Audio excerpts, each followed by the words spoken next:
We have a feisty cat with us today. Hey. This is going to be fun. This is going to be fun. And she's all worried.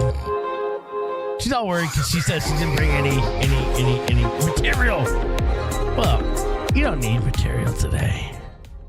We got plenty of stuff to get into, don't we? Plenty of stuff to discuss and talk about. Questions, question marks, things we got that, plenty of stuff. Yeah. But the big one. Did you see what Pulte put out today? Bill Pulte. Sharia compliant mortgages are available to every American now. Shut up. Okay. Good night. No. Yeah. Yeah. You're kidding me. If you look in the chat, I sent you the link. No effing way. Effective immediately. You might need to turn your mic up a little bit. I don't know how to turn it up. Hold on. Wait, yours has the volume button on the mic. Is that thing all the way up? No, mine does not have a volume button. It does not have a volume button. Sorry. Yes, I got you that thing. It's got the right here, like mine. Same. Don't you have the same mic I do? Yes, it's right there. Which one? The first one? The one with the plus button on it. Go all the way up. Keep tapping it. Okay. There she is. I'm here now. So, wow. I can't even believe I did not know this. So now everybody in America can get into a rent-to-own scheme. Oh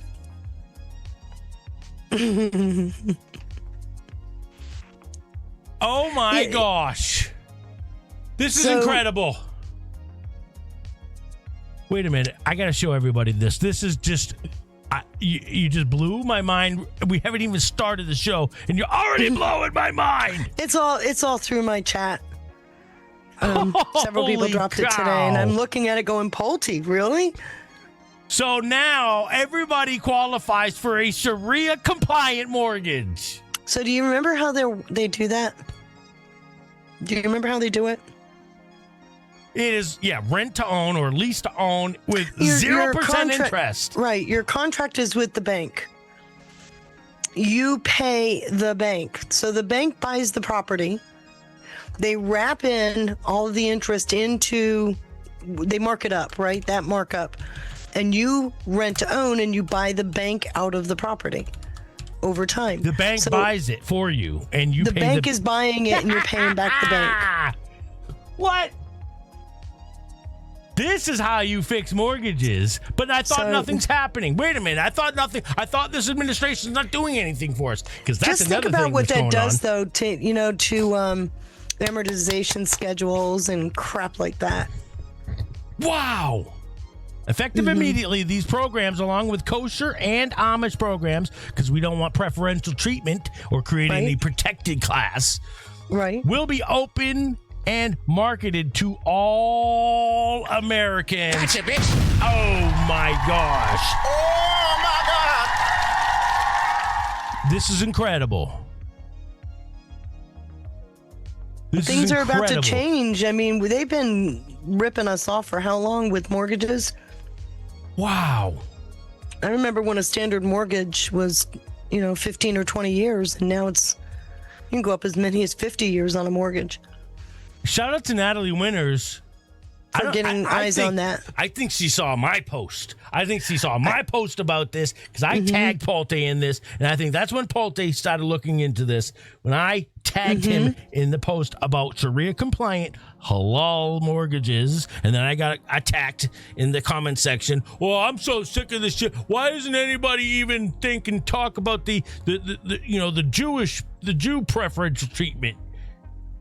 Well, he just addressed it. I'm so sick of that. He just addressed it. Kosher and Amish programs. The ignorance, I can't even do it anymore. I don't think you need good credit, Dwana. I don't even know if credit is needed. Maybe it Well, is. well, it is to a certain extent.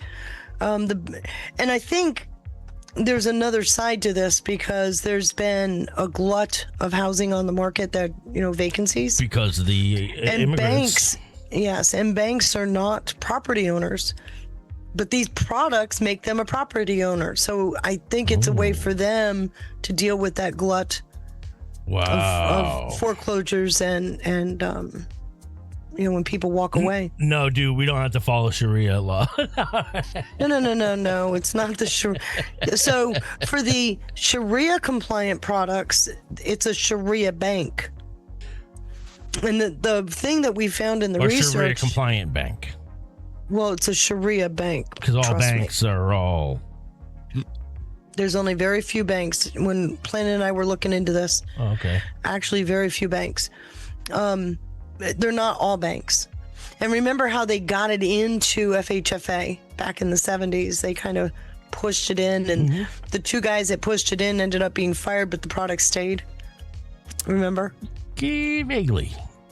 We had 2 slides, Sean. Two slides. Yeah, we've gone into a lot of slides. Hey, listen, not everybody has a photographic memory like you do, all right? Okay. Don't tell me you don't. I don't. Yeah, bullshit. Wow, this But is anyway, incredible. when the bank buys the property, you sign a contract with the bank, and you pay the bank, and eventually it's Rent to own. you buy their piece of the property out, and so this is why the property values aren't changing, because it's a private contract. It's nothing, the title company, all they do is mark a lien. That has nothing to do with the property values. Well, the fact that Amish is involved in this, Well, you got Jewish and it was kosher, right. halal, But and Amish. we're talking about credit. I mean, I'm sorry, but doesn't the Amish usually have what? Not bad credit, but zero credit? Well, because they do everything with cash, Right. typically. So maybe we're gonna have to look into this some more, I suppose. This Happy is to. amazing. So these are solutions. This is great. I love this. I think it's a viable solution. I got to do a little more digging into it, but I do think that this kind of helps, Oh sure. especially with the housing glut. Oh sure. Yeah. And of course, now Evergrande today. Yeah. You with saw him, that? I tagged you in that. Yeah, I sent you a long response about it. You did. I most certainly did. I've been following Evergrande since they tried to get on the stock exchange, or they went public here in New York. They filed for Chapter 15 back in 2023. Oh, right here. It was withdrawn. So Evergrande, Boone, of all people, Boone Cutler. So I think that was his fiance or wife. Whoever, May rest in whoever's. peace.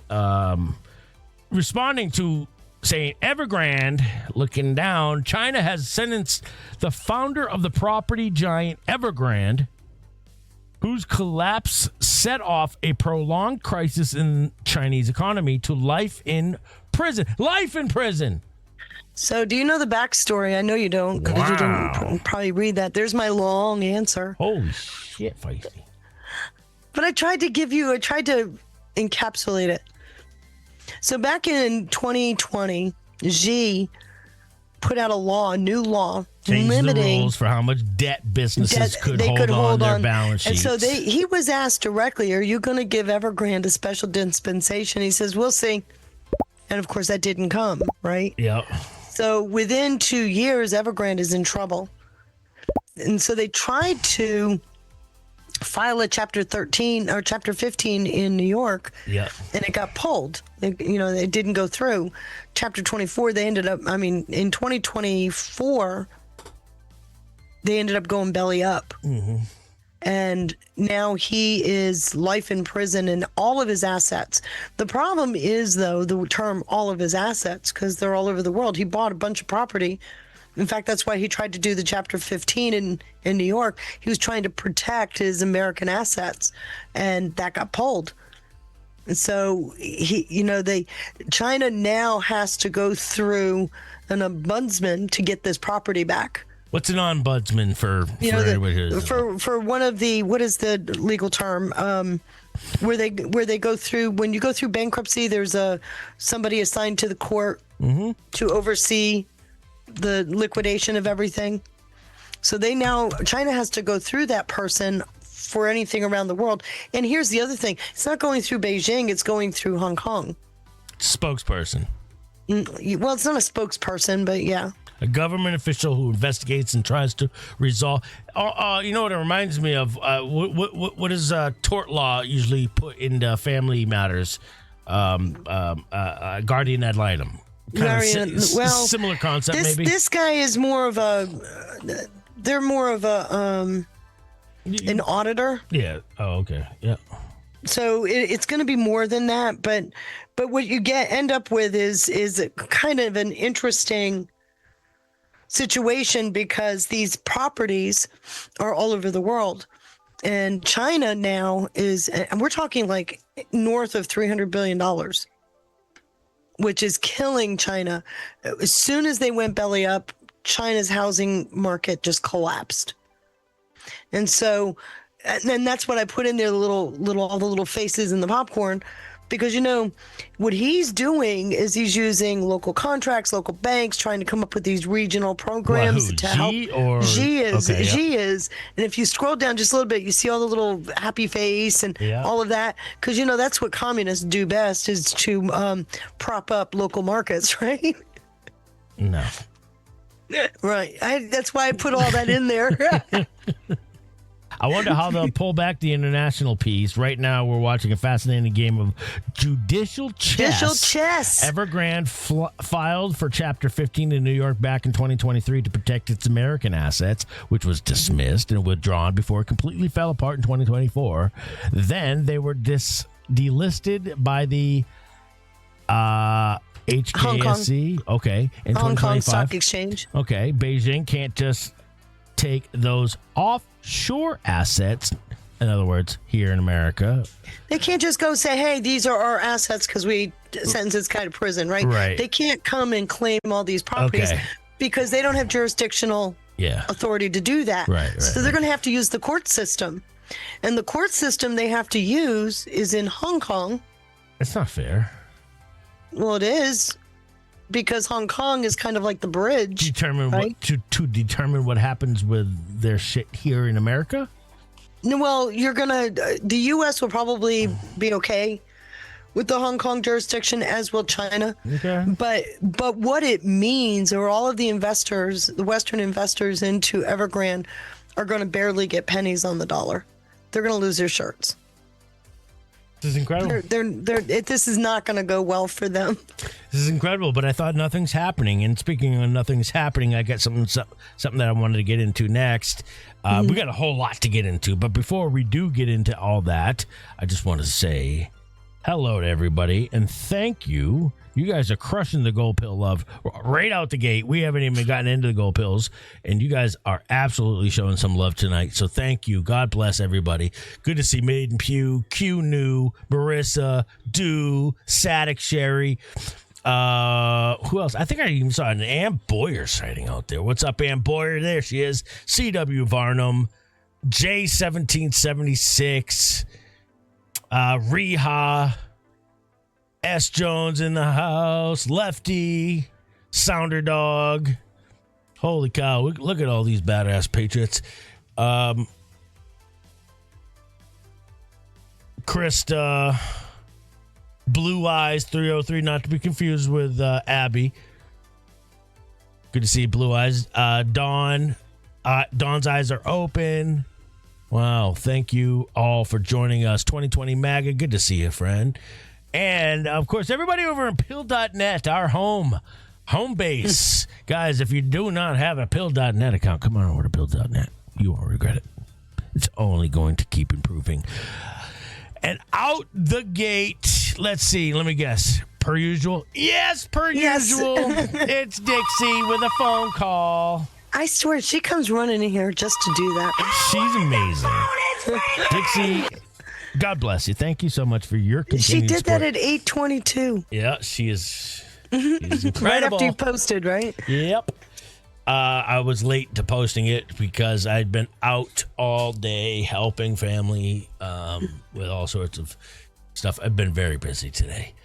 But usually when I stay busy, I'm always multitasking. So I got an earbud in and I'm collecting content throughout the day and having fun doing it in the meantime. Thank you. You haven't even looked at what Not Kevin's been doing for you, have you? No. He set up a channel just for you No way. with all the shorts he's been practicing with. He's been dumping like there's nobody's business. And Krista. You've never looked at one Are you of them. guys hearing this? There's all Mary's in sorts there of now, too. surprises. Mary's here too? Mary's into his channel because All the right, first not Kevin. the first video he cut apart was Krista and Mary. All right, not Kevin. So that But he wanted to get your feel before he continued. He's learning how to do different things with clipping. Ooh, we might have to bring not Kevin in on the meetings. And Go look at what he's done, and because the idea is I want to stop posting them on the America Rising on X. Guys, if you're not following America Rising on X, please come follow us, America Rising Media on X. And I want to start dropping the shorts so we can get some more traffic over to the ARM on X account. Same with our YouTube account. So that's incredible. I can't wait to talk more about this. Thank you to Just Fed Up with a pair of banger shades. Just Fed Up says, yeah. Thank you, Just Fed Up. Good to see you, friend. Thank you, Crystal Loves David with a can. God bless and prayers to the ARM fam. Yes. Thank you so much, Crystal. God bless you. Thank you for the can. Thank you to Sly Park. Stay. I always get this. I always get tongue tied. Stay based. Stay blessed. Stay in prayer from the lovely Sly Park. Thank you, Sly Park. Sly Park's been working hard out there. Thank you to Krista with a cookie. Says, "Oh yes, this is important." From Krista with a cookie. Thank you, Krista. Says, "Arm fam, we need urgent prayers for Jessica, who is Scott 17's wife. Scott 17's been a mod, part of ARM for nearly since the beginning. But apparently she has been in the hospital on and off for the last 15 hours, and she is fighting a very rare disease known as refractory atypical trigeminal neuralgia. What the hell is that? neuralgia. So I've never heard of it. I haven't either, but prayers for healing to Jess. Thank you for sending that, Krista. And yeah, shout out to Scott 17 and prayers up. Another cookie says, "Oh no, it's Puff the Socialist Dragon again." Krista. Thank you for that one. Needed that laugh. Thank you to Dylan's mom with 117 gold bills. Thank you so much, Dylan's mom. Krista with a cookie says, "Runner up for Word Salad Queen Award of the Year. A lot of people had a lot of thoughts."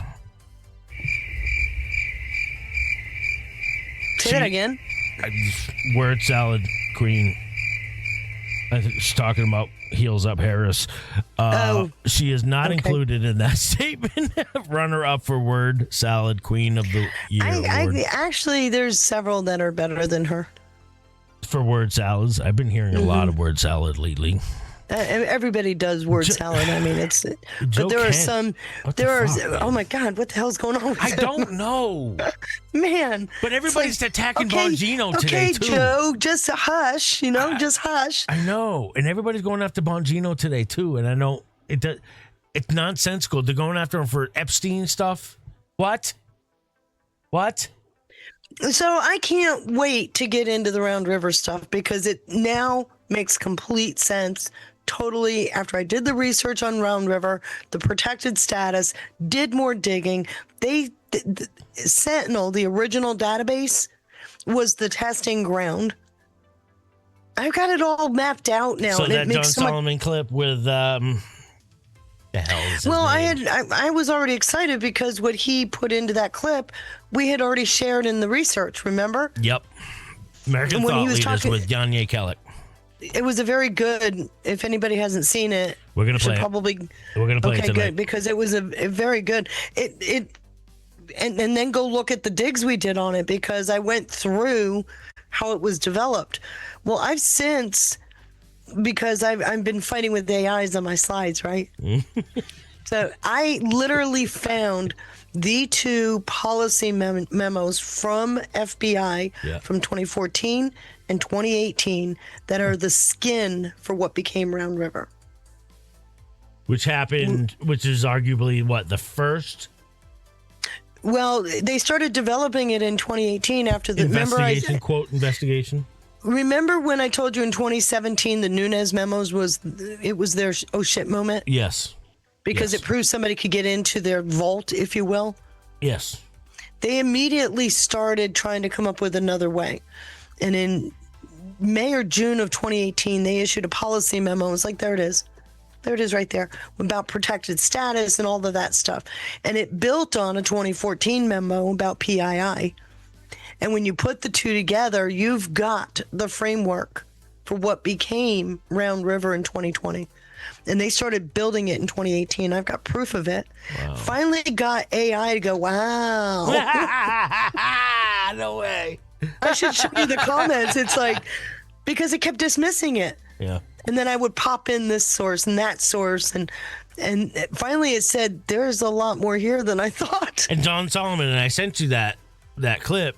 I assumed you hadn't seen it yet, and I sent it to. What's cool about YouTube now from my phone, you can send the timestamp where you left off, or where you Right. can send it to wherever you are in the video, and it's cool because I sent that to you exactly the timestamp, and it confirmed everything that you have been, I've been saying this now. When did I do that research? It was last month. which is incredible. When we do our shows, when we do the digs shows, when you know, when you do your digs, and even if I have any reservations, you know, because I'm listening. You take a hot minute for it to sink. I do. You're but right. when you get it, And it's not you're just off, you're off to the damn you're races. right. You're right. so- And it's not just because it has nothing to do with you. It wouldn't matter to me who it was presenting the material. I still want.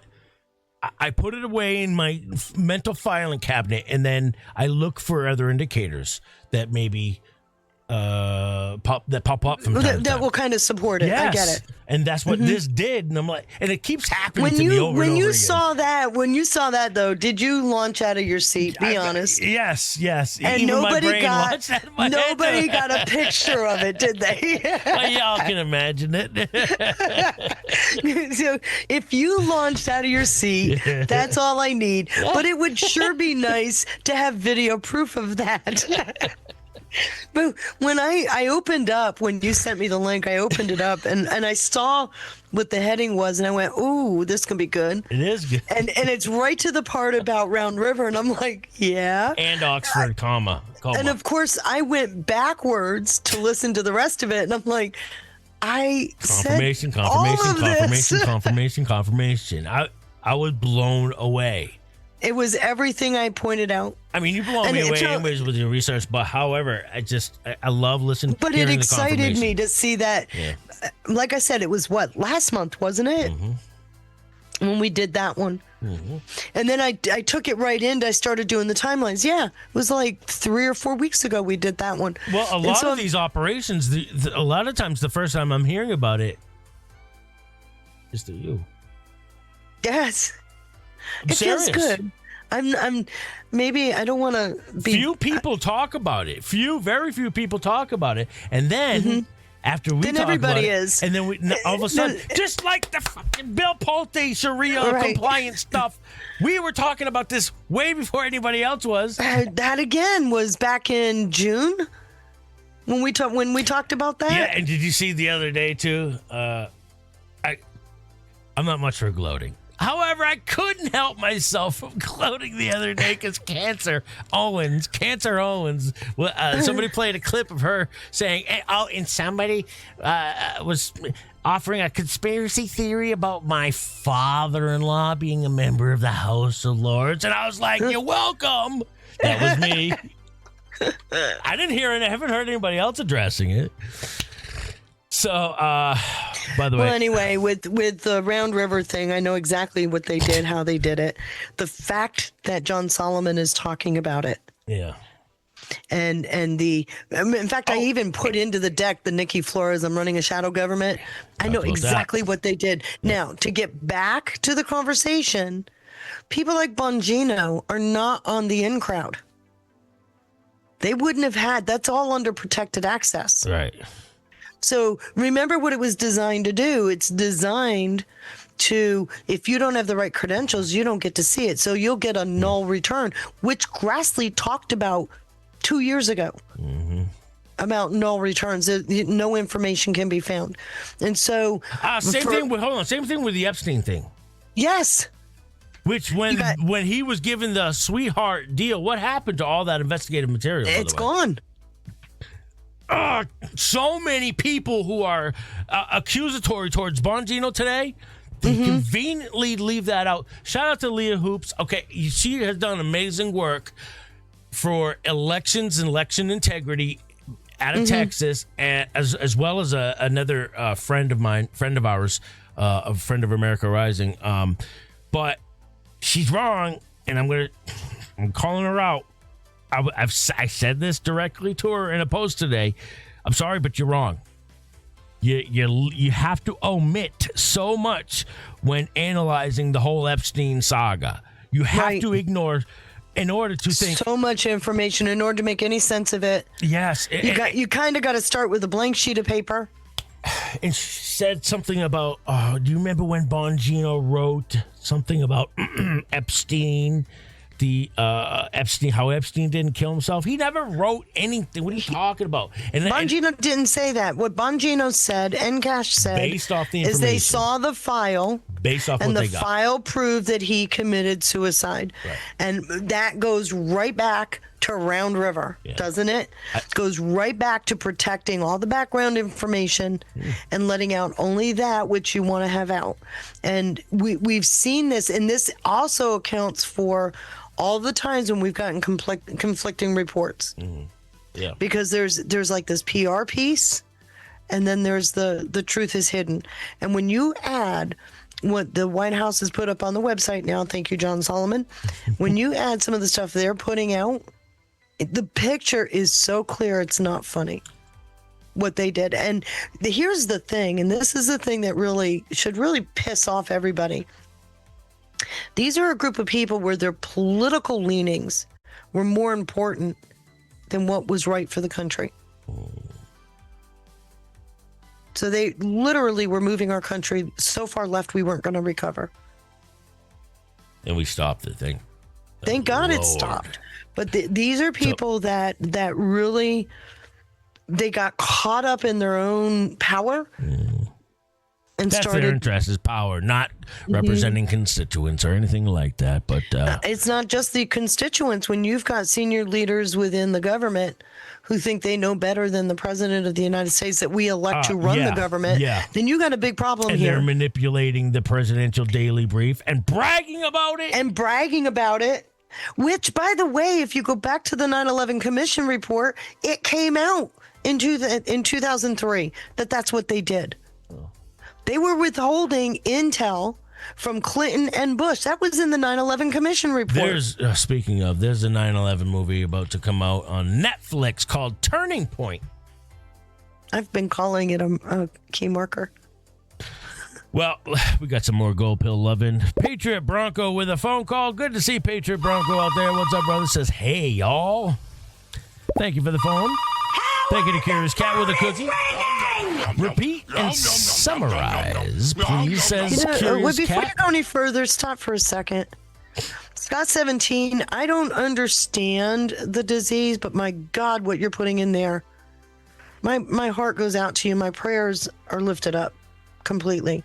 I don't understand this disease. I saw what you put in about the nerve, and I am going to dig in on that because I just don't get what you're dealing with, but it sounds horrid. And I'm sorry for you guys having to go through that. Praying for your wife. Prayers up.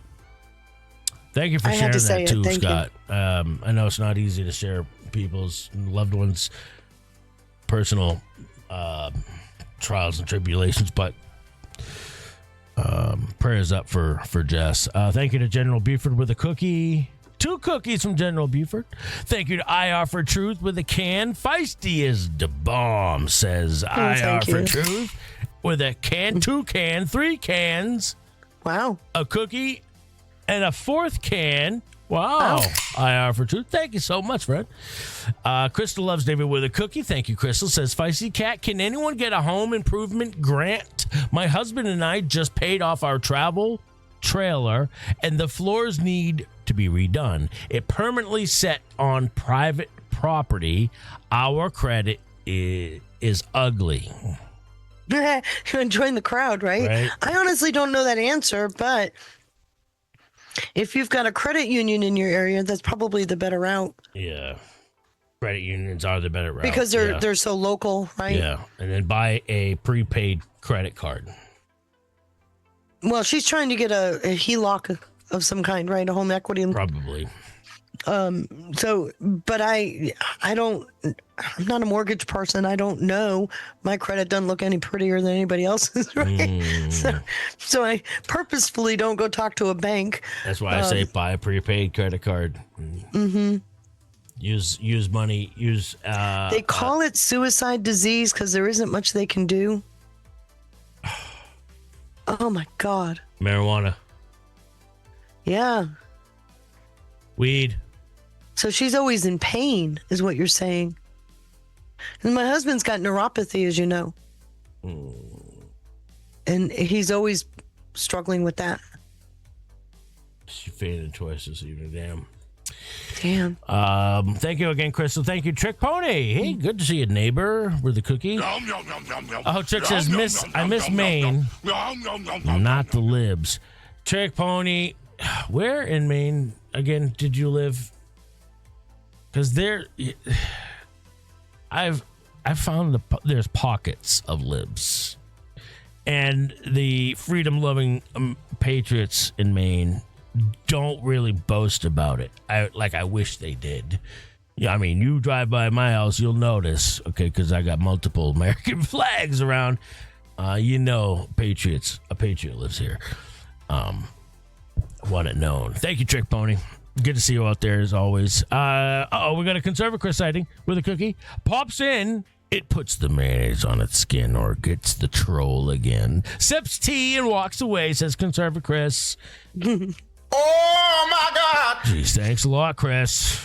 Gross. Thank you to Crystal Loves David with a cookie. Love and hugs, just because I can. Thank you so much. Very kind and thoughtful of you, Crystal. Very kind and thoughtful of everybody. All right.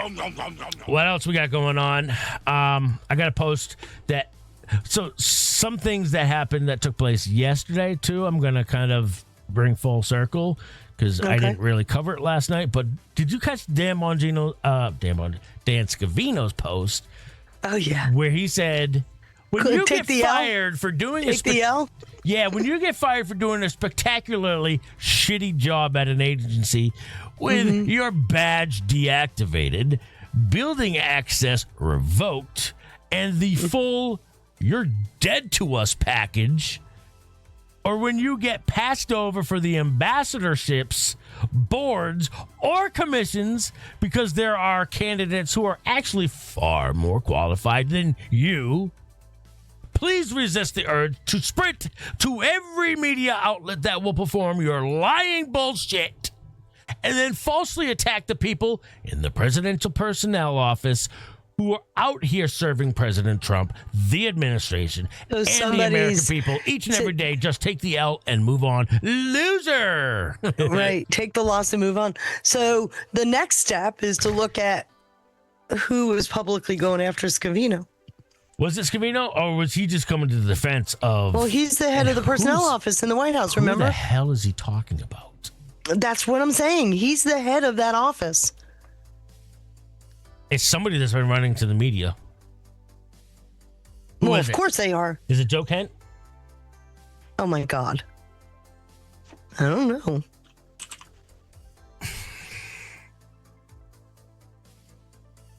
I need to know who it is. I need to know who it is. Because that was a nuke. Yeah, and he obviously is like, SU. Yeah, and somebody just got called out. Somebody. That's, by the way, that's the Dan Scavino I love right there, by the way. We just witnessed a public execution. Don't you get the impression, though, from Dan Scavino, he's very much a Trump mentee, right? Oh, yeah. He's only going to go so far, and whatever was said was over the line. Oh, yeah. Oh, yeah. So I'm trying to figure out, you got Ossoff. Yeah, but wasn't it somebody in the But administration? it's going to have to be somebody inside the administration. Right. The only person I can think that has left, and I haven't even addressed this, is the press secretary, Caroline That just Leavitt. left? Right, because we're going to... I can't see her. I don't see her either. That's why I'm... Can't see her doing... But wait a minute. Who else has been fired recently? No. Who is it? The press has been going crazy saying he's on the short list to replace her. Oh, wonder if it was him. Not Janine Pirro. No. Don Jr. shared his name, says 2020 MAGA. Who was it? Drop 2478. Let the unsealing begin. Just take the L. Let the D-class begin. Let the world witness the truth. We the people. Scott Jennings. They've been talking about Scott Jennings for the last couple of days being on the short list to replace Caroline Leavitt. Oh, as press secretary, yeah. As press secretary. But that would fit this. That's not who Dan Scavino's talking about. I don't know. No way. I'm just saying. It's somebody that was recently fired. Fired or no, not necessarily just fired. They left, which is... They weren't selected. When you get fired for doing a spectacularly shitty job at an agency with your badge deactivated. At an agency. So it's at an agency. So Okay. CIA, FBI, NSA. No, probably not NSA. DHS. DHS. Building access revoked in the full... You're dead to us package. Oh, no. I know who it is. Who? The guy that was just indicted, Kendall. He didn't just lose his clearance. He lost all his special access last weekend. And has he been going on mainstream media? I don't know. I'm going to go find out. Ooh.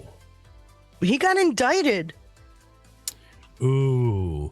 And I don't know. Should we be taking Scott Jennings from CNN? He's a fucking golden treasure over there. I know. He's like our sanity, right? Kind of. Yeah.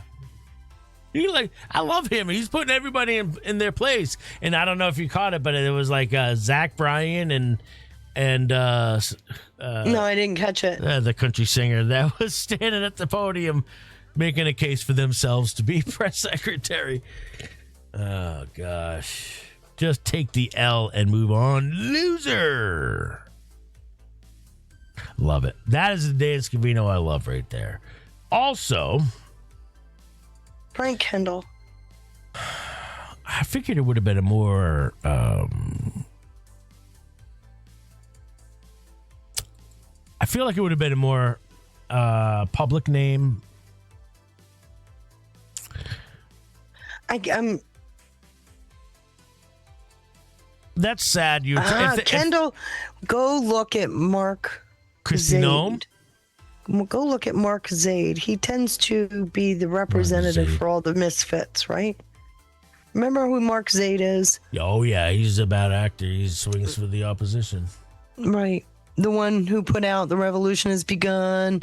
He's Charmella's lawyer. Yep.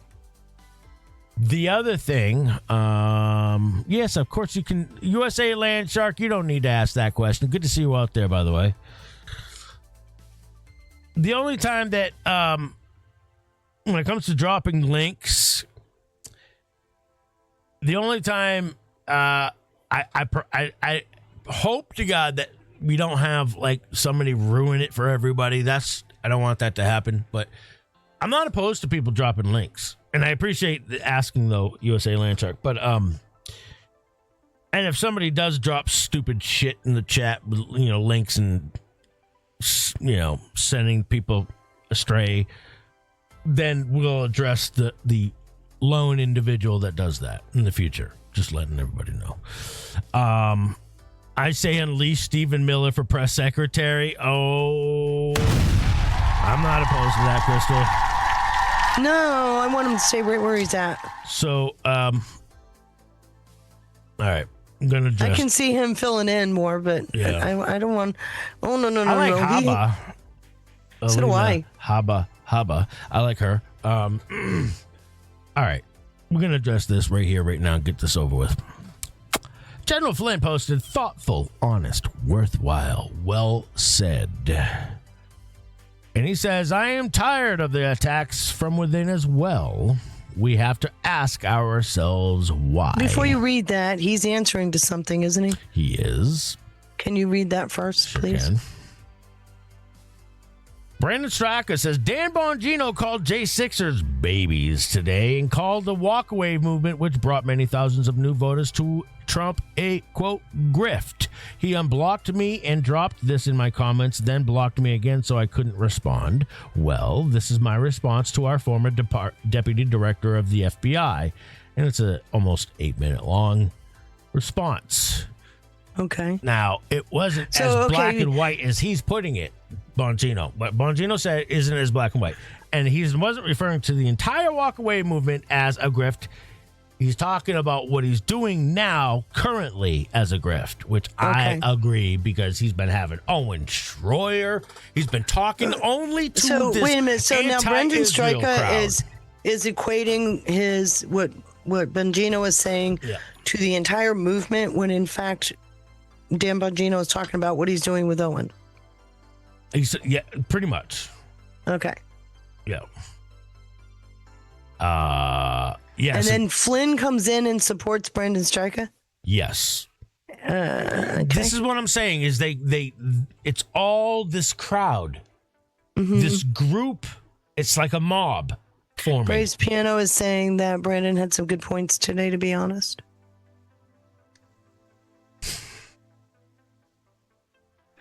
Krista, she's not going to say that unless... I disagree. That's just me, but this is why this conversation is good. It seemed like you had to really pull that out. No, because I know Straka's gifted at certain things. I know, but I've been watching closely everything that he's like. All right, for instance, I feel like if you want to really get to know... Well, for what it's worth, I have stopped following Flynn. I haven't listened to Stryka in God knows how long, because their language has left me... I don't want to have to think through, is it good or bad?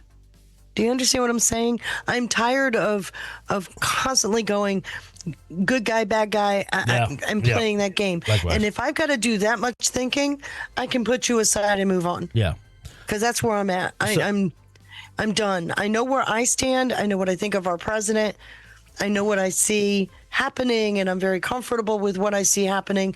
All this other stuff to me is noise I don't need to be a part of. Yes, you're right. It's noise. It's noise. And I do admire General Flynn, but he's right in there with the best of them with just constantly polluting the pond. And I can't keep up with that, and I don't want to have to think through it. And I see Sarge is out there. He's plugging away at it though too.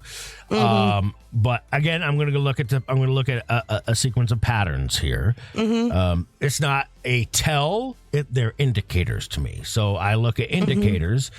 Okay, this woman here, used to be a very, very vitriolic lib / Democrat that was just very anti-Trump and everything, and she has seemingly flipped and is seemingly conservative now. Not necessarily a Trump supporter, but flipped. All right, keep that in mind.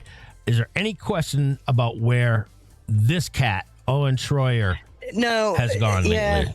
Owen has. He has encouraged his audience literally the other day to vote Democrat to get Trump out of there. Anybody saying that at this point, in my opinion, is back supporting communism. Remember when I told you a month or so ago, and I said I see this happening, and there's these peel-aways. Yep. And you've got the part of the crowd is getting caught in the noise, and there's this group of people that are peeling away, and they're quietly going into a part of the America First movement that's on the fence and can be shaped. And I see this, it's happening in a big way. Yep. And this is the same crowd of people that said that we're all about voting for Dan Bilzerian over Randy Fine, even though Trump endorsed Randy Fine.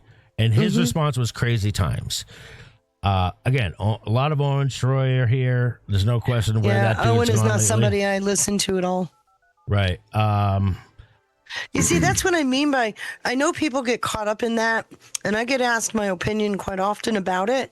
It's like, no, when you start, and these were the word salads come in, right? But when you start having to, when you're putting out commentary that is the exact opposite of what you believe is right. I mean, do you believe in your president? It's not just did you vote for him, but do you believe in him? Yeah. I mean, for God's sakes, he's not even completed his second year and we're already walking away. What's wrong with this picture? Exactly. There's something wrong here. And he's been doing this for the last couple of days. Right. Dan Bongino spends 8 years talking about the biggest criminals in U.S. history and does nothing about it. See, again, this is the whole nothing is happening crowd. Does nothing about it. What do you mean does not? He's the deputy director of the FBI. What do you think the deputy director of the FBI has duties? What do you think? They obviously don't spend any time up on the DOJ website, right? Yeah. Those DOJ indictments aren't happening because DOJ is getting them. Somebody's investigating them, FBI, right? So, I mean, if you can't go up there without finding 10 or 12 a day at least anymore. So I'm done. I'm done with these people.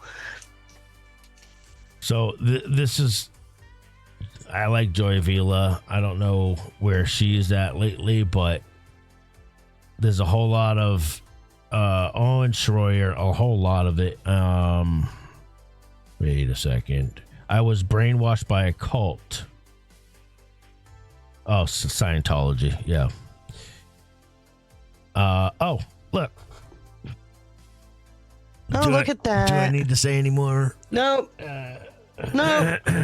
We are America First, and we aren't going to apologize for that. Yeah. I have a 100% conservative voting record in Congress. Yeah. That's not made up.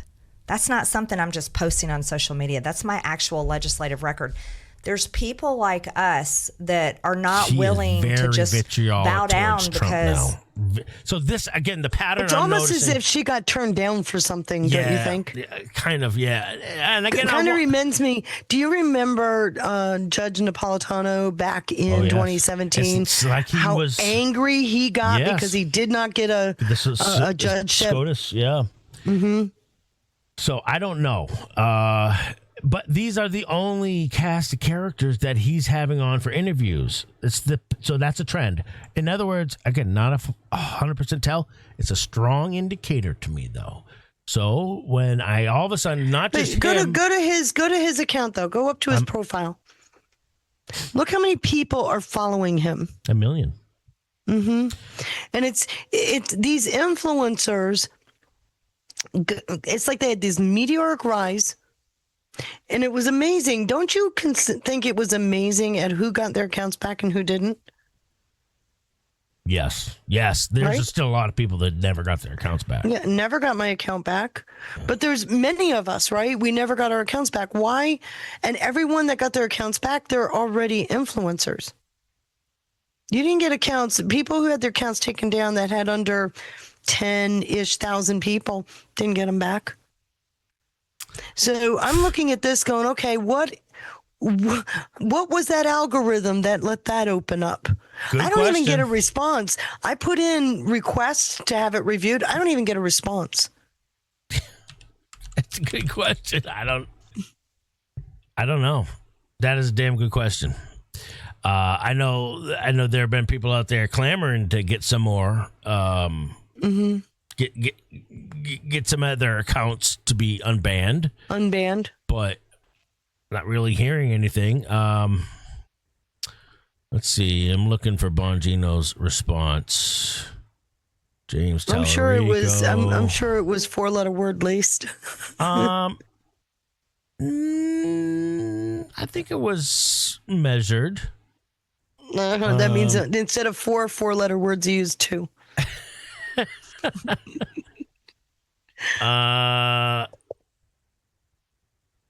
It's not a matter if something is going to happen. It's only a matter of who it's going to happen to and when. But he's been calling out. Okay, this is the one I wanted to play right here. And he was addressing he was addressing Joe Kent too. Yeah, what's up with that man? Mountain Dog Boy, I had 2 accounts, both banned, and then mysteriously my little account, my sock account, came back online. But my major account, my big account, which wasn't big. I mean, I had 23,000 followers, but that never came back. And Q knew you know what? I can't rule that out. I'm not a big fan of the term kayfabe, but I'm going to try not to let that word kind of cloud my judgment here or my thinking. It already has. Sure, but I'm just being transparent about it. I'm going to say, all right, kayfabe. I can't rule out, and I'm just telling you my perspective. I can't shut the door on the possibility that there's an op going on here. Kind of feels like it. It kind of really feels like it. With that said, again, what the part that I have a really hard time reconciling is the fact that I've had friends that have become disassociated, who have totally given up on voting. There's a lot of people that are disheartened, right? Yes. That have fallen for these narratives. That's the part that makes it really tough for me to chew. All right. And again, this is anecdotal. I'm not stating it as fact that it is one way or another. I just personally can't shut the door on the possibility that there's an op going on here. This is where I have to agree with you with the kayfabe, because it feels like we are watching political theater. Coordinated, absolutely coordinated political theater. Until we know what the ends justify the means, right? Exactly. So we don't know what the ends are. But this is where I'm glad that I'm stuck doing these long-term projects, because I kind of don't have to worry about, except when I open a chat and everybody says, "Did you hear?" And it's I no. No. No. And the algorithms inundate me with it too. But, and I might have to, see, this is why I say Straka's talented, because he knows tactfully how to address something that, how do I want to say this? Without sounding like he's a sycophant. The other thing, too, is when you listen to him, I mean, really listen to him, and when I'm saying not just the words, but watch his body language, doesn't he look like he's always contriving something or coming up? Yeah, kind of. It's like his wheels never stop turning, and you can actually see... Yeah. Because he'll get that dark look in his eyes. Yeah, but you know what? These same cast of characters, I have not seen a single one of them address what has been going on with Candace, the targeting of Turning Point USA, or the threat of communism. I haven't seen any of them address communism, the threat of communism, and not one of them. That's the other pattern I've noticed. And this targeting of Turning Point USA, isn't it convenient how that, Well, maybe that's what the purpose is. Keep all this noise going so you don't hear that there's a communist takeover happening. That's my concern. Maybe that's what the whole thing is. That's my number. So that would indicate that General Flynn is behind that, though. Hold on a second. Thank God, I don't get it, but that's hard for me to swallow too. It is for me too. But that's what I'm saying. I can't. This is where I have no choice. I know. Because I can't, you know me. Yep. I tend, my wheels don't stop spinning. I'm constantly trying to, if this is it, well, what about this? And trying to, I can't, with this kind of rhetoric, I can't spend it. Yeah. Because first of all, I don't agree with any of them. Yeah. I know where I stand, and I'm happy with where I stand. So dirty. What the fuck? Don Lemon. How dare you, dude? What the fuck? Don Lemon. Get out of here. So, oh boy. He's running out of ideas. Tucker, there's another one. Did I just see that? He's running out of ideas? Gotta keep on upping it, Tucker Carlson is running out of ideas. I'll play that one here in a little bit. But before we do, I just wanted to show everybody, we got some bullet point stuff, news. I wanted to just announce to everybody. Before I do that, let's see here. Let's see, where do we end off? Jen Hall, thank you for the shades, Jen. Yeah, good to see you out there, love. Crystal loves David with a cookie. That dude in Michigan has ties to the Muslim Brotherhood, Al Saeed. Does he really? Yes, he does. Not surprised. And even worse, his brother worked as a mechanic, and he worked on the Air Force One. Right, communication system, Air Force One. Well, which Air Force One? Because every plane whatever plane he's flying on is titled Air Force One. Well, you're talking the executive fleet. Okay. Damn. Maybe, just maybe, that's why he had to do the switcheroo there in Turkey. All we know is, I had said that day. This is the Qatari plane. That whatever happened to it was an inside job. And I don't know if this guy still works for Boeing, because that's where he worked. I don't know if he still works for Boeing. I didn't look that deeply because I was otherwise engaged. But if that's the case, they got a big problem coming, because that's no bueno, right? I'd be flying that sucker as like a what's the word? As a distraction, as a decoy. Thank you, Crystal, with another cookie. Correction from my previous cookie post. Piker's younger brother. Oh, Piker's younger brother, who is an engineer and worked on Air Force One, not Abdul El Saeed's brother. Thank you for that clarification, Crystal. Thank you, Mama Sheckert, with a can. Thank you, everybody. Also, let's see, what else we got? Meet the fierce new Black Panther Party. The chairwoman demanding freedom for convicted murderer Carmelo Anthony. Oh, my goodness. With a raised fist of communism saying black power. It's about God. You knew that was coming. That was coming. That doesn't surprise me. Who's propping them up now? It's CARE. It's definitely not CIA. I did a whole dig on that, remember? Yep. Mm-hmm. Communists are going to commie, I suppose. James O'Keefe offered Senator Lisa Murkowski's brother's ballot at Anchorage polling station with no ID required. Calls for O'Keefe to be prosecuted. For what? He didn't enter anything. He's showing everybody, and he did. No, but you know what they just did? You do realize what they did, because now they can get James O'Keefe did it again, and everybody gets the news. And he did what? Well, he took somebody else's ballot and offered it, and it was going to be taken without ID. So what a creative way of getting it into the news. That's right. What? You go, James. Did an amazing job.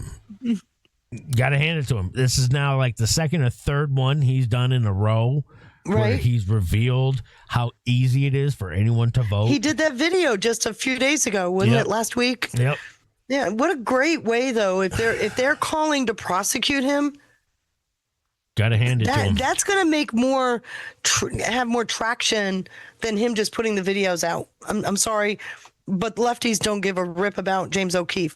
But if you tell a lefty or somebody that is already soured on Trump, we're going to, try to indict James O'Keefe, they're going to be all over it like, white on rice, right? So what a great way of getting that into the central thinking base. Yeah, I saw that, Crystal. I got actually a clip of that. It's mind-blowing what Colvett said today. My gosh. He admitted that Candace said to him just a couple days after Charlie was assassinated, she admitted to Andrew Colvett in person that what did she say? He said that she said, if the wrong people take over Turning Point USA, I'm going to burn it down, burn it to the ground. Whoa.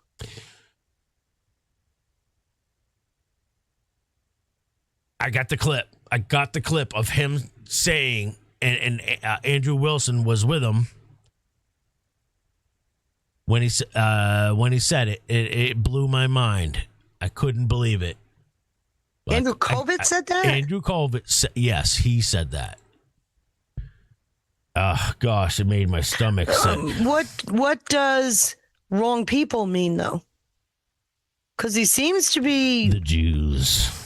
I think she was Are you referring kidding to me? like the Ben Shapiros and whatnot. Yeah. Well, nobody wanted Ben Shapiro. He wanted it, but Like they would have ever even considered that. I don't think Ben Shapiro was ever a serious consideration. Okay, I found the Bongino clip too. No, I don't think so either. Oh, for fuck's sake. Just hit it again. Damn it. What did you hit again? The stupid option I have on my browser. Oh, I gotta thank you, Krista. I appreciate I'll it. find it again.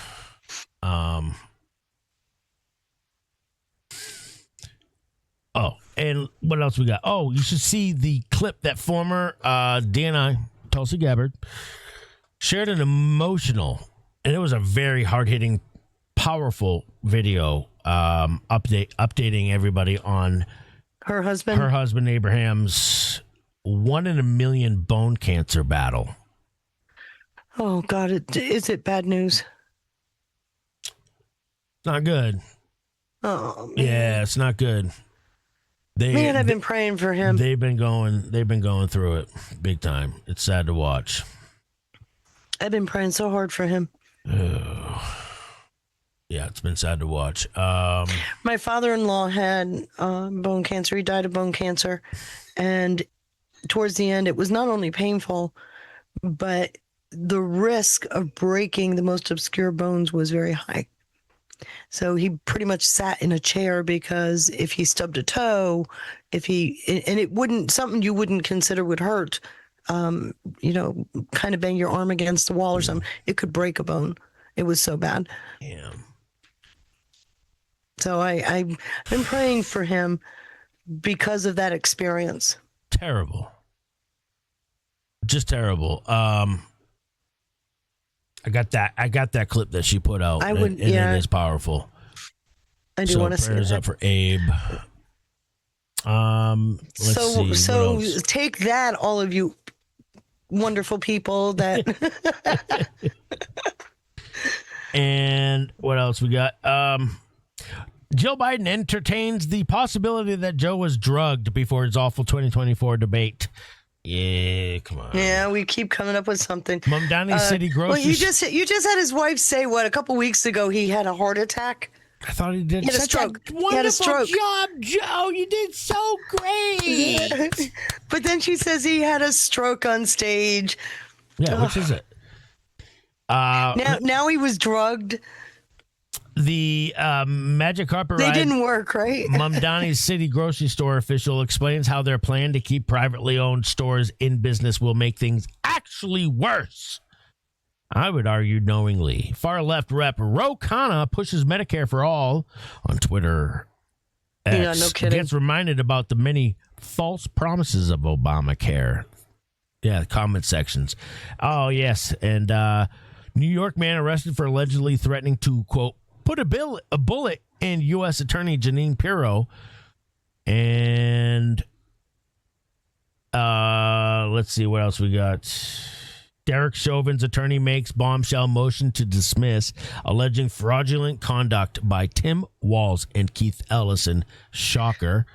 Also, we knew Keith Ellison was going to go off the rails when he left Congress, but man, oh man, did you have that on your bingo card? No. How far he went? Oh gosh, he's taking it even further because he's going after Abbott now too, saying that they need to bring an ICE agent to Minnesota that's in Texas to be brought up on charges by a Soros DA. No, and then also Swalwell. Oh God, Swalwell was pulled aside. Okay, let's just say in the airport and questioned by FBI, and had his phone taken. Yeah, there's way so more let me to ask this. you a question. But he wasn't arrested. If they're going to take on Swalwell like that, typically when you first get a name like that, it's low hanging fruit, right? Yes. Oh, it's very low hanging fruit. Right. So there's more coming pretty quickly, right? Me and Johnny did a live dig on this the other night. We had a blast doing it. And if you're gonna take his cell phone, doesn't it make sense that he's talking to the other fruit on the tree? Who is Swalwell? Yeah, he's talking to the other fruit on that tree currently, because this Fang stuff stems back to. I understand that part of it, but they just took his cell phone, is what I'm getting at. So still talking to him. He's talking to other fruit on the tree, other members of Congress. Yeah. Staffers within Congress. Remember, they're all through. We showed you the LCCHR thing where they get all in to those senior staffing positions within Congress. Do you remember the Awan brothers? Awan? Oh, yes. Are you kidding me? Yes, of course. The Awan brothers. They tried to say that there was nothing worth charging with any of that, but there's something there, right? There was there were legs with that one. There's got to be. Especially, okay, so I'm connecting those dots coming from them through all the staffers, through the LCCHR revolving door, to Swalwell having his phone taken in Congress. And it's like, There's something more. There's more. Oh, there's a lot more with that. All right. I'm going to start with this because I want to get it out of the way. Okay. Let's see. Do I want to start? Yeah, I'll start with Andrew Colvitz. Bombshell dropped. He just revealed that 5 days after Charlie's assassination, Candace told him if, quote, the wrong people take over Turning Point USA, she would, quote, burn that organization to the ground. Wow, what a very subjective take. If the wrong people, again, A, like you asked, who are the, quote, wrong people? 2, who the, excuse my French, but who the fuck are you? Right.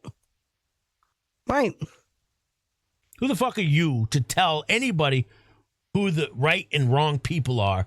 This was Charlie's company. And for you to insert yourself as though you are the end all be all, you were at the tippy top of the mountain to say,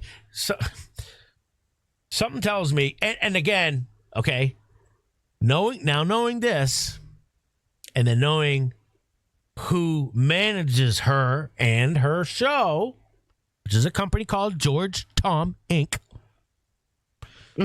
Boy, you really got to wonder. I have to say, over on Rumble, you've got a major troll problem coming in. And Marissa, you're on it. Thank you. Oh, it's the same one from the other night. You're going to watch the pattern here. Yeah, Marissa's got her hands full. Poor Marissa. It's going to create another account and then another account. Well, we've already done 2 that I can see. Yeah, it was the same one the other night, too. And it's going to be such low intelligence. So Marissa, do you have a lot of coffee handy? Because it looks like you're. she's like, this is fun. This is gonna be fun. Anyways, check this out. This was pretty wild to hear. Hosted Charlie's show on that Monday after. So Charlie was killed on a Wednesday, and then JD hosted the show on the Monday. So I remember I flew back, landed in the airport, and I believe I was talking to Candace, and she said something that I've not publicly communicated yet, but basically it was that if the wrong people take over the organization, and she said this, I'll never forget it. She says, I will burn down that organization. I swear to God. And you mean Turning Point? Turning Point. If the wrong people, and I just assumed because she was very obviously there anti-Jewish. There were rumors at this time, like it was chatter 5 days, online. 6 days after, whatever it was.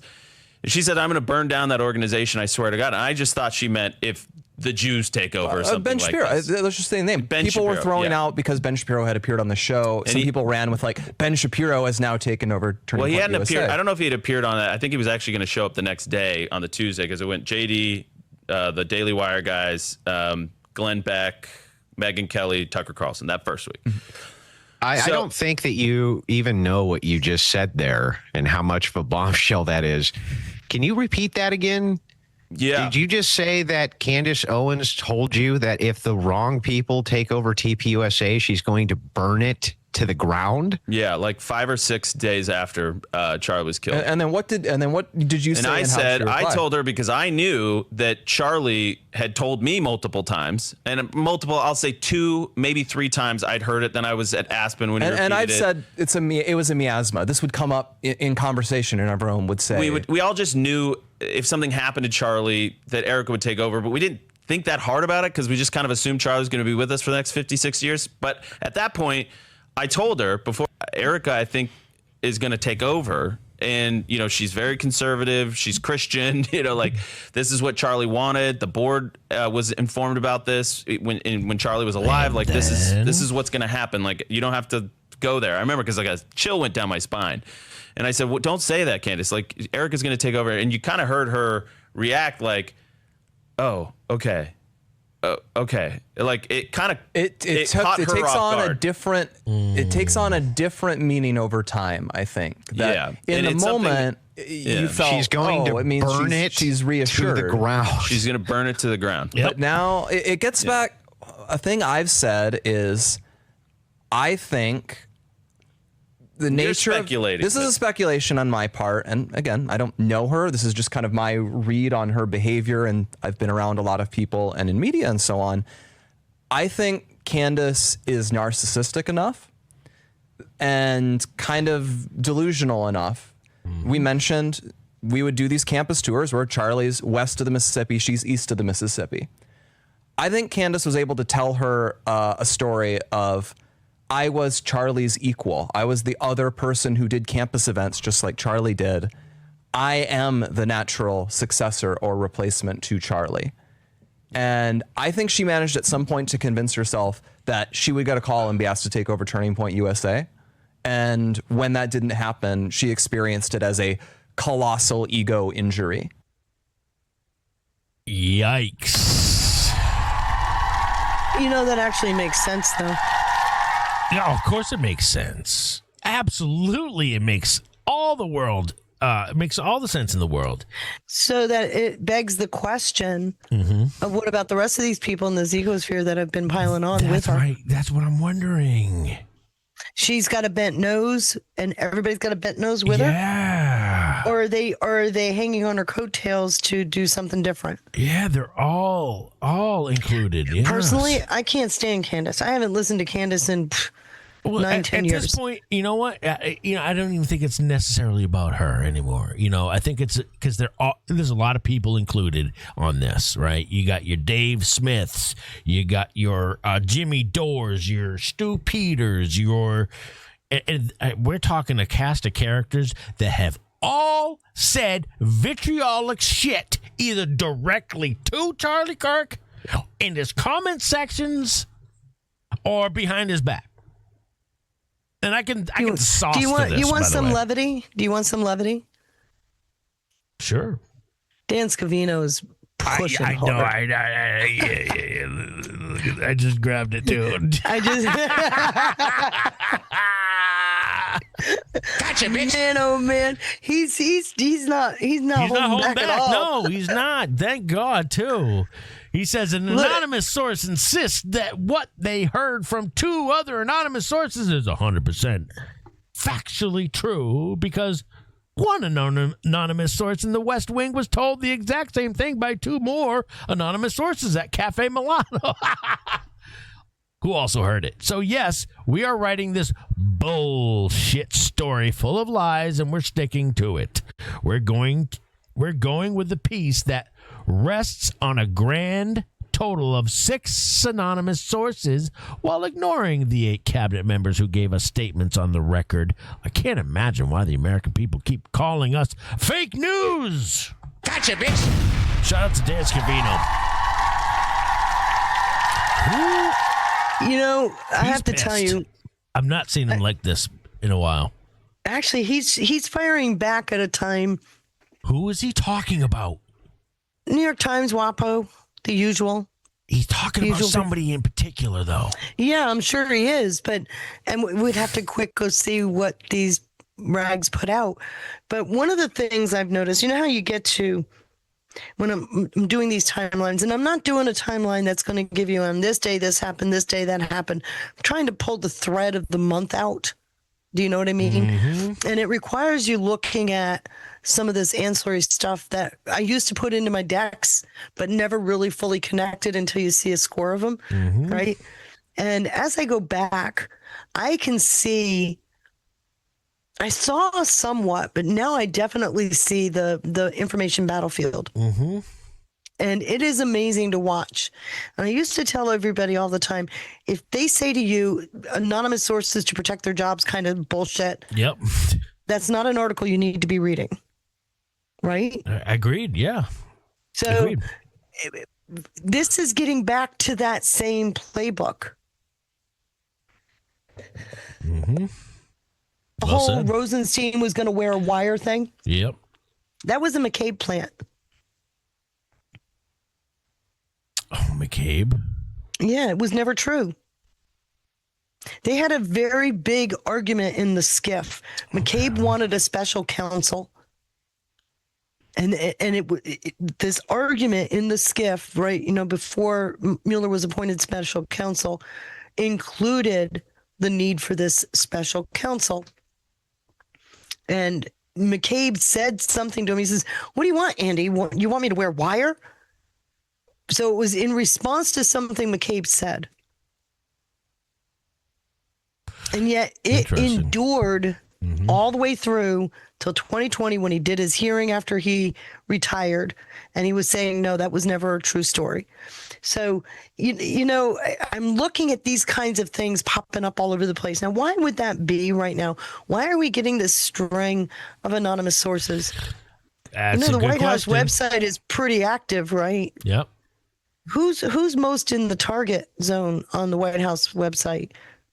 Why aren't they going to call it out, senior though? leadership? Well, because we're waiting on something. I don't know what it is. We're in that drip phase. It's not flooding yet. But, John Solomon has become a threat to a lot of people, and there's a lot of anonymous source reporting coming out. Yeah, there's a lot of people knowingly deceiving right now, too. Mm-hmm. But I love this post of Dan Scavino's.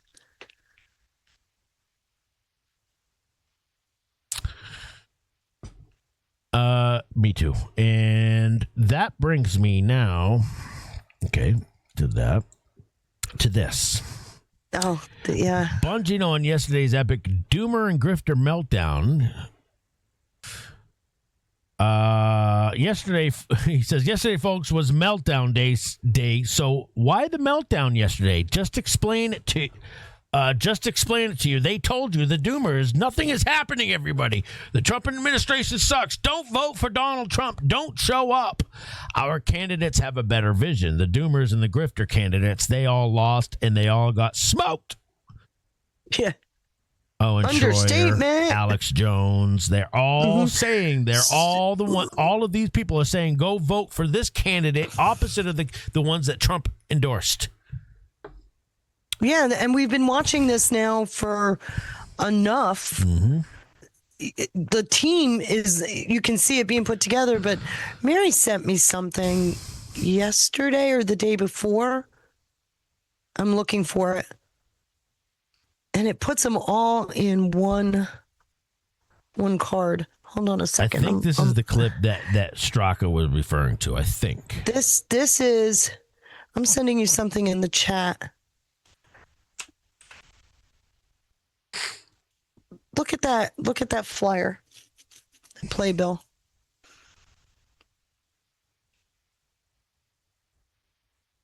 If that doesn't kind of jump out at you, what does?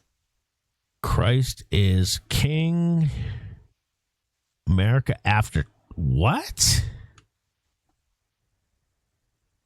America after Trump, a 3-day conference featuring a whole bunch of people who hate. No, they're all. Well, I wouldn't say he does on the Alex Stein. I don't think he does. JP Sears does. James Fishback, stop it. Sears definitely does. Harrison Smith, yeah.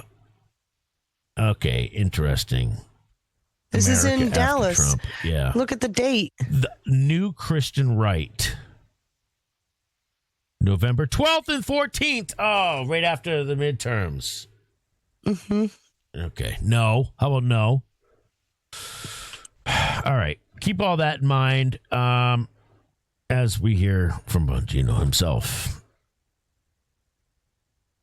Yesterday, folks, was meltdown day. So why the meltdown yesterday? I just explained it to you. They told you, the doomers, nothing is happening. The Trump administration sucks. Don't vote for Donald Trump. Don't show up. Our candidates have a better vision. The doomers and the grifter candidates, they all lost. They all got smoked. Matter of fact, some of them lost from seats they already had. You know how hard it is to lose as an incumbent on the Republican side? It's almost impossible. Some of them managed to do that. So given that it's nearly the end of this primary season here as votes are coming in, they're starting to realize now that everything they told their audience about this power base they have, please listen to me, this is critical. Because I got this question like, damn, what happened yesterday? You're always trending on X. Yes, because we're the most popular MAGA show out there. So you get like ankle biters that come in and want to grift off your name. They're upset because everything we told you, things we told you were going to happen are now starting to happen. The report in the Daily Mail about Swalwell today, things are starting. So they told you nothing is happening, and now it's all happening. So that's a lie. They don't have anywhere to go with that. And then number two, they told you that the MAGA movement is going to be taken over by our guys now. These guys are so powerful. Look at all the tweets. Look at all the bots we've got. Shame on you guys for supporting President Trump. And everyone got smoked. Everyone got smoked. So they don't know what to do. They don't know what to do. So yesterday was epic meltdown day. You saw like the Ozempic guy screaming and yelling yesterday about everyone wants to fight people, looking for like bare knuckle matches. The meltdown was just epic. There was another meltdown. Ronald McDonald, some guy, Ian Schroeder or something, had another meltdown, gets on another guy's show who the other guy's upset. Why is he upset? This guy's been upset for years since I started having Scott Pressler on my show. That's the only reason. This guy, that's the only reason. So what do? Ronald McDonald here, Ian Schroeder, and the Stroker dude, they get on the thing. Nothing's happening. Everything sucks. Conveniently, right as the whole primary season is melting down for them. And the other guy's just upset because he doesn't like Scott Pressler. I was warned about the other guy a while ago. I haven't mentioned it too much. So what do? They have to like ankle bite at the show because they can't make the show go away. They've tried everything for 10 years between the doomers and the lefties and the media. They've tried everything and nothing happens. It's like that scene in a cartoon where you're holding the head of the guy and he's trying to punch and he can't punch it. That's what they don't know what else to do. So they freak out. Now you got Cody Prigioni on X, like, the FBI's Dan Bongino organized January 6th. Yes, you're 100%. We definitely did that. That makes a whole lot of sense. Here's my regret in this, though. And I'm going to warn you if you get in the content space. Justin can vouch because he's been here the longest, but Justin too. Justin's been around forever. We were really accommodating with people early in our career. Well, why do you regret that? Because, folks, I'm going to be candid with you. There were a lot of people, including the guy who's melting down now because he hates Pressler. He just hates Scott. Whenever you have Scott on your show, this guy loses his mind, right? Like, what? I thought it was about the movement. No, to us it is. We give platforms to people like Vince and Haley and Sean Farish. We have people on the show when they have books coming out because I've said to you often, it's not about me. It's about the movement. To others, it's about them. It's not about the movement. They may have done some things that, you appreciate in the past. Doesn't make all their life's work a bad thing. But once you see these bizarre, unhinged meltdowns, you should ask yourself why. And usually it's because their ego got in the way and they think it's about them and not the movement. So my regret is early on in my career, wouldn't you agree, Justin? We were very accommodating to people we had on the show, even though there were a couple red flags, right? I mean, I'm being honest. My wife is a very good judge of character, and so is Guy too. Like, Guy's really good at this too because Guy's so dry. He doesn't get emotional about anything. And a couple people we had on our show turned out later to be really bad folks. I'm really sorry. I am. I tried to be accommodating to give people a platform. Later on in my career, I realized, like, sometimes you just have to take a chance and ice people out. You have to keep your circle small. So that's my regret.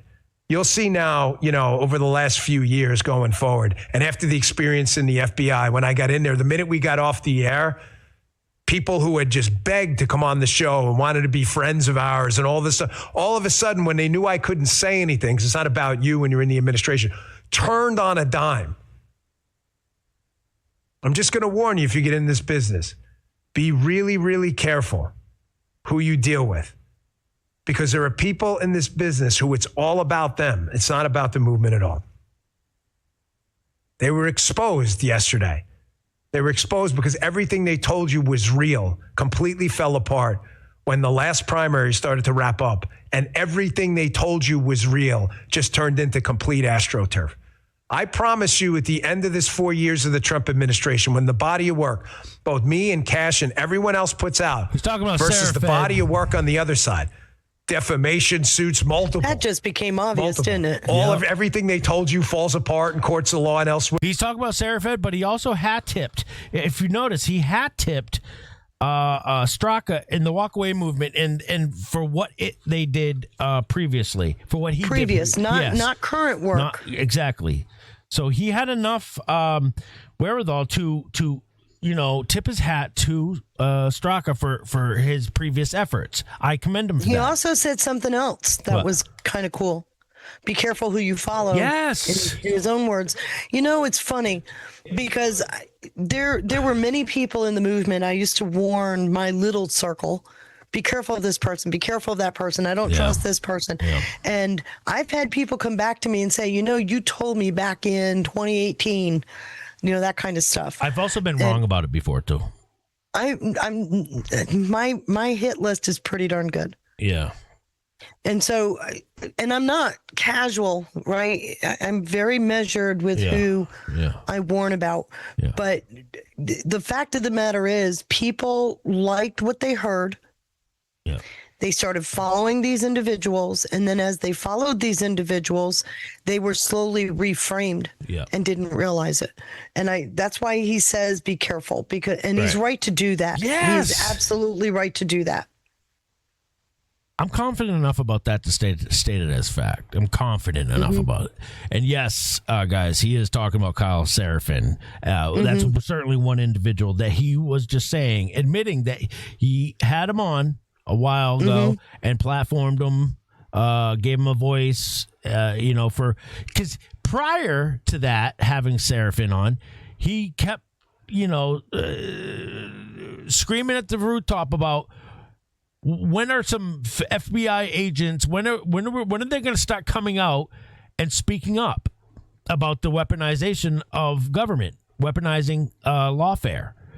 And finally, Seraphin and Steve Friend and Garrett O'Boyle came forward. And he was grateful for that. So he amplified it. So to his credit, he thought they were genuine. He thought they were honest brokers. Turned out they're not. Seraphin. Okay, so there's a neat irony. What was Dan Scavino's job? Deputy director. What was Seraphin's job? He was an FBI special agent.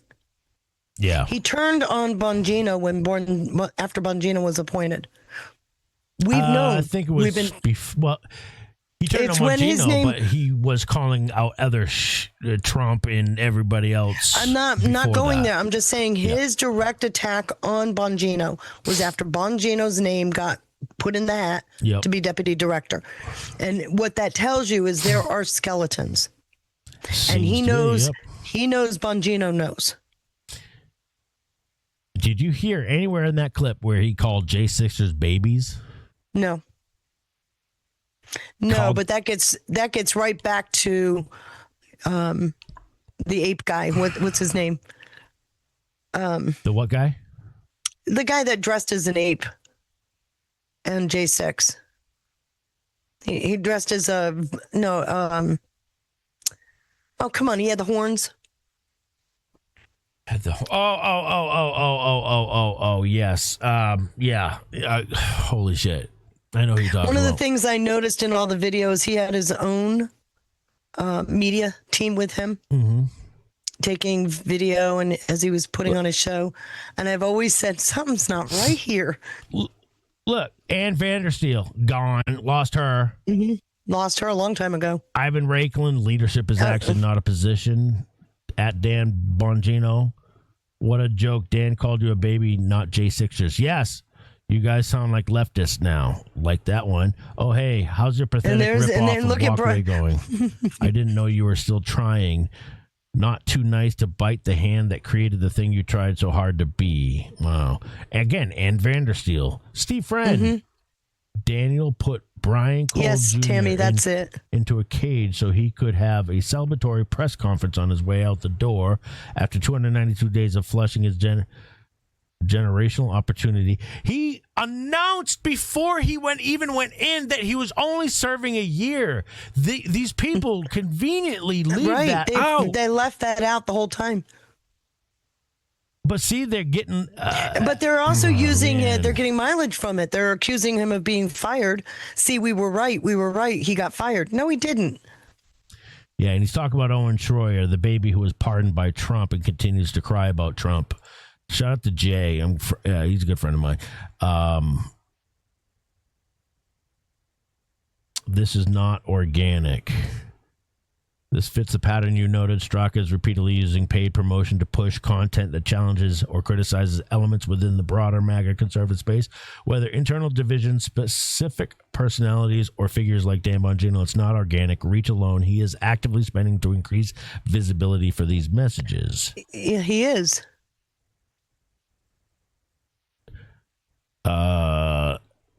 Bongino spends 8 years talking about the biggest criminals in U.S. history and does nothing about it.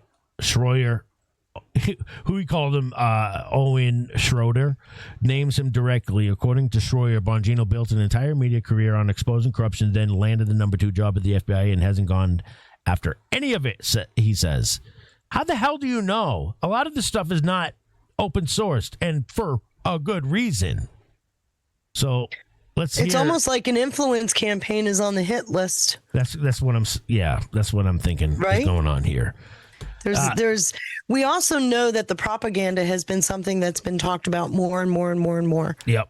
Right. Yeah. And we know that there was propaganda fed through the system and that it was used to suppress anybody that disagreed. Right. So it doesn't make sense that you're going to go after the criminality and not take down that system. Right. Agreed. Yes. Because they used foreign money to help do it. And then, yes, thank you, Jacob Chansley, the QAnon shaman. Him.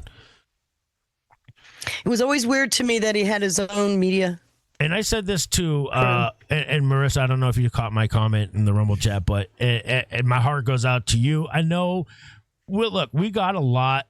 So Marissa comes kind of from the Owen, because at one point, I mean, he did some good things. Well, they all did. Candace did too. That's how they got in. That's how they were. That's how they endeared themselves. And it sucks because I know Owen.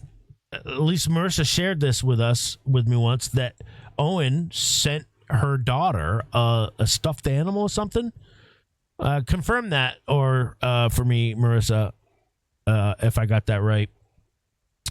So let's hear. This is the campaign I've noticed that's going on today. They're all ganging up on Bongino for some reason, and I know because he knows something. He doesn't. Yes, that's the other thing. Something. That's the thing. It's getting him is he knows something. Right, and before he left, he announced that he was going to be calling all this shit out, and then.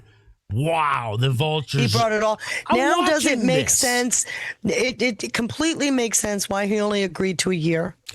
It completely makes sense that he had to come back to his show.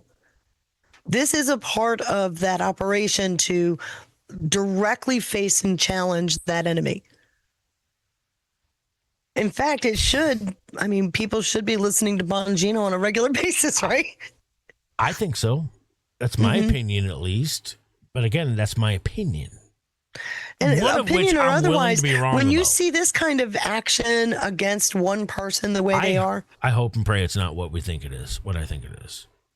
I really truly hope and pray it's not what I think it is. I know. I know. It's painful. It's looking more and more like it is what you think it is. I really hope it isn't, because that would mean a lot of people. General Flynn. Mm-hmm. It's hard for me. Why do you think I have to step back? I know. I know I'm not the audience for some of this noise. Yeah. Okay. And because I'm not the audience, I have to put it away. That's why I'm doing it now and getting it over with so we can move on. Well, if we don't, I understand that we got to talk it out. I get that. Totally 100% with you on that. But it also serves to distract from explaining what's coming out. And that's I have been 100% into this crap from day one. Damn it if you're going to stop me from doing what I'm doing. Yeah. Right. So because of it, I have really no time for it. Yeah. None at all.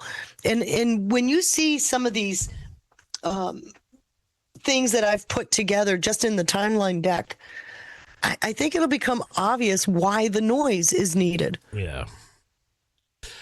All right, Marissa, confirm this. Marissa says he's so talented and kind. He talked to my kids. Mm-hmm. He overnighted a unicorn, a huge, in all caps, one to my girls, and he talked to them for a while on speakerphone. He was so nice. She says it's very disappointing, and I really hope, this is key, I really hope, we've talked about this, that he's a bridge, like we're discussing. I can't rule that out. I can't rule out the possibility that it might be a bridge for later on. Mm-hmm. And if that is the case... It's building... Come on, Sean. This is building to something, and you know it is. Yes. So I'm holding out hope that that's what's going on here, guys. Again, I look for, in content, honest brokers. I look for people who are genuine and authentic. And when I see flip-flopping and I see irrationality, like when you have a stance and that stance is measured as seemingly based, and then later on it flips. You flip, not only flip the stance, but you would have to, on that new stance, you have to omit so many points. Mm-hmm. To reach that conclusion, you have to ignore so many other points. For instance, globalism. For instance, communism. For instance, Cuba. But isn't it something that the audience that is digesting their stuff doesn't even ask about it? I see that a lot of them ask. They're people they don't out address here. It though. You're right. They don't address it. They don't address it though. Sadly. No, they don't. But yeah, USA Land Shark. Yeah, anything's possible. So I like to take that route, and I think Feisty's right. In the meantime, it seems to tend to distract from the big picture stuff. There's so much happening right now that if we don't keep our eyes on the prize, which is why we're gonna miss a whole lot. Which is why I'm gonna do this and get this done and over with, so we can move on from it. Because I don't think I am necessarily. Conservative Chris, influencers all have the same tactics because they all have developed a strategy to undermine the public's kind nature. It's insidious, and it's the reason I run my mouth when Arm talks about it. Marissa's story is no different than other stories. Quit expecting human trash to be real.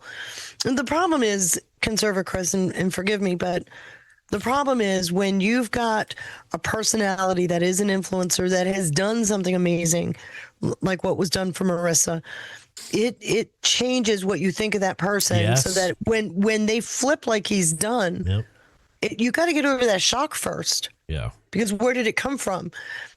But in the meantime, you've been listening carefully to the things they're saying, and you've actually, I don't know about Marissa, I can't speak for her, but I've seen a lot of people say, well, there were some good points that he made.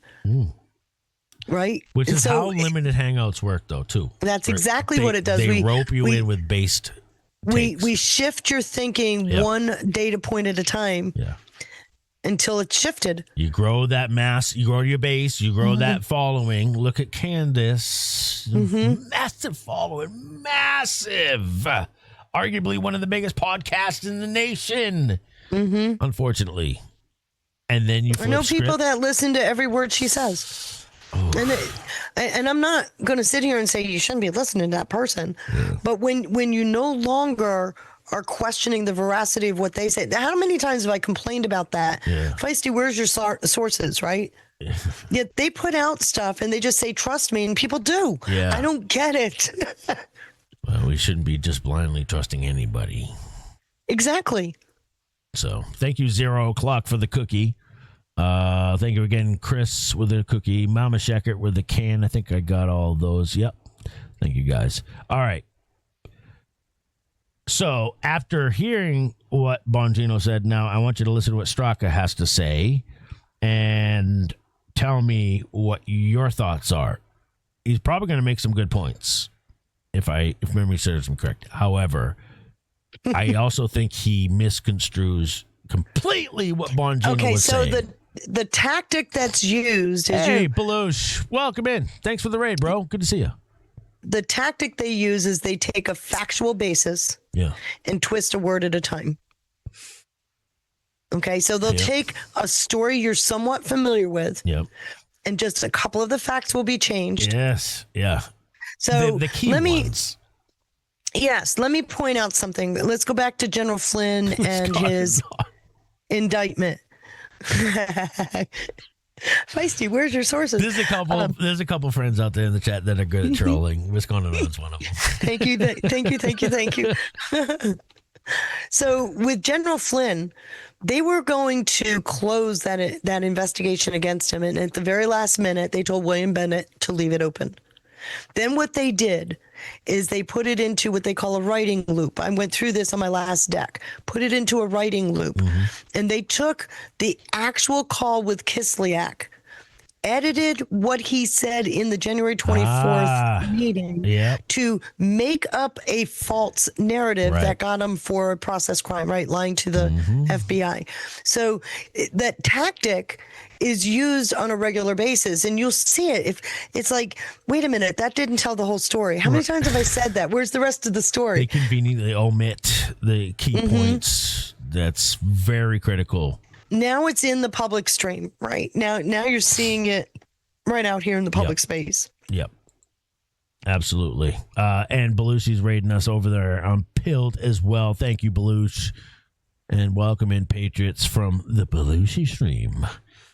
All right. I'm going to play it. Brace yourselves.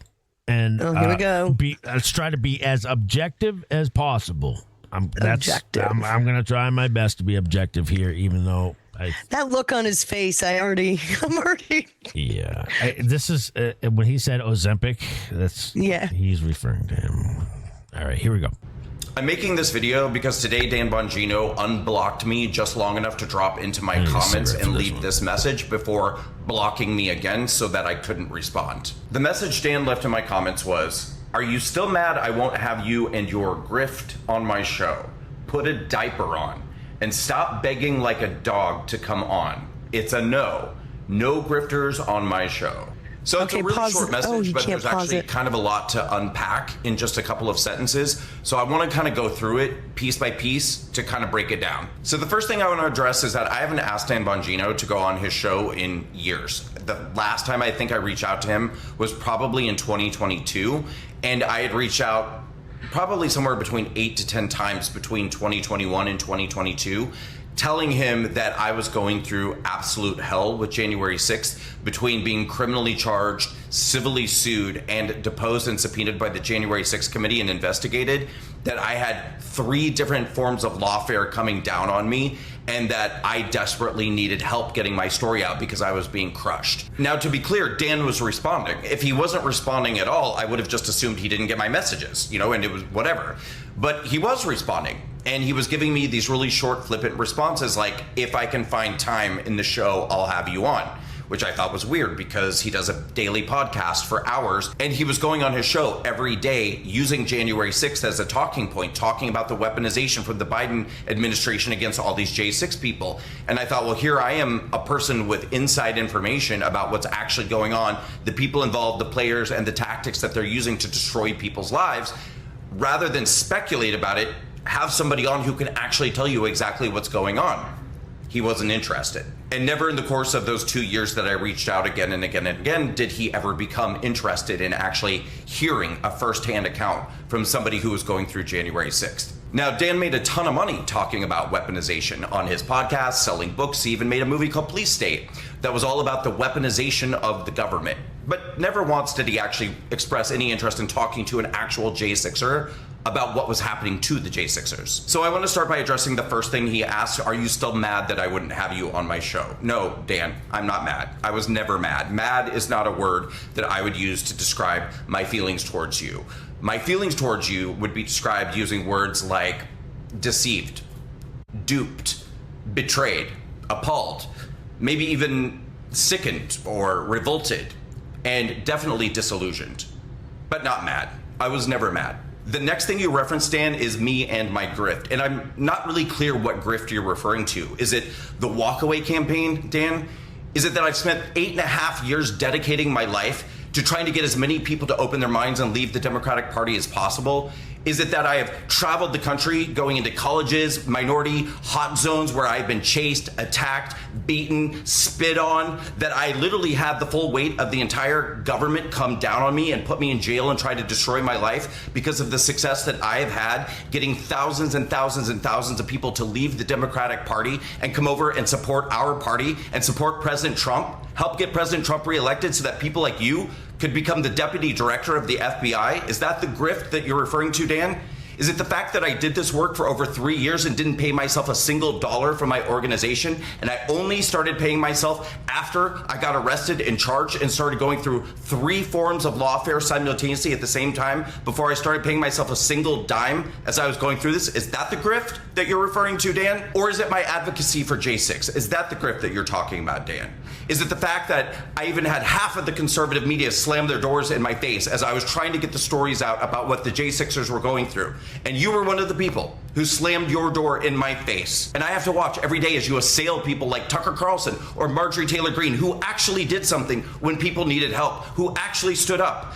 Tucker Carlson, no matter what you might think of anything else he has to say, was the person who was single-handedly most responsible for helping change the narrative of January 6th by exposing what actually happened.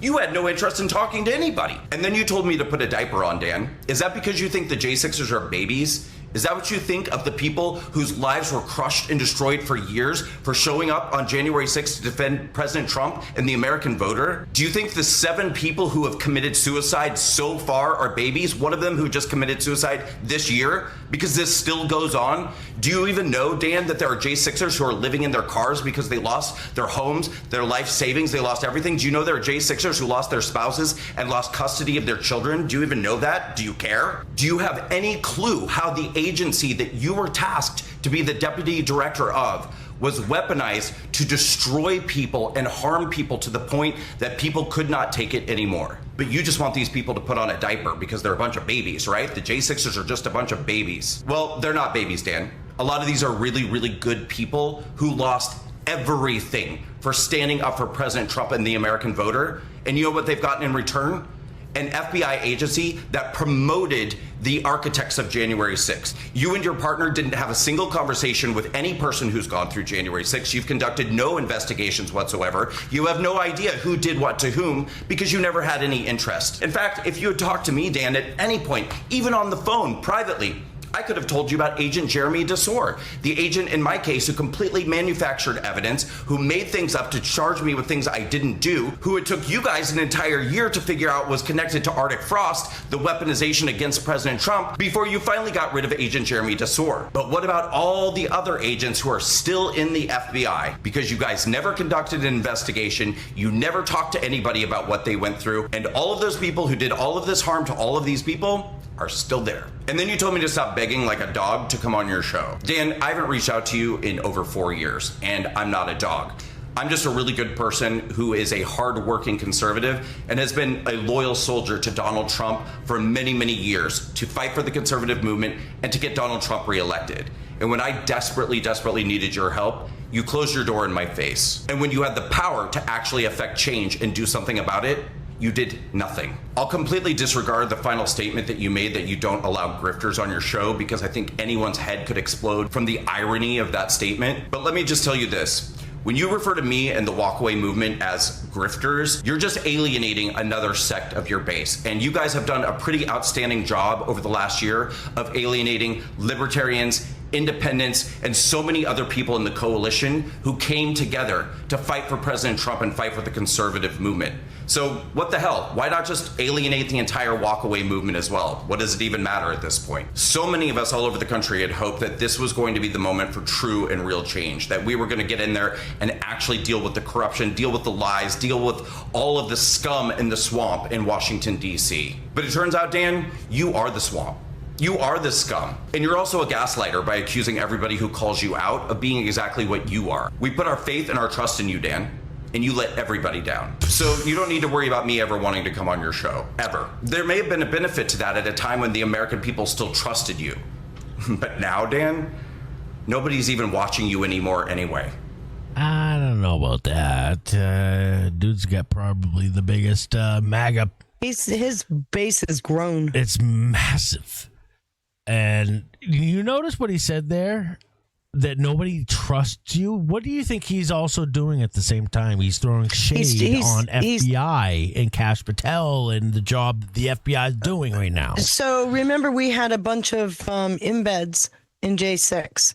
And we've known for years that there were FBI personnel that were in the embed category. Mm-hmm.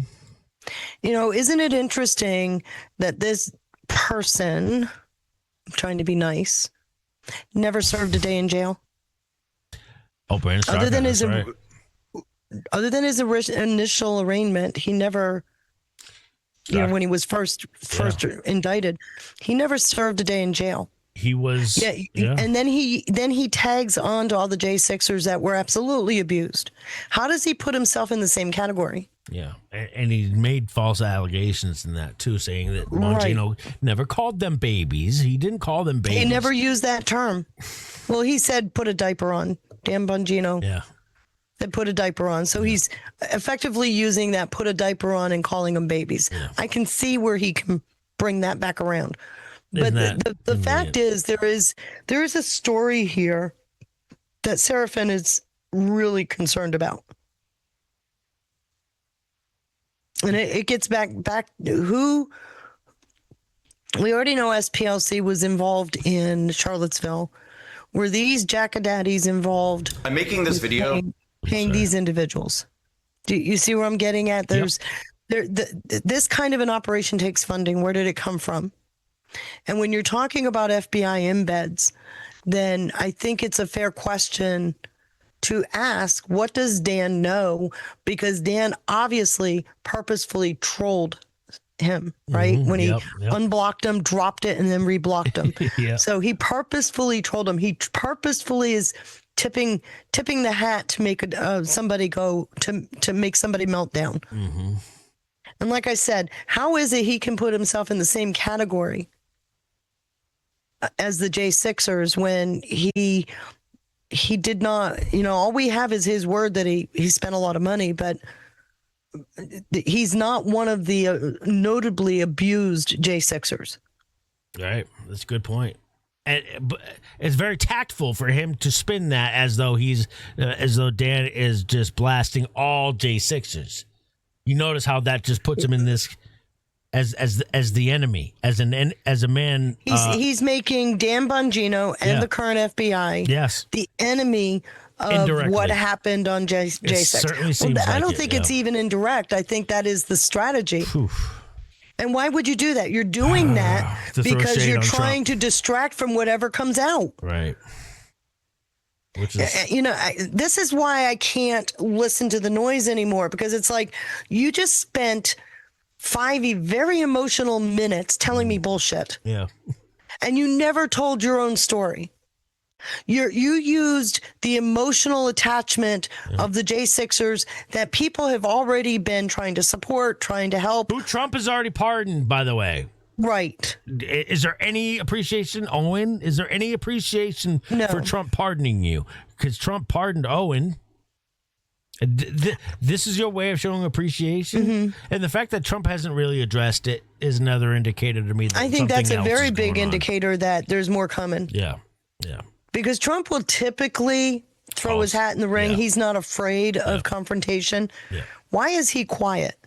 And like I said, Dan Bongino spent a year, then came out and is going after all of these people. Yeah. I think that's notable. Right. And they're also putting him on blast because he left. Mm-hmm. Which again, they keep saying he was fired and he wasn't. He announced that he was only going to do it for a doesn't year. it beg the question? Okay, Dan, you went in, you got your hands on some confirmation, right? Because that's what it sounds like. He's confirming his own thoughts. He knows what he can and can't say. He's seasoned. Yeah. But I'm looking at the people that are going after him going, you're scared. It seems like they're scared. Yeah. That's panic. It seems like it. And when does a seasoned special agent get that emotional? Have you been around FBI folk? They're as staid as they come. Yeah. There's no emotion. Unless your name is Kyle Seraphin. Here he is, 5 minutes of nothing but dripping emotion. And then he had the gall to mention MTG and Tucker. They deserve to be called out. I'm sorry. I'm with you 100% on that. See, give me long enough and I can tear apart every one of these people. The problem is, as we do this, the shit on the White House website isn't getting looked at, which is going up this tree of this conspiracy and this subversion that's been going on in our country for a while. Yeah. I picked my battle. Yep. Well said. Well, it seems like everybody else is kind of in agreement. And again, I'll say this, guys. If you're not, it's totally fine. All right. It's not, we're not here. It's not about being right or wrong. Well, I mean, we try to be as accurate as possible, but, in this situation, all we can do is express opinion and attribute it as opinion. Because it absolutely is. We Being have an no honest inside broker baseball. is what I care about. It's the best thing I can do is to say, this is my feelings. This is what I see. Yeah. There's some obvious holes here, guys. Yeah. And then watching these people who endeared themselves suddenly do a 180 should have been a red flag for everybody for 2 years now. Yeah. And I think, you know what, Timothy Nortoni brings up a good point. And I guess what I would say to that, who says, don't listen to the noise, stay on signal. Right. That's one of the reasons why I'm playing this, is so that people don't get caught up in the noise. My my objective by playing it is not to spread noise. It's to bring awareness to the noise so that I don't have any more friends fall for the doomer, seemingly fall for the doomer black pill operation. Okay, so at some point, Sean, you're going to put it down. I know. The famous quote, "Don't feed the trolls." You're right. I just don't want to see any more people succumb to it. That's all. Because it is heartbreaking to watch people really say, I'm not voting. I'm not voting. What are you talking about? We need to overwhelm the vote. That's something that I will dig my heels in right there. And that's fine. Let's talk about voting. Yeah. But don't put a name on it. Yeah, that's right.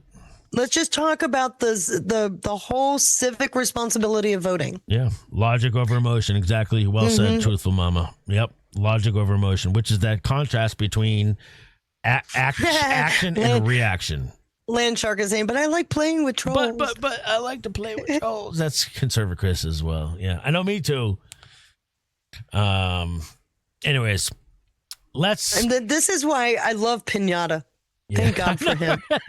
But I could not do what Pinata does. I do it once a week, and I actually do enjoy it. But if you had to do it 5+ days a week, you would have been worn out by now. He's desensitized.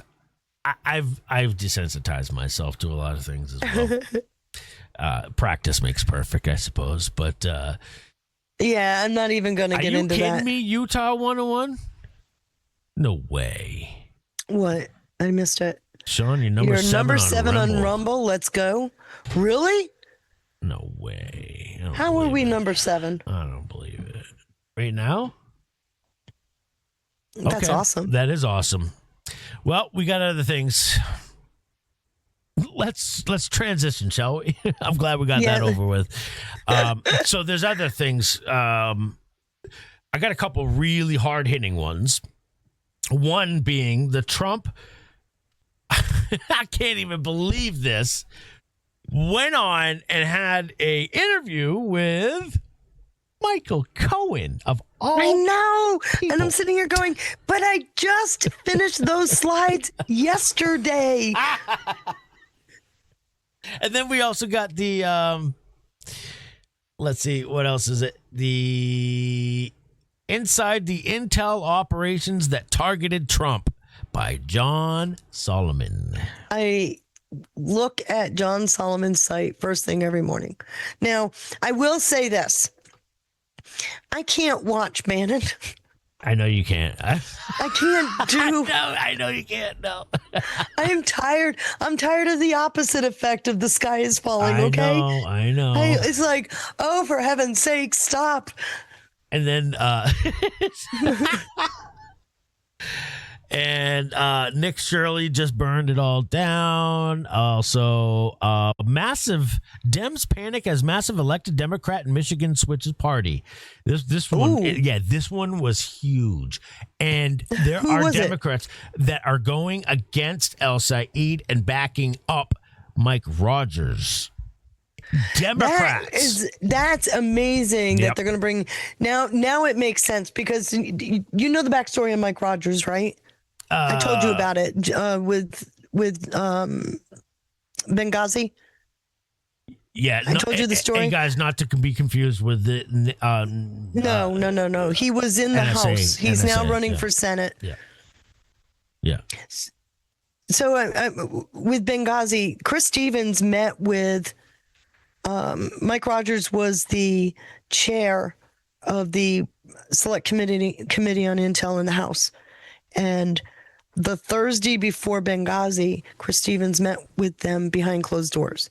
And then the following Tuesday, Stevens and 3 others were killed, remember? Yes. Okay. So, and then Megyn Kelly had him on. It was like several months later. I don't remember, but she asked him directly, did you meet with Chris Stevens? And he said yes. And then right after he said yes, he decided to exit his position in the House midterm. It wasn't the election because there was a void in talk radio. This is, mind you, back when Rush was still very much alive. There was no void in talk radio. Yep. And now he's coming back. He's running for Senate. And I'm thinking there's a game plan here. Well, it seems that these Democrats that without a home are going for Rogers because he feels more moderate, right? Right. Yep. And then you find out that Rogers met with Trump and they've mended fences, quote unquote, and Trump has endorsed him now. So there was whatever those fences that needed to be mended. I would love to have been a bug on the wall because I've always been frustrated over the Benghazi story and the obvious cover up. Yeah. That and Extortion 17, those two incidences, man. I thought for sure we were going to see something come to fruition on that. Well, I get the sense that something may be happening. Of course, we just had the August anniversary of Extortion 17, the Never Forget. We'll have to see. I don't know. Oh, we're just ahead of Drew Hernandez. That's too bad. I used to like Drew. I still like him as a person. I don't know. It seems like he's kind of fallen for the doomer shit too. It sucks, man. It just sucks. All right, that's all I'm going to say. The other thing that we got, State Department imposes new sanctions on Cuba. Yeah. The latest sanctions target the leaders of the Cuban Institute. Hold on. A friendship with the peoples, which the secretary claimed exploits educational exchange with the goal of, quote, identifying, cultivating, and radicalizing subversives. Says here, and this is from Just the News, Secretary of State Marco Rubio announced Thursday that the United States is imposing new sanctions on individuals and entities in Cuba as part of an economic pressure campaign. The latest sanctions target the leaders of the Cuban Institute of Friendship with the Peoples, which the secretary claimed, that's Marco Rubio, exploits educational exchange with the goal of, quote, identifying, cultivating, and radicalizing subversives. The Trump administration will not. Well, that's not hard in higher education. It's already been happening, right? I mean, almost every campus has radicalization going on in an overt way. It's not even hidden anymore. It's not even hidden, but imagine where it would be today without Turning Point USA. It sure does make you question, people like Tyler Robinson, doesn't it? Sure does. Oh, although I don't think he went to college, but definitely in the circles.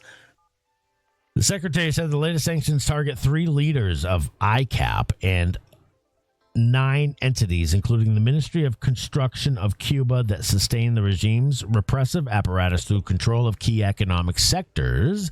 Rubio also highlighted Cuba's recent attempts to reinvigorate its network by hosting an event in Washington, D.C. last week that celebrated Fidel Castro's 100th birthday. So a movie that I am considering playing this weekend on Sunday for Patriot Theater is a movie called The Courier. Have you heard of this movie? No. Oh, are you? How familiar are you? I imagine very familiar with the Bay of Pigs. Oh, yeah. Really? Very, very familiar. Well, that's what this movie is based off of. It's based on a true story. It's got Benedict Cumberbatch, and what it's based on is when they got, I think it was Russia's, they got somebody to in Russia or the SSR, Soviet Union, to flip on the Soviet Union and that offered the most intel that any Russian has ever provided America, that they were going to be bringing nukes to Cuba. That's what this movie's based on. And they used a salesman, a regular average American salesman, somebody who has no espionage training. They did it on purpose and they kept him in the dark on purpose. It's a really interesting movie. I have to watch it. I've never seen it. It's really good. I'm going to show you. So did you do a fact check on it? No. Because they usually take liberties. Yes. They take liberties with them. That's why I'm sharing it with you now, because I wanted to get your take, and I'll just show you the trailer here real quick. It's only just over 2 minutes. Maybe you might have something that you wanted to offer on this, but guys, check this trailer out. I might be playing this one this weekend, and I'm leaning towards playing it. What? Do you have something you wanted to add? I was just sitting here thinking, I guess I know what I'm doing Sunday. Hey, please don't threaten me with a good time. Sounds like work. No, tell them I'm in my chair. Yes, he's just walked in. This is unexpected. I can't believe I'm actually having lunch with spies. I'm just a salesman. Exactly. You're a civilian, so the KGB won't be watching. It would be a real service to Great Britain. The British Embassy. What do you want me to do? I'm here to open a door to the top manufacturers in the West. I like Lionsgate. Will I be putting myself in danger? If this mission was the least bit dangerous, you really are the last man we'd send. Make sure you wear it while you're in Moscow. What does this do? Shoot poison darts? Everyone you meet, assume they're KGB. Every Russian is an eye of the state. You'll just be a courier. Just a courier for Russian secret. From now on, you will be selling one thing. The idea that you are an ordinary businessman and nothing more than an ordinary businessman.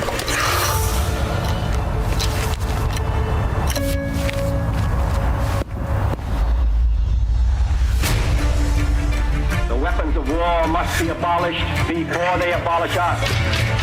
I am asking you to stop going to Moscow. I am asking you as your wife. I didn't want you to be involved.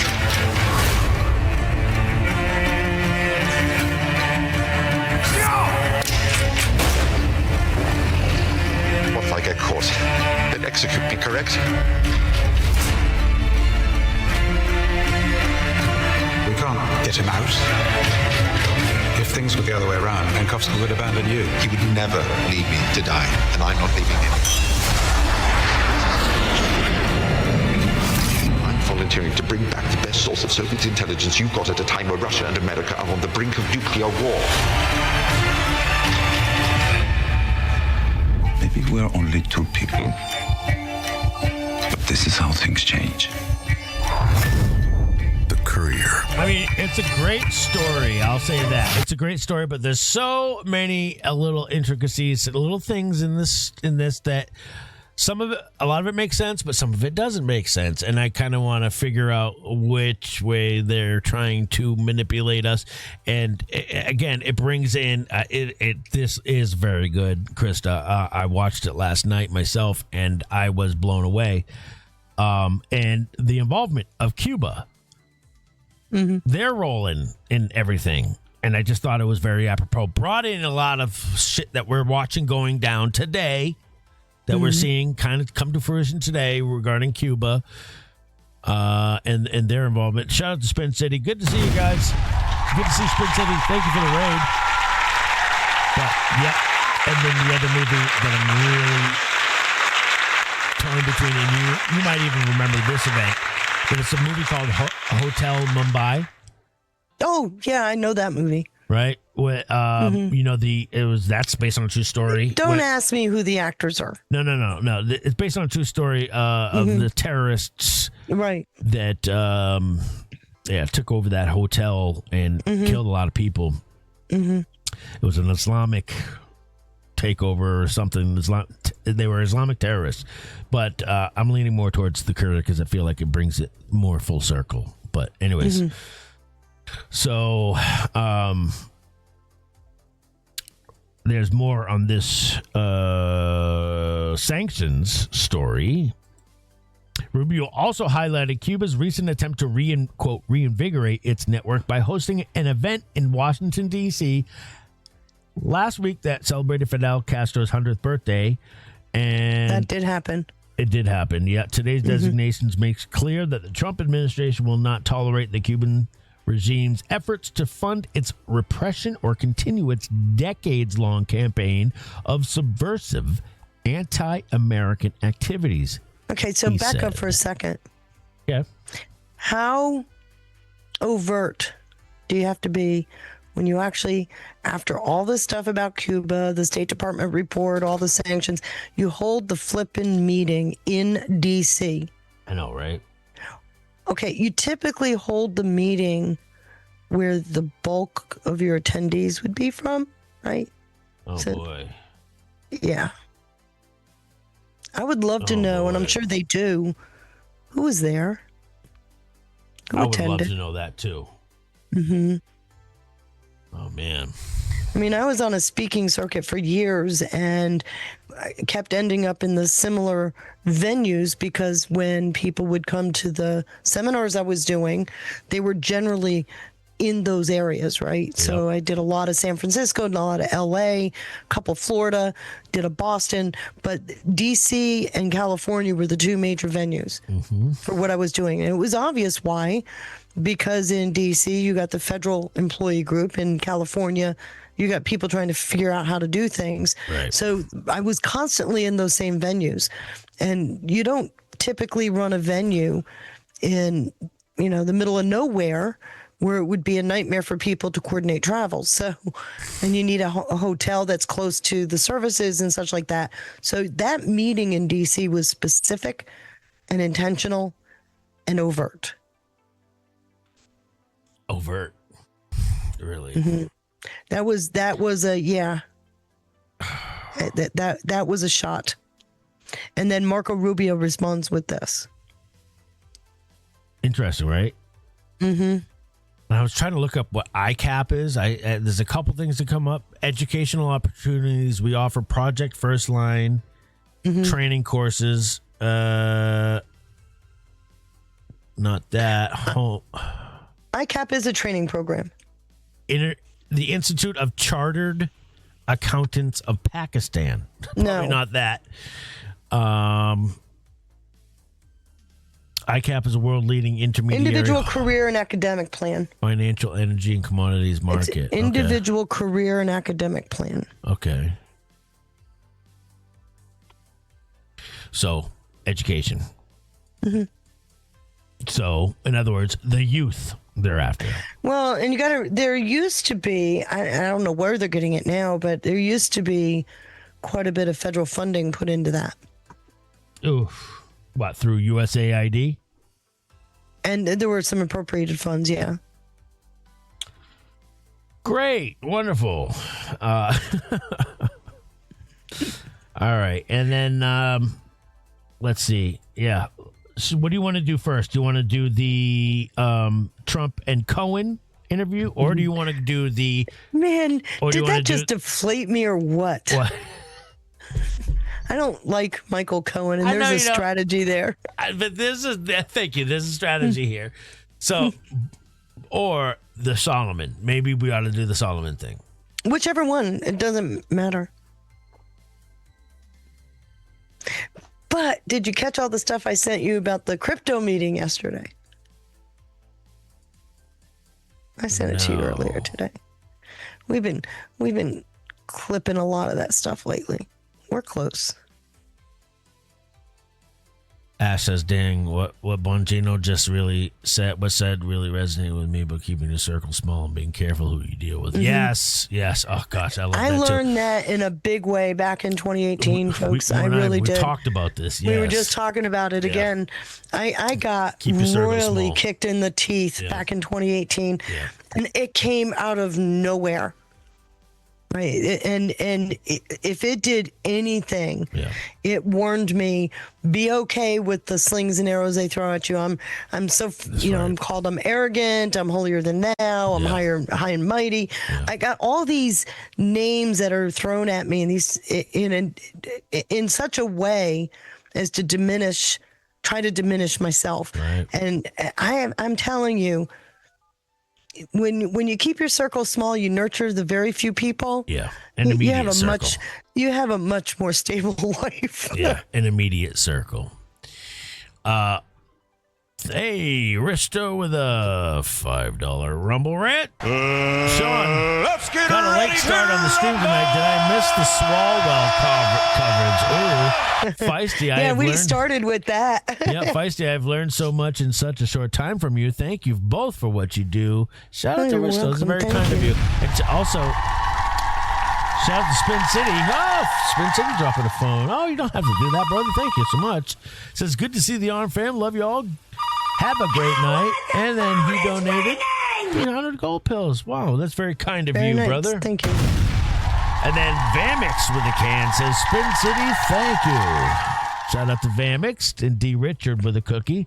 Sean, Feisty, thanks for doing what you do. I greatly appreciate it. That's very kind of you, D. Richard. Hope you're doing well this evening.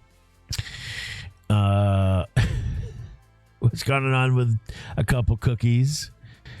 This guy ordered a one size too small for his Shaunathon, says what's going on. Yeah, correction, right. 2 sizes too small. Obviously, it's cutting off his testosterone. His voice isn't quite high enough yet. It's getting there. Yeah.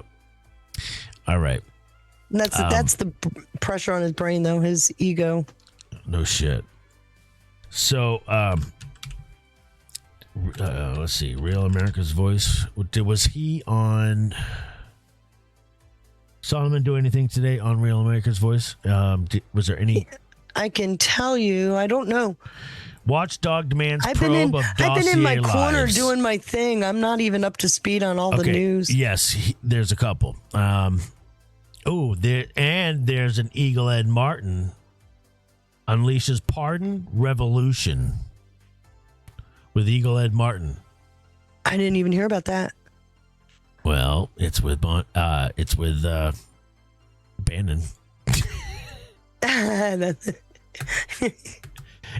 Okay, there it goes. I got the shot right to the head. It's with Bannon. And then Trump blockades Hormuz and starves Iran with Solomon. And then Watchdog demands probe of dossier lies with Did you play Solomon's thing about Round River on your show? No. You've never played it? Not yet. So that's why I'm thinking we should go with that. We got to start with Solomon because that's a big deal. And it kind of dovetails with all these other things you're bringing up. Okay, so it goes FBI secret election operations and then Round River revelations into mirror image of Crossfire Hurricane. Mm-hmm. You want to do that? And I know exactly how that happened. Ooh. Serpentine, wasn't Johnny's birthday yesterday? Or is it today? I thought it was yesterday. Can we call Johnny on his birthday just for a goof? Yeah, it was yesterday. No, his birthday is today. It is today? Yes. Okay, I thought it was yesterday. So, happy birthday to Johnny. I did give him a birthday shout out 2 nights ago. So, but we'll say happy birthday again. I don't know if he's out there lurking. I got the sneaky suspicion he's taking the night off. Right, Bama, good point. Ed Martin equals the signal guy. Mm-hmm. Tim Walz declares if he uses this pardon, we will send him to Minnesota. Yeah, I got the Eagle Ed Martin thing, but we're gonna go get into the Round River thing. Do you want to? Did you want to brief everybody real quick on the Round River? In what manner? Where do you want me to go? For anyone who might not be familiar with familiar with Round River, where it's headed. Okay, so we did a show on this. I showed you the slides. We've been through this dig. Back in the early 2000s, there was a program called Stellar Wind. Oh, yeah. That program began to go sideways starting in about 2010-11. Okay. And they developed, in 2014, they added some PII protocols about who can and who cannot have access to this highly sensitive information. That was the 2014 FBI memo. 2 years later, we start transitioning everything that was in the Stellar Wind database into Crossfire. That's the President's Stellar Wind, for anyone who doesn't know, is the Presidential Surveillance Program, which was run appropriately. And there was 4 years of IG reports. It was a multi-agency IG reporting where for 4 years they looked into what was going on with Stellar Wind, and they said, hey, in 2009, they said there's room for abuse. 2010, it's going sideways. 2011, it's gone sideways. So in 2012, when the last report, that's when it got shut down. SolarWinds got shut down. And what they did was they enhanced Sentinel, which is the FBI database. They enhanced Sentinel to kind of become that vault, if you will, for all the sensitive information. So that got the human intelligence out of it, human, and it was all put in there. Okay. Well, that was what they were using for Crossfire in 2016. And they thought it was working until Devin Nunes got the unmasking memos. Remember, he abused. That's when the FBI realized, somebody can get into our vault. Yeah. We don't know who. In fact, on my slide, it's a masked man. He's kind of in the shadows. But we don't know who gave that stuff to Nunes. But that's not the story. The story is the vault was penetrable. So that was in 2017. 2018, they came out with another memo that absolutely talks about segregating information. And then you realize they started architecting, because they were having these problems with the Crossfire database, they started architecting Round River in 2018. 2020, they completely launched it. And that's the Nikki Flores comment about how she was basically running a shadow government across the FBI. And knowingly withholding. Very important. So it's not just a database of information, it was an operation system, right? It was an operating system of sorts where there were guardrails built into the system to prevent people from seeing what was in the system. So you and I are both investigators. I'm on the inside. I get to see it all. So you're not on the inside. When you're not on the inside. So when you would do a database search, you would get no returns on that information. Oh, wow. So, and that's how they kept people like Durham out. This is how they kept Rosenstein out.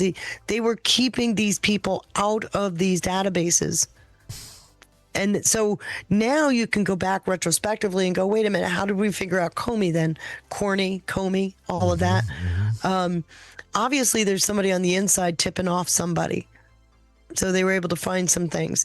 But when you carry this through by 2020, when they launched Round River, what they did is everything from Stellar Wind all the way through is in this operating system now. And then what happens in 22, when Jack Smith gets appointed as special counsel, he adopts the entire thing. And that becomes what you now know as the Arctic Frost operation. Where they exploited data that was, you say Stellar Wind, but can I take it back to the Patriot Act? Well, that is Stellar Wind is Patriot Act and Stellar Wind are both around the same time. Right. So, but there's several Patriot Act upgrades. And the biggest one that allowed for all this to happen just happens to coincide with the 2014 PII memo. Just happens. I mean, it's just a coinky-dink, right? Yeah. No. I don't believe in coinky-dinks. So, but where we're at now is we're finding out that there was all of this information in this repository part of Round River. Yep. And there's two goals with it. One, you don't want people to see your dirty laundry, so they're access prevented. And then the other side of it is you get to see who's in that database with the dirty laundry, and you get to farm it around. And remember, there was the Operation Coconut, Operation Cranberry, where they had what they legally required filter team to prevent certain information from going into. And remember, we had two lawyers, one on each one of those, who were the lead prosecutors. But on the filter team, they've both been referred for criminal referral. So you're watching the last 3 years. It's progressive, mostly since 25. Lawyers, what you're looking at is they had a requirement to partition off, so the filter team took first sight, and we've actually got Wyndham literally downloading information, then sharing it within 30 minutes of Nora dropping that information. And it gets back to, it starts with the GSA communications from the Trump transition team years ago. Now we've refined how we do that. And like I said, when you've got people talking about massaging the PDB, Presidential Daily Brief, you got people talking about a shadow government, you got people joking that they're more important than the elected leaders. Yep. When you see something like that going on, they actually think that they're impenetrable. They actually think. So now you got to look at, I know we love to rag on a few people, but there obviously were people inside that circle that were taking copious notes. Right. So we know there's whistleblowers with Grassley, but there's more than that. And we'll get into that in the day by days. But what he's talking about is this system. And when I saw it, I almost came to tears because it was so refreshing to see a full report on something I struggled to research. Did you see 5 years ago. Grassley posted yesterday about him taking a Hoover vacuum cleaner that's 17 years old? 17-year-old. So we got our second string is now. So Bessie's, she's done. Well, now Hoover? second string, yeah. Remember she caught fire. Who did? And what? then what? Bessie, his reliable vacuum. Yeah. It died. And so he tried to bring out another one. It was not as good. His Electrolux died. Okay, and then this guy met him and gave him his 17-year-old. And I've already given you the meaning of 17. Vacuum cleaner. Yes, Hoover. Like the Hoover so you guys building get what or 17 FBI? is. Hoover building, yes. I mean, I don't know that for sure. That could be a coincidence, by the way. No, I don't think that is. I don't think it is. how many vacuum cleaners? Wait a minute, back up. Manufacturers are there out there? Well, still, it's been his Hoover. Think about what Grassley's been doing since you became aware of what's going on. He's been going after the FBI and the DOJ for their weaponization.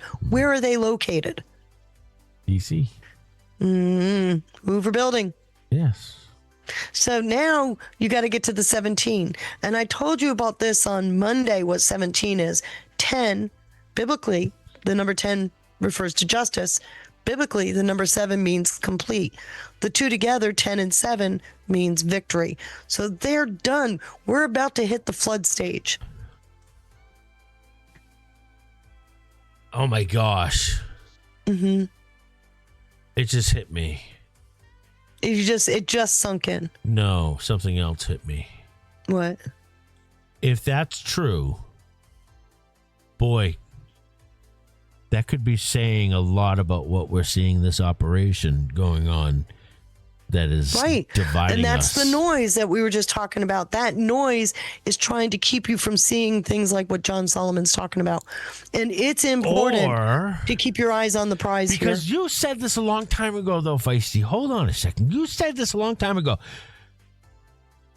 One thing that, oh boy, it's almost something else that I'm thinking this could be is an op to encourage accountability.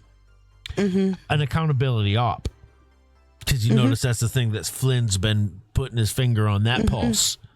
Ensuring that he's there's been pulling that accountability. thread every single day is So, about accountability. If that's true, what you're saying, that there's a flood about to happen. I'm that sure flood of it. is accountability, is it not? Not just accountability, because it's one thing to have a sealed indictment come out, but it's another thing entirely to see an adjudication where somebody actually is given time. In a perp walk, yeah. Right.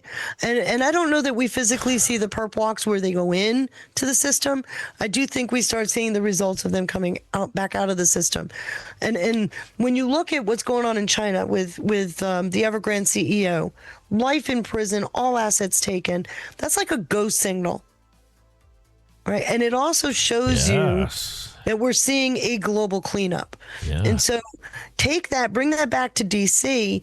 And what they're exposing here, we already know that Lisa Monaco, Nikki Flores, Wyndon, and whatever, the Holback, we already know those 4 people are under indictment. We knew McCabe was under indictment back the day he got fired. His lawyer told us that. So, and if you look at the people that are all under indictment, isn't it interesting that the original team on Crossfire Hurricane are all under an indictment or under investigation?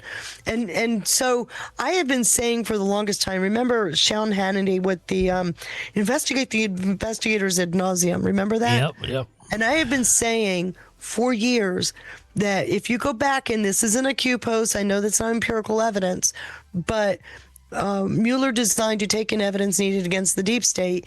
I believe in the deck that I've been putting together because I'm looking at the nuance stuff. I believe I'm proving that that's what they were doing, is they were investigating the investigators.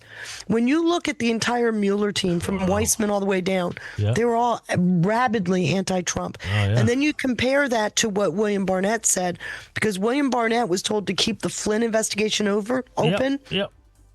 He got put on to the Crossfire team, the Mueller team, and he left it, and he said that he felt that they were going after a predetermined outcome. Andrew Weissman said that? No, this is William Barnett. He's the guy that was assigned to Crossfire Razor, General Flynn. That they're obviously biased. They were looking for an indictment. They were looking for crimes to stick onto an individual. Well, which is not what the DOJ remember is what they supposed to did do. with no, they're not. And what they did is they took the Flynn Kislyak call and they retrofitted his 302. So that there would be an obvious disconnect between the Flynn Kislyak call and what he told the FBI. Knowingly. Yeah. So they're manipulating government data. And I don't know if you recall, but Sidney Powell used to come out all the time saying, where's the original 302? Yeah, I remember that. Very well. Remember? Yeah. And so when you take that incident, you take what Barnett said, and you recognize as you come into 22, 23, 24, that they're using that database to craft crimes. And you end up with Trump going to jail for, 300 and some years in the end. Do you see what I'm saying? Yeah. You're using that database is the center of operations. So, and no, Bamlo is asked, is there a Crossfire Hurricane Special Committee list? No, you're going to, where you're going to see, I suspect, accountability come regarding that is going to be, I suspect, down in Duppy, let me tell you something. District of Florida. I want Weissman's ass. God, Weissman's the guy that took down Enron. Never does this happen where the Supreme Court reversed it 9-0. That was he put people in jail for a thought crime, literally. Judicial malpractice. Yes, and he never paid for that. Yep. That's a great And you point. had, what was the company? Off the top of my head, I can't think. They literally closed shop when that came out. And 25,000 people lost their jobs overnight. That's insane. Because of what he did. And he was never held accountable, ever. And then we end up with a law called Sarbanes-Oxley that was supposed to fix all this shit. Yeah. That was one of the courses I taught when I was teaching the master's course, right? As a college professor, I was teaching Sarbanes-Oxley. And let me tell you something. There's another shit show bill that was designed to be a burden on businesses and not really solve the problem. So, yeah, when it comes to what Weissman did, I'm right there with Sidney Powell. Yeah. He needs to be drawn and quartered. Yeah, literally. I agree.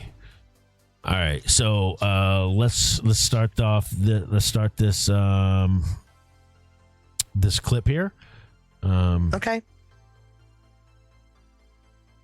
Actually, I'm going to rewind it a little bit. It's only 3 minutes, the beginning, but I'm just going to begin from the opening and get right into the Round River revelations. Do you want me to pause it after the done with the revelations, or do you want me to allow it to go into the mirror image of Crossfire Hurricane? Let's wait. Let's get prepared to pause it after Round with River. the revelation. Yeah. All right. Here we go. The intelligence community and the FBI were interfering in an American election by picking winners and losers. Newly declassified documents reveal key details of a secret intelligence operation known as Round River. Its goal, in its own words, was to neutralize the Ukraine narrative, the narrative that Joe Biden, Hunter Biden had a corruption problem in Ukraine. John Solomon chairs the White House Government Transparency Task Force, responsible for releasing previously classified documents. There were intelligence officers bragging that they were withholding information from the president. He is an award-winning investigative journalist and founder of Just the News. What happened from 2016 to January 2025, it's a wash, rinse, repeat cycle. Until you nip it in the bud, the flower is going to keep growing, and it's a rotten flower, and it threatens all of our voting rights. This is American Thought Leaders, and I'm Yanya Kellick. John Solomon, so good to have you back on American Thought Leaders. Love being here, Jan. Thanks for having me on. So, about a year ago, we did an interview together. I'll read you the title. It was 9 years later. Here's what we know about the origins of the Russia probe. Now we're 10 years, 10 years later, and you're the, the unpaid chairman of the White House Government Transparency Task Force. Yeah. And you are declassifying or, kind of bringing out a whole bunch of declassified information that the president has declassified. That's absolutely fascinating. Tell me, just to start us off, what do you think is the single most, incredible thing? And, obviously we both know a lot here that you've discovered in these newly declassified documents. Yeah, listen, I think at the end of the day, Crossfire Hurricane, which was the original investigation, morphed into additional operations that continued long after the Mueller report allegedly put to bed Russia collusion. And so what we're now seeing, and I think the most important documents we've released to date, other than the election integrity documents, very important because we want to secure our election systems for the 26th election, is the fact that as soon as Russia collusion was put to bed by the Mueller report, he concluded there wasn't a criminal conspiracy between Trump and Vladimir Putin to hijack the 2016 election, Russia morphed into a new weapon for the intelligence community and for the law enforcement community that despised or disliked Donald Trump. Let's remind everybody really at its heart what Crossfire Hurricane was. It was a Democratic opposition research project that was handed to the FBI, and the FBI turned it into a 3-year criminal investigation, even though very early on they realized that what they had, the Steele dossier and all the other related allegations, were either debunked or unprovable. As Pete Strzok said by May of 2017, no big there. Or as Agent Bill Barnett said, a bad game of Clue. We tried to pretend two people were conspiring together just because they were in the same vicinity, and that wasn't the case. So even though they knew Russia collusion wasn't true, they put President Trump through 3 years of investigation and the people around him, and it hampered a large part of the first part of his 45 presidency. As soon as that comes to an end is about the time that I write my stories at the Hill, saying that Hunter Biden was getting paid large sums of money from Burisma, a company that the U.S. government considered corrupt in Ukraine, and that Burisma seemed to have an interest in decisions that Joe Biden, as the vice president, was making at the end of the Obama era. And that narrative began to gain great steam. The New York Times and ABC News wrote big stories that matched my original reporting. And it appears, not using anyone else's words, but the government's words, that the FBI, the same FBI, and some of the same players in the Russia collusion case morphed into a new operation. It was called Round River. Now, an operation is not an investigation. It has latitude that you can't do, things you can do that you can't do in an investigation. Investigation, you have to have a predicate. You got to have probable cause to believe someone committed a crime. In an operation, you could assess that something is a threat to the American public and try to neutralize that threat. And so right around the time that Mueller makes his conclusions, a new operation springs up. It's called Round River. And its goal, in its own words, was to neutralize the Ukraine narrative, the narrative that Joe Biden, Hunter Biden had a corruption problem in Ukraine. And the way they set about doing it is by using the term Russian disinformation. Anything that's negative or derogative about Joe Biden, Hunter Biden, Hillary Clinton, John Kerry, Barack Obama, and George Soros and many others is Russian disinformation, and anybody looking into it, including the sitting Attorney General Bill Barr, the sitting Secretary of State Mike Pompeo, to sitting senators, to members of Congress and the House, all who were investigating it, myself as a reporter, Greg Jarrett, Fox News, they were all labeled as conduits of Russian disinformation. In other words, Republicans and conservatives looking into the merits of the allegation are propagandists for Russia, and the Democrats who might have been involved in the narrative, might have been involved in a corruption scheme, they're victims or targets of Russian disinformation. So Russia evolved from a allegation against Donald Trump into a protection racket for Joe Biden and the Democrats. And the most stunning part of that operation was that this strike force of analysts, FBI analysts, were going into confidential human source files, the files normally controlled by agents who handle very confidential informants, and they were inserting into the file a memo or a declaration that the information about Joe Biden from this informant is Russian disinformation, essentially neutralizing the use of that information, probably making it unusable in future criminal cases and rendering it useless for the intelligence community. Now, some of these informants had long and successful relationships. One of them went back to 2008, had been serving for 12 years on and off.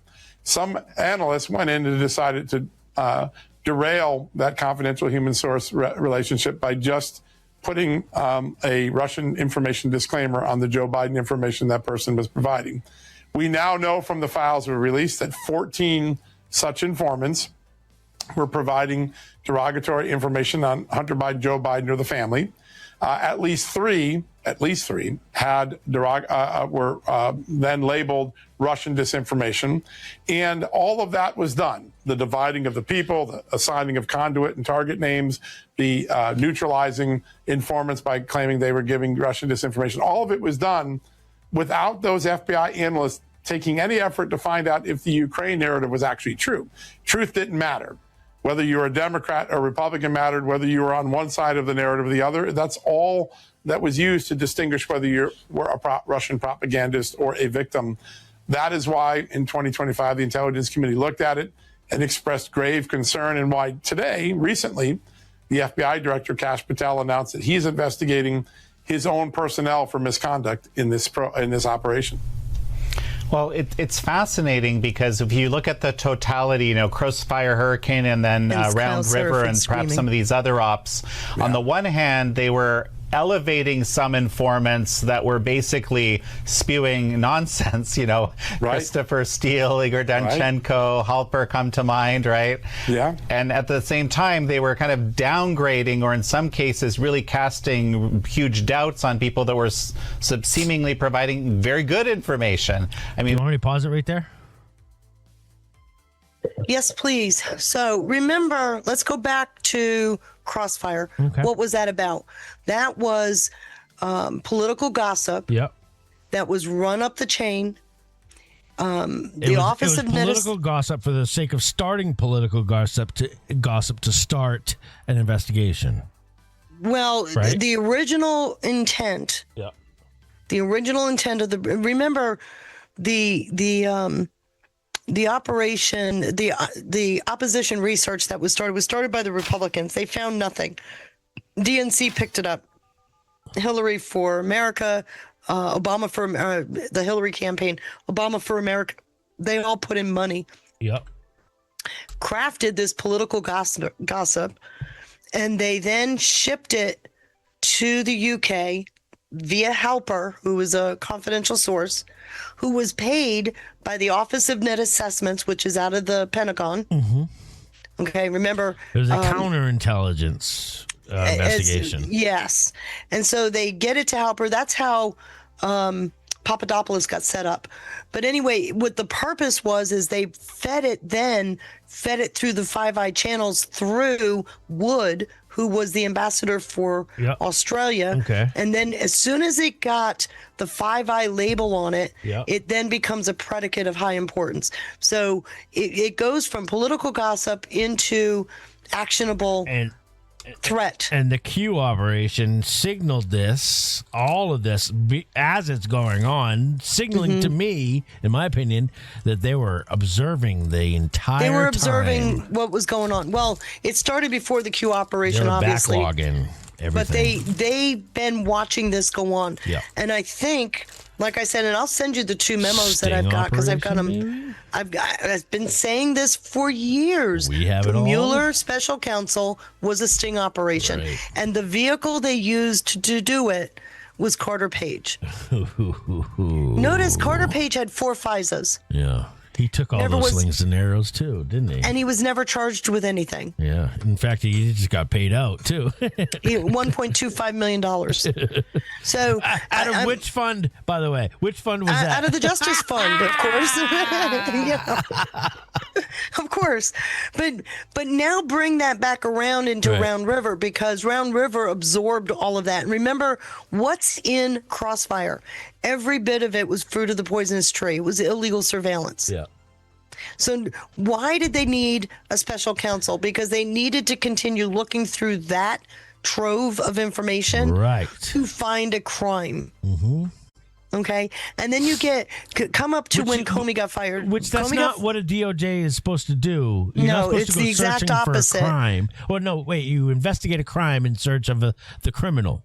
Right. Who committed the crime. Well, you don't they found the criminal. Yeah. They found a criminal that they wanted somebody to be a criminal, and they went and found a crime. They did, they investigate somebody who they deemed as a criminal in search of a crime. You don't do that. Let's bring this forward, because remember in May, Comey gets fired and McCabe steps into that position. McCabe had been pushing for a special counsel. Wow, that was convenient, wasn't it? Yeah, McCabe had been. He had already had an argument with Rosenstein. He got rid of Comey. Now he's finally in charge of the whole caboodle. He's pushing Rosenstein, who's DOJ. Lord in every bad actor that was embedded into the FBI. Well, so high level that actor. High level. They're all 7th floor. Bring that forward. Yep. Because after Nunes got those memos, obviously their database was corrupted. It was compromised. That's when the oh shit moment. The oh shit moment.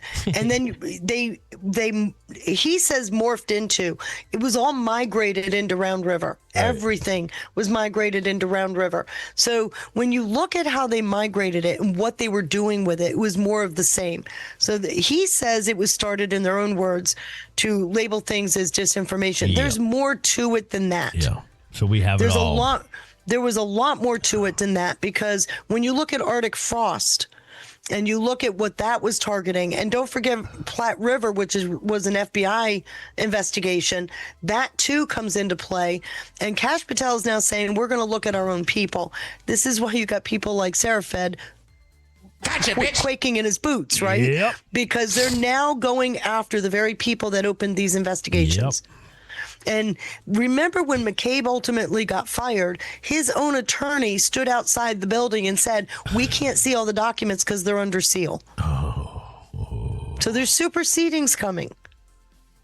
So now we're sitting here looking at a Round River where they were allowed to progress it, and that thing just morphed. It got so big that it included some J6 stuff, not necessarily the J6ers, but the J6 thing. Right.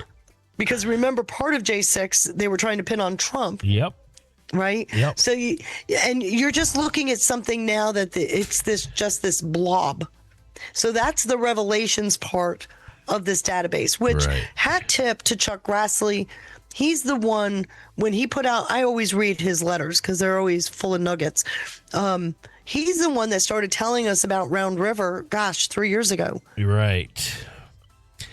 Meg B1234 says, that's why I get so confused. They scream at the camera but never tell the whole story. Never tell the whole story. So that's what kind of I feel like you guys are going to be, if I can figure out a way to do it more quickly than I am, my timelines are going to be they're very revealing. Yeah. They really are. Summarizing it in very easily understood ways. That's kind of my job here, is to break it down, simplify it, I suppose.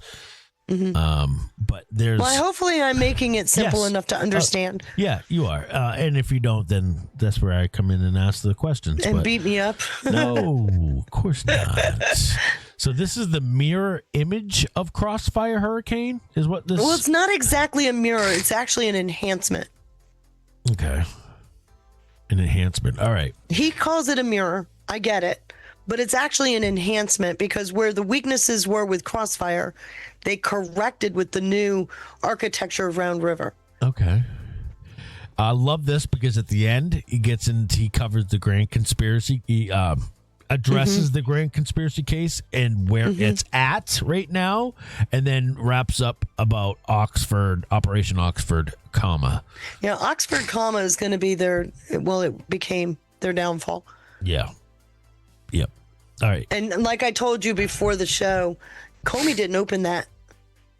They opened Oxford, comma, 2 weeks after Comey, or a week and a half after Comey was fired. That was Trump's. I think that was. What they did, and that's when he explained it. Right, McCabe authorized it, briefed Rosenstein, and it was opened. And the purpose of it, and I can explain what he said about the you find disparate information and you insert it into all these files because that disparate information is inserted into the files via its classification codes. And if that file has that classification code, nobody can see the file but those that are given the access to it. So that's how they partitioned it. Yeah. And so they would find a lot of people.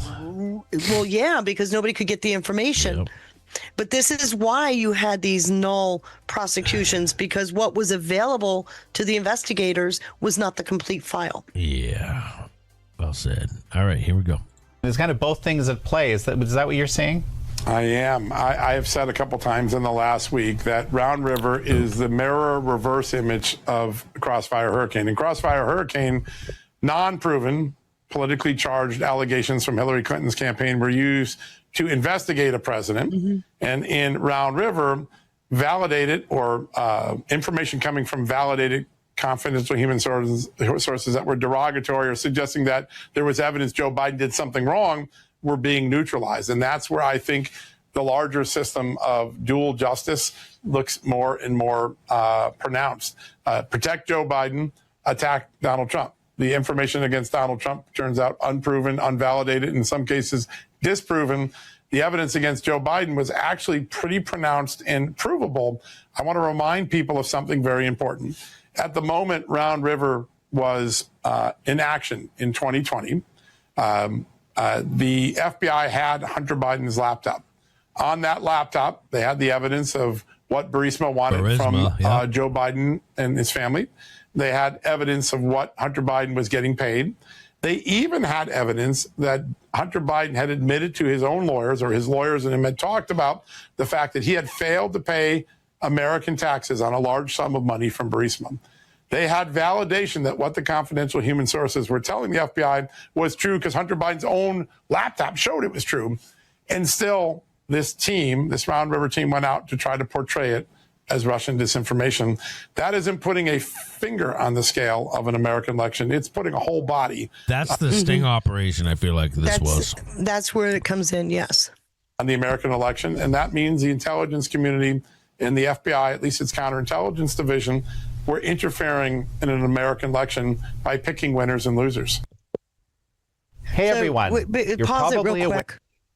What he's meaning by picking winners and losers is if you've labeled all the Biden information as disinformation and you've protected it with a special access code, nobody can look into it. Nobody can investigate it. Those investigations go dead. Yep. And then they could put out any conversation, any information they want because there's nobody to challenge it because they can't see it. Right. And so you're regardless of what IGs, not even the IGs. Not even the IGs could see it. And just so you know that there was an issue with the IGs gaining access into information years ago with Obama. Yeah. That they had cut off access to the IGs. So these are systemic tactics that they've evolved over these years. into this database. So I'm just going to point out, for us to know anything about Round River means you had to have somebody telling somebody. Right. Okay. And this is where Grassley came in. Oh, okay. Yes. Melissa, Comey is fired in May. McCabe quits in March. No. I thought Comey was fired. Comey was fired. So was McCabe. And it feels like, all right. So correct me if I'm wrong. I feel like Trump fired Comey, but it's almost like he did it on purpose because he knew that they were going to go after him for firing Comey. Does that make sense? No, I don't think that was it. I think the purpose of Comey getting out of there, the same as with Yates, was to get McCabe into that position. Why? McCabe is the ringleader to so many things. You'll see it. It's so obvious. He's the ringleader to so many things. Do they need more on McCabe then? No, I don't think McCabe was already under a sealed indictment when he was fired. So why did they need to get him in there to cause more damage? Because McCabe isn't working alone. Oh, he's the seventh floor leadership. Remember, Lisa Page was his general counsel who was instructing Strzok to edit the 302. So there's a chain here. There's a chain of custody that needed to be flushed out. And I think they were watching it closely. And I do believe Trump was very well briefed, knew exactly what was coming. All right. Yep. There's a much bigger story developing. And let me put it this way. Sure.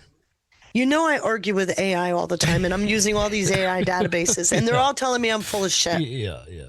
I just had a laugh because I got 2 of the 3 AIs, I haven't gotten into the third one yet, to actually agree with me that there was an investigate the investigators operation going on. Oh, so Feisty got AI to admit that there's investigations. Using only primary sources based on things that are embedded open in source. Court cases. It's all open source. But it's all primary. It's court cases. It's Grassley. I use Grassley like crazy.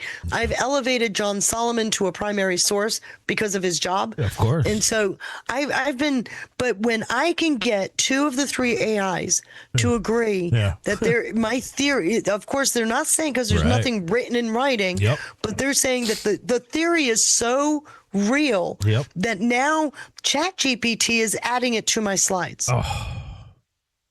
Automatically, and I'm not asking without even asking, it added it to the slides. No way. And so I'm looking at this going, okay, we've gotten to a point where the chain of custody, the evolution of Sentinel, all of this stuff from Crossfire into Round River, everything that happened with Round River, and I'm trying to develop these slides without knowing what the future brings. Okay. Right. I'm just kind of tickling it as I go through.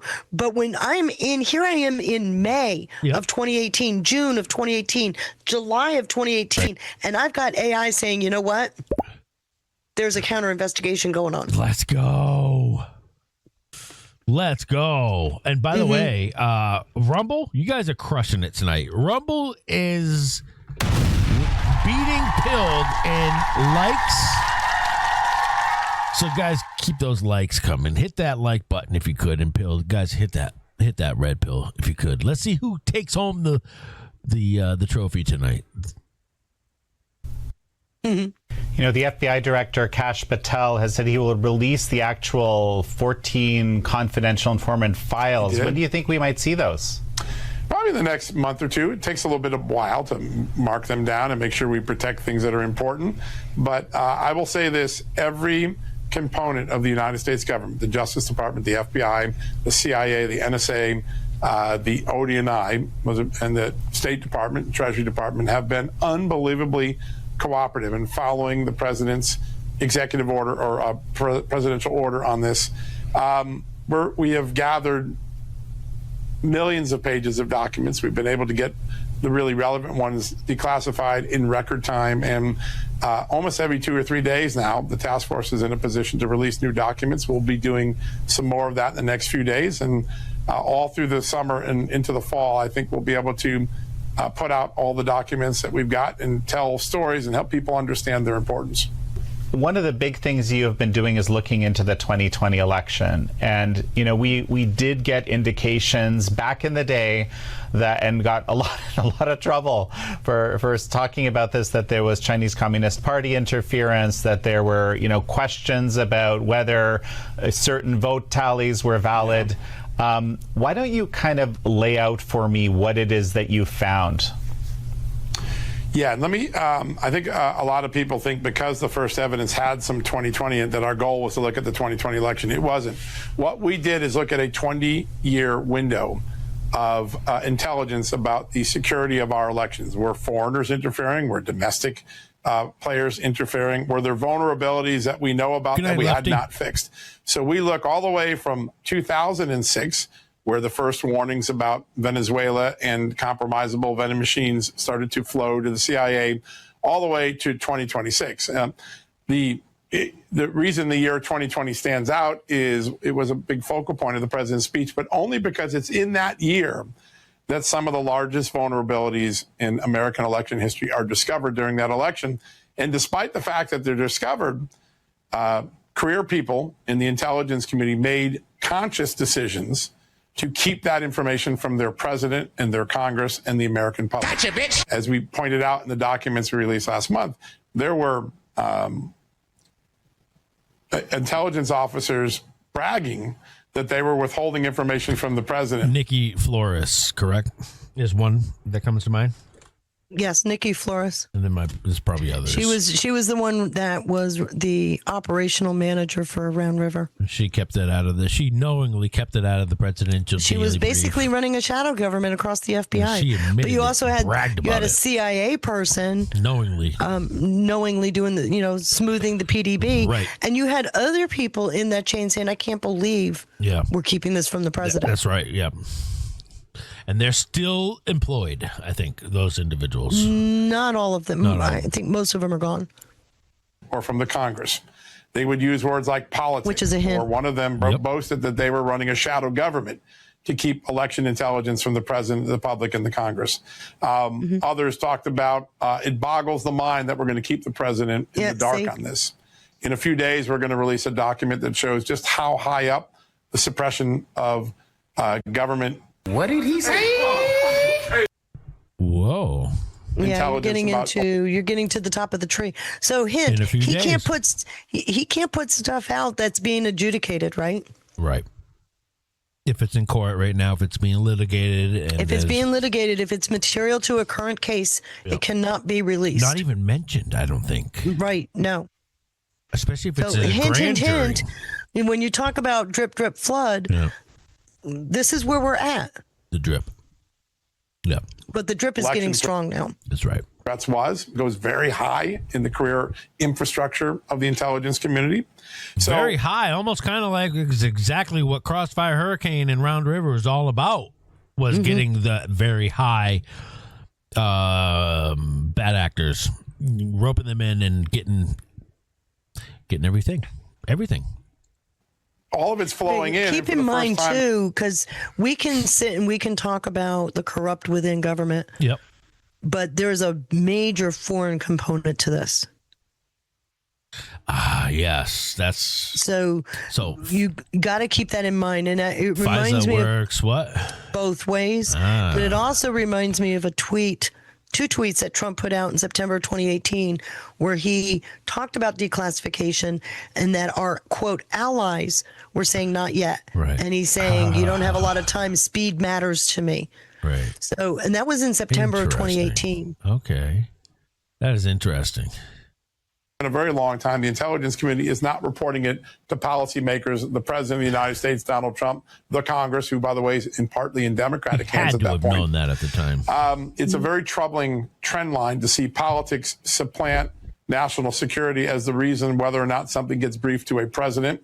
There's a memo where you see one of these spy agencies bragging that we're massaging the PDB, i.e. the presidential daily brief, the way that the president gets his intelligence every day, to keep out the election stuff. That is, as one person said, mind-boggling in their own emails. They were keeping our president, our voters, and our Congress in the dark. And by the way, that what those vulnerabilities showed is that for 6 years, from 2020 to 2026, we had a glass chin of election security. We were being told. But Sean and Feisty, nothing has happened to Nikki Flores. How come she's still walking around a free angel right now? What's going on? You know what there? I also noticed? She's still in the U.S.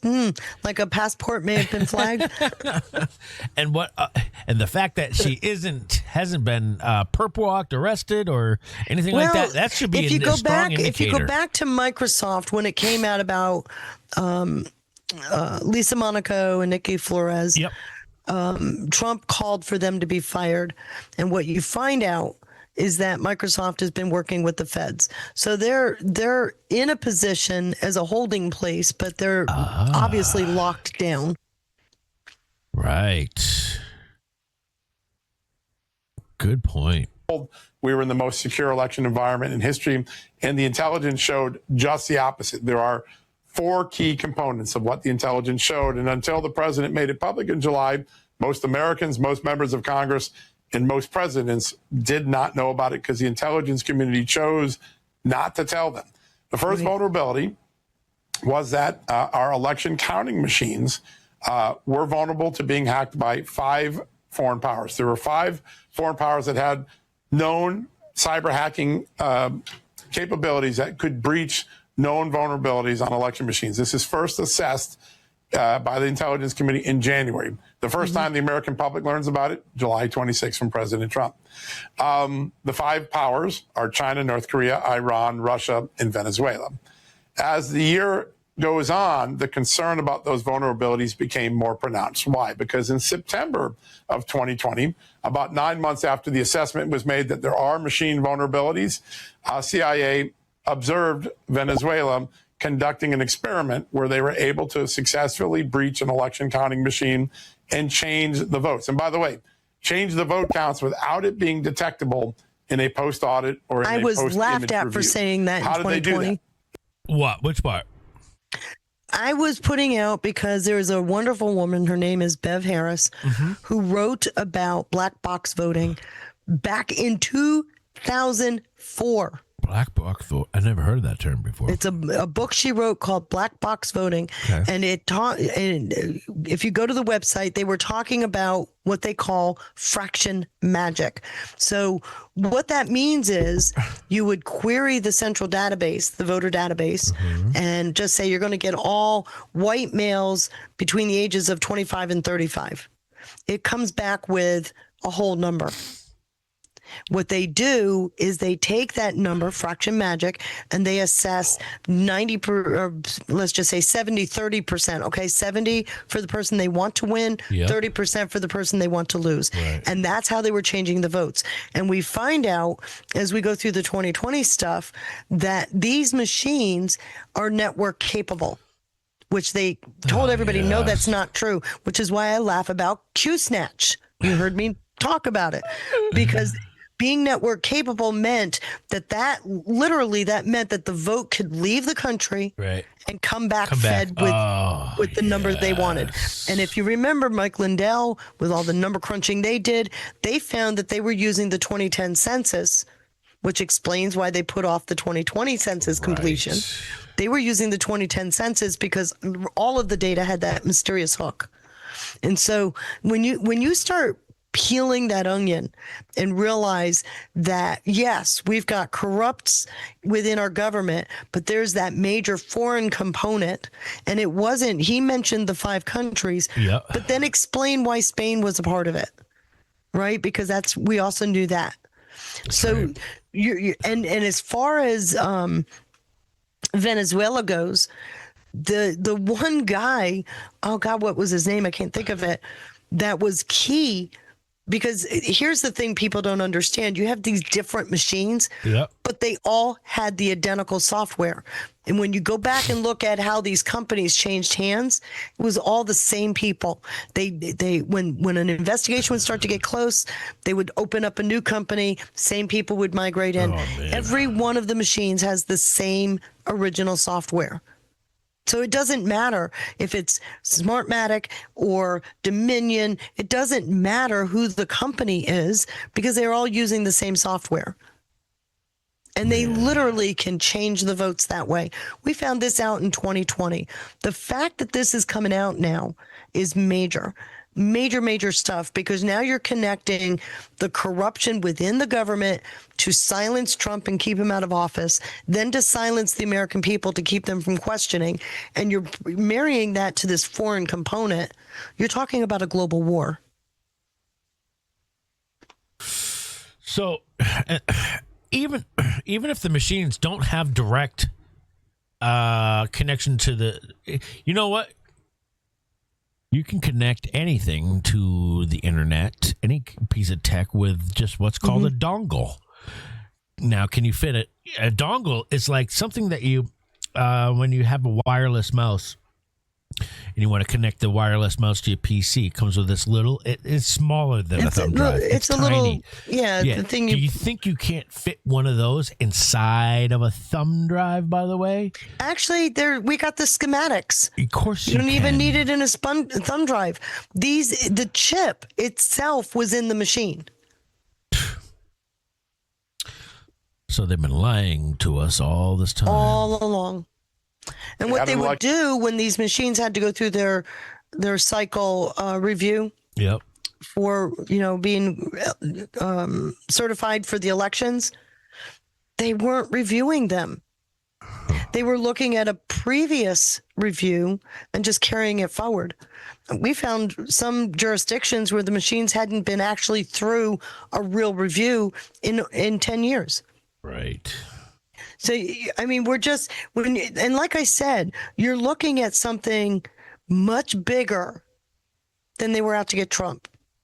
The size and scope of this is a lot bigger than what most people think it is. And yes, we were that close. Fascinating. All right. Which is why I keep telling people, go back and listen to his washing machine speech. There's a lot of nuggets in that. I remember that. Yep. Mm-hmm. Ballots and counts on it. As it was working its way up to the vote counting area, a mirror server was created. Somebody sucked the real votes off, placed out fake votes in, and then sent them up, so that when the audit occurred, the fake votes would be the only ballots you could see. You couldn't see the original ballots as they were casted. What's that sound like to you? Now, that was in a controlled environment in Venezuela. What's that sound like to you? A partitioned database, right? You suck out the valid votes. Yeah. And you infuse the invalid votes. And an auditor couldn't see. Sending them overseas and bringing them back, and then there's no. But what you do is you completely partition them out, right? Yeah. And so when you're looking at a count by count number, which is why they don't want to do hand counts, when you look at a count by count number, the number voting matches the number that's retrieved in the machine, and you cannot pair it up with the actual vote itself. This is why they're not doing the hand counts, because what you submit and what the machine is registering are two different votes. Oh gosh, yes. So, but they're still flipping votes. Well, they are. They're doing it electronically. Right. And I've heard people say, well, they did it through the mail-in ballots. Yes. It was all safety mechanisms were off. That 2020 was intended to be stolen, and all bets were off. And so they did the mail-in ballots, but they also did it with the machines. We watched it. If you remember, in 2020, we'd be watching CNN, and you'd see Trump's votes go down and Biden's votes go up. Oh man! So we watched the electronic change. This. Yep, I remember this. Well said. Venezuela. It didn't happen during a real election. It happened during election testing. But its significance to the intelligence community was, hey, this isn't hypothetical anymore. Someone figured out a way to do this. And the CIA was extremely concerned about it. But guess what? Our president, our Congress, and the American people didn't get told. And for 6 more years, we went through thinking our machines weren't hackable when they weren't. 2022 was worse than 2020. That the president announced in July that we were able to find in the documents was the fact that China began penetrating and collecting Americans' voter registration files. They bought some over 200 million. They stole some illegally, and they hacked some illegally. They used all three tactics, and they eventually got enough information on 220 million voter registration Stop files. that for a second. Hear what he's saying. You can purchase voter data. They bought some. They stole some. They stole some. Yep. What they stole is it stealing if it was given to them too? Well, he gave you 3 categories but didn't draw out the second. So you can buy it, but you can also hack into it.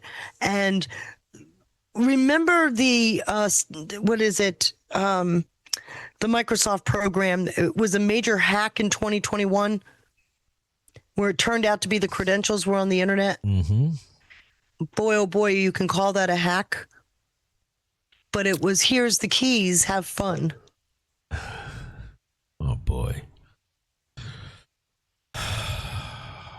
So I'm just saying we've got, and am I concerned about that? Yeah. This isn't subjective stuff. Kind of wasn't papering walls with these voter files.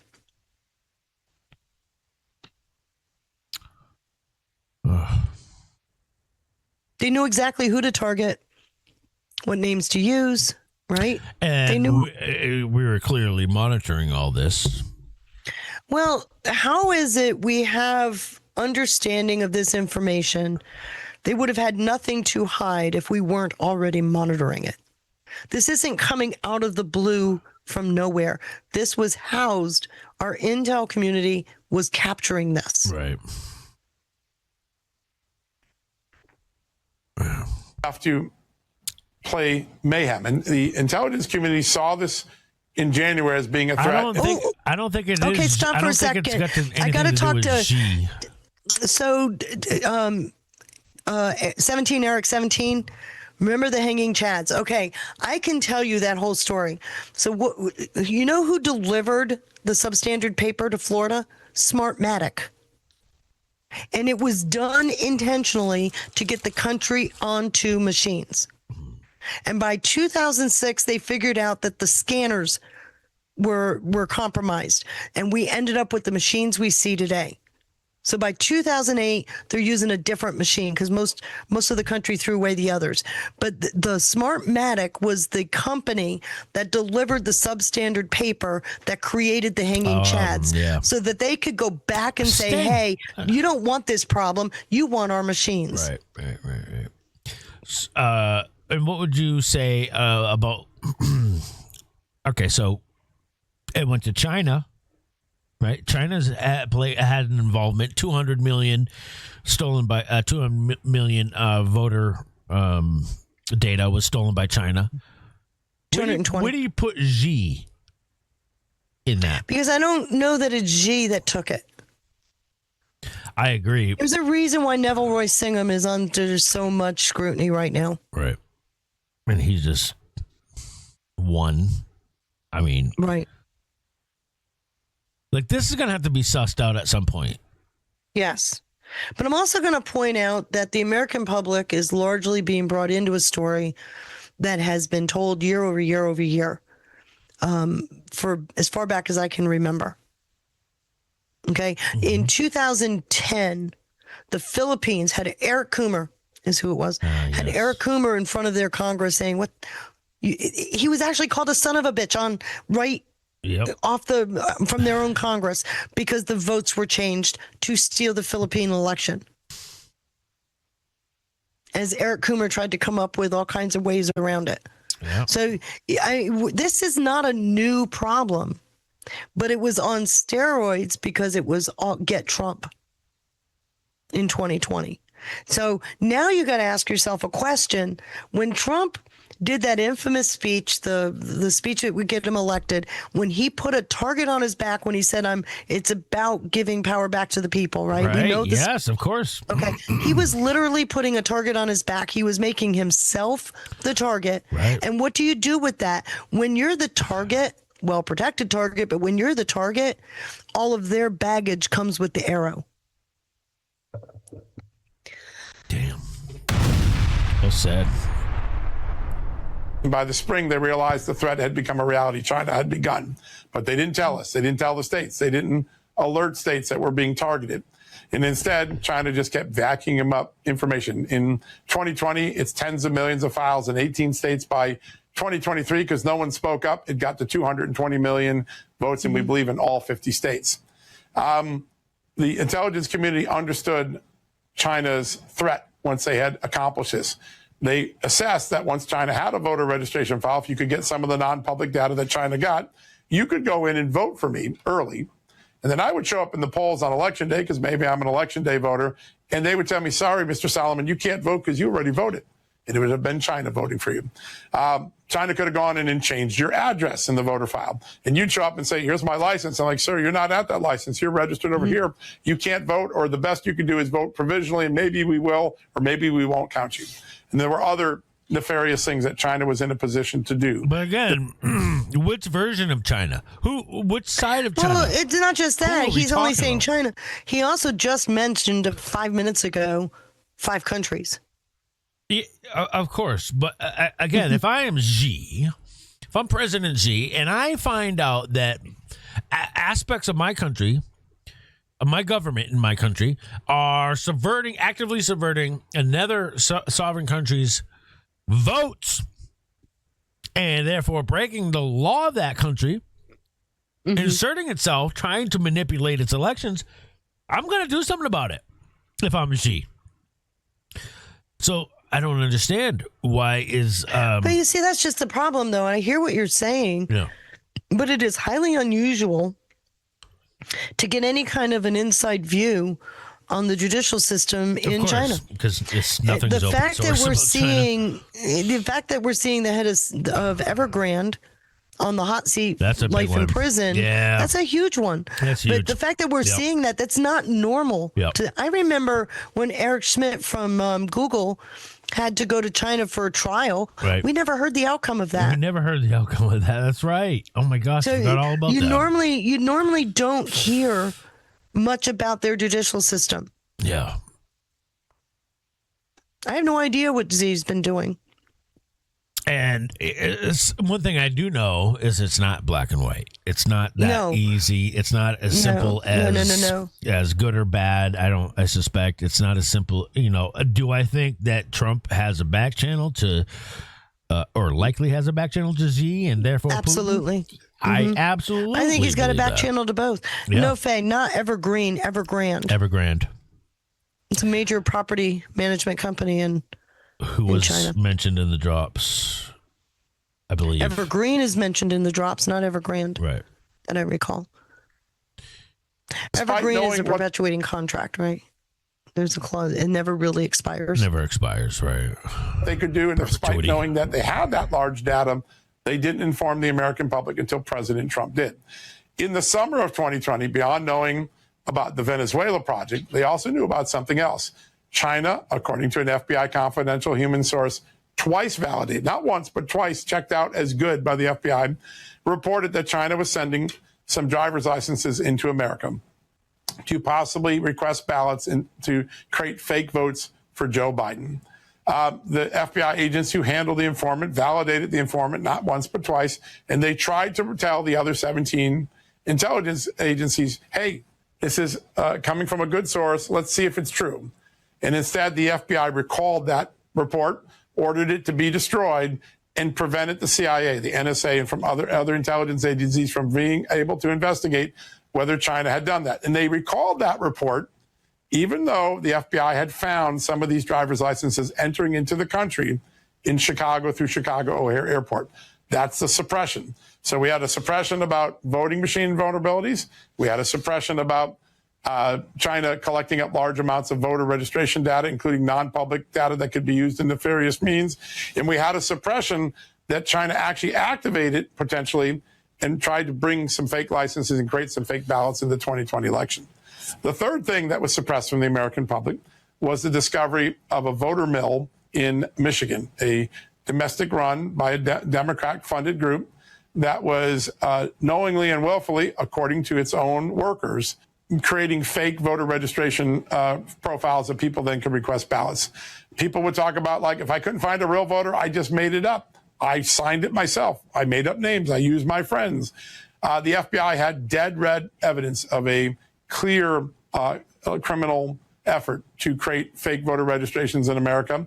And despite repeated efforts over 4 years, they could not get the Biden Justice Department to to indict what the investigation found as criminal activity. It was covered up. Dual system of justice. The final thing that we have been able to disclose is the revelation that there are large numbers of non-citizens who've made it onto the voter rolls of multiple states, at least 18 states, at least 270,000, maybe more, but at least 270,000. And some of those people have voted. So when they find 6,000, you know now to completely cry bullshit, right? Thank you. Yes. Can you flip an election with 270,000 fraudulent votes? Hello. What was the vote difference between Trump and Biden in 2020? 270,000 is the entire database of the missing votes. If you go look at the number difference. Wait, what? 270,000. Isn't that the number he just said? Yeah, that's the number he just said, yes. 270,000. That's just 18 different states. That's 18 states. Which isn't even half of... Biden didn't win by that much. Right. Per the record, right? Right. Oh, gosh. In mid-July, immediately Democrats, including the governor of New Jersey, came out and said, conspiracy theory, not true. More of Donald Trump's election lies. And then a few days later, the New Jersey governor had to turn around and say, nope, sorry. We definitely had 6,600 non-citizens on our voter roll, and 400 of them we allowed to vote in election. We allowed 400 voters. Does that number doesn't even compute, voters, right? Not allowed to vote in federal elections. No. They got to vote. By the way, that's the largest concentration of foreigners ever allowed to vote in any history. So the governor who called it a conspiracy theory soon had to admit it was truth. Those are the vulnerabilities that the documents we released thus far show. Soon, very soon, we'll be releasing a fifth. 7 million votes was the vote difference in 2020. Yeah. Vulnerability. That fifth vulnerability will be focused on looking at ways that China has gained influence in a very important political institution and the FBI's knowledge of it, potentially the FBI's complicity in it. And it will raise a lot of questions about not only failing to punish some bad behavior, but also whether the FBI's way of I want to talk about this because it's obvious this information isn't new news, right? Yep. So when they tell you that the election was the safest election in history, what's the obvious conclusion you make? Obviously, people are going after yeah, right, because it was stolen. But what if it's the safest election in history because we got them all? We know who all the bad actors are. Gotcha, bitch. Oh. If you take any statement made and you flip it, because it's obvious he's talking about is shit from 2020 that we knew. And he's releasing it now because something. That's interesting. Look at but it. But we knew a lot of this back in 2020. That's an interesting look into it. Yeah. I can get down with that. In other words, double speak, but in a different way. Well, yeah, when they talk about climate change, think about what that means. The political climate has changed. Right.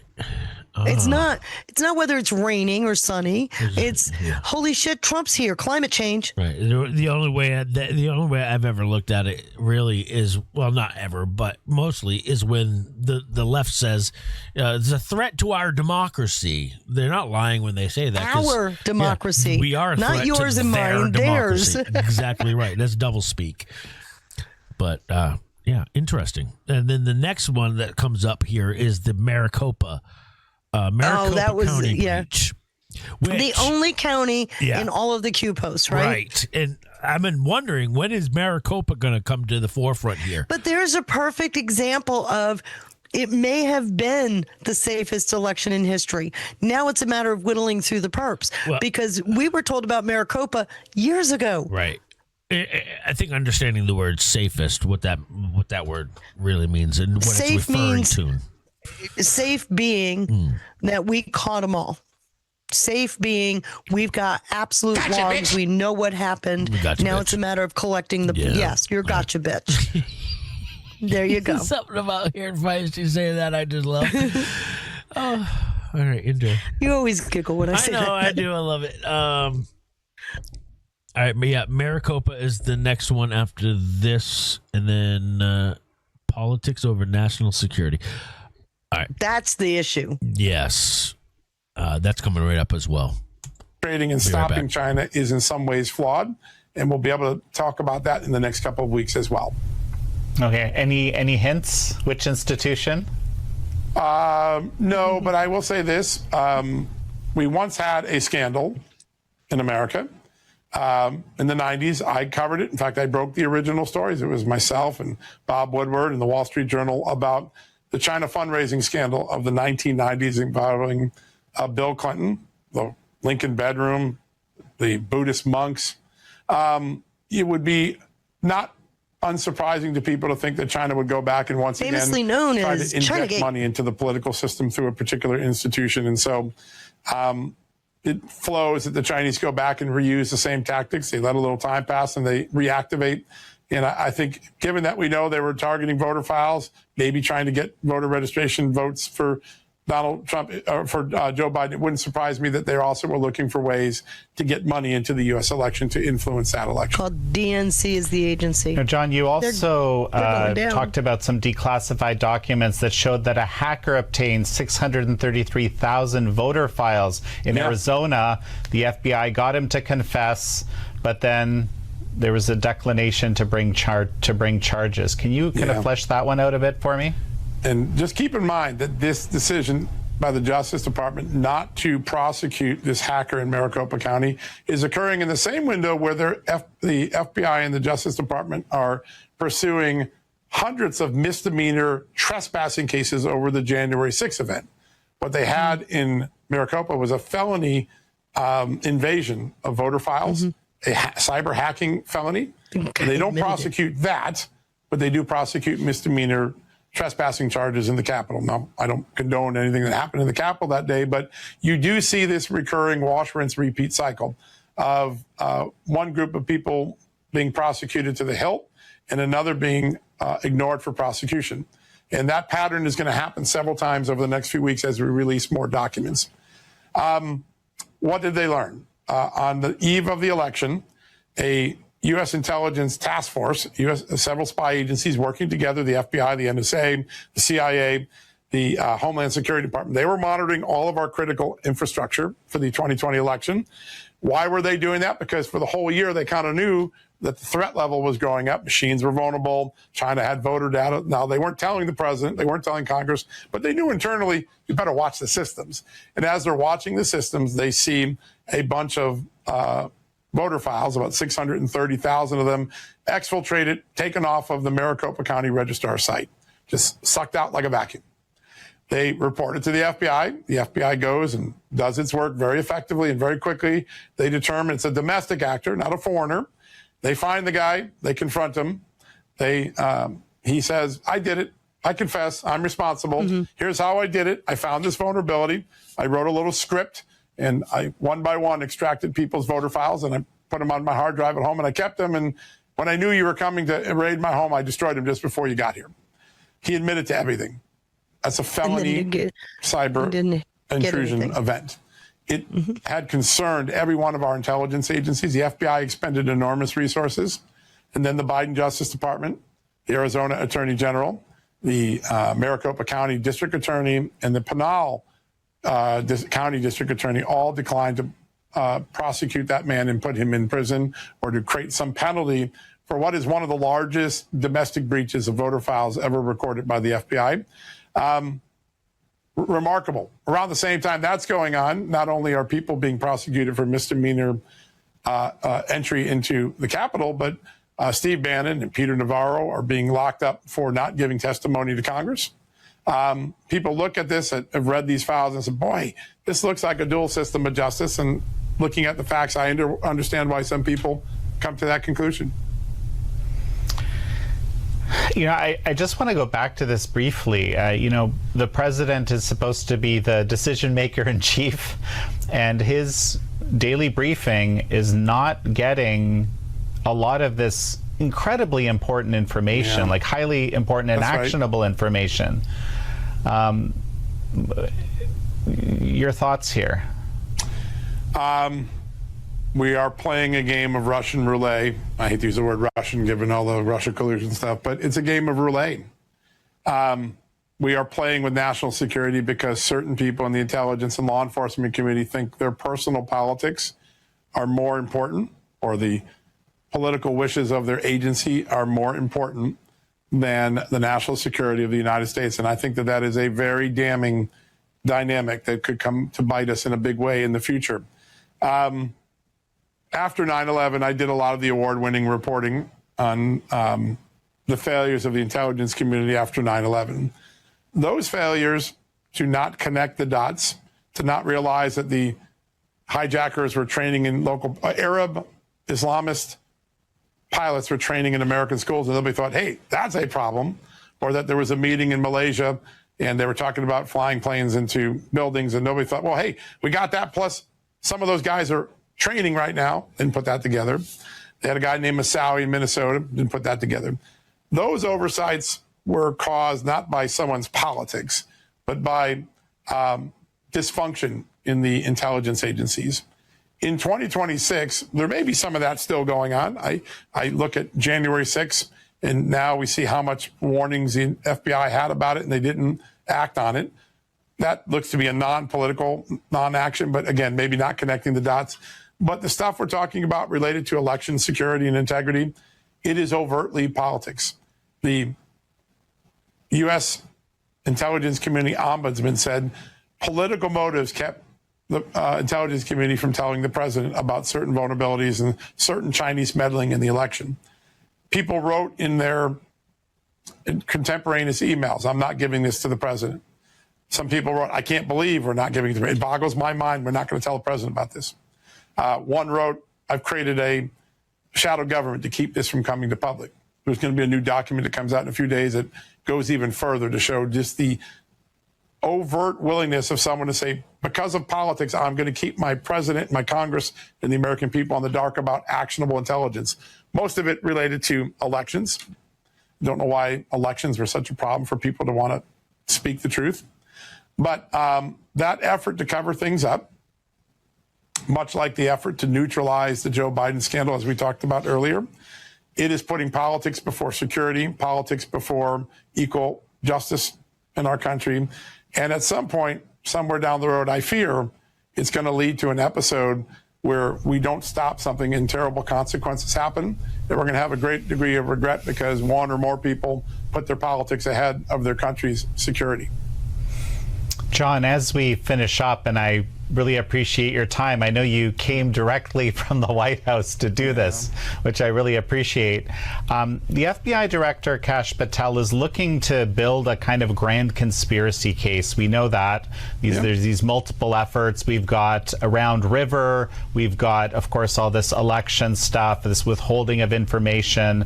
You know, how does all of this work towards this kind of a grand conspiracy case in your view? Well, the most important object of my work at the White House, and I was picked because I'm a journalist and they wanted me to bring a journalist mindset to this. And it's sort of like when you ask a journalist to be in a pool, because a lot of people can't go into a place, but I can. And then I come back and try to get for the American public and for the journalists who report to it, the information is to just inform the American public about truths that they've long been denied, important things that they've long been denied the truth about. We were told it was the most secure election in 2020. It wasn't. Iran hacked 100,000 files. China got 220 million. Maricopa County guy got 660,000. We knew our machines were vulnerable to at least 5 countries. We saw an experimental hack occur in Venezuela, and we were fed a sugar pill telling us that everything was just all right when it wasn't quite all right at all. The value of putting that information out is that we've now activated the government, and the Trump administration is taking active measures to fix those vulnerabilities so we don't have to go into 26, 28, or 30 worrying about them. In the case of what happened from 2016 to January 2025, it's a wash, rinse, repeat cycle. The same agencies, many times the same people inside those agencies who overtly did not like Donald Trump or the people that followed Donald Trump. Remember the smelly Walmart people talked about by Pete Strzok and Lisa Page? They continued an operation of finding something to go after Trump and his followers, or finding something to protect Democrats from facing accountability for. And you're going to see that come out again. We just educated people about Joe Biden and Ron River. There'll be another Democrat that escapes accountability that people will see soon. It's a wash, rinse, repeat cycle. The first one is Crossfire Hurricane. The second one is Round River. The third one is Arctic Frost. I'm sorry, the fourth one is Arctic Frost. And the third one is Plasmic Echo.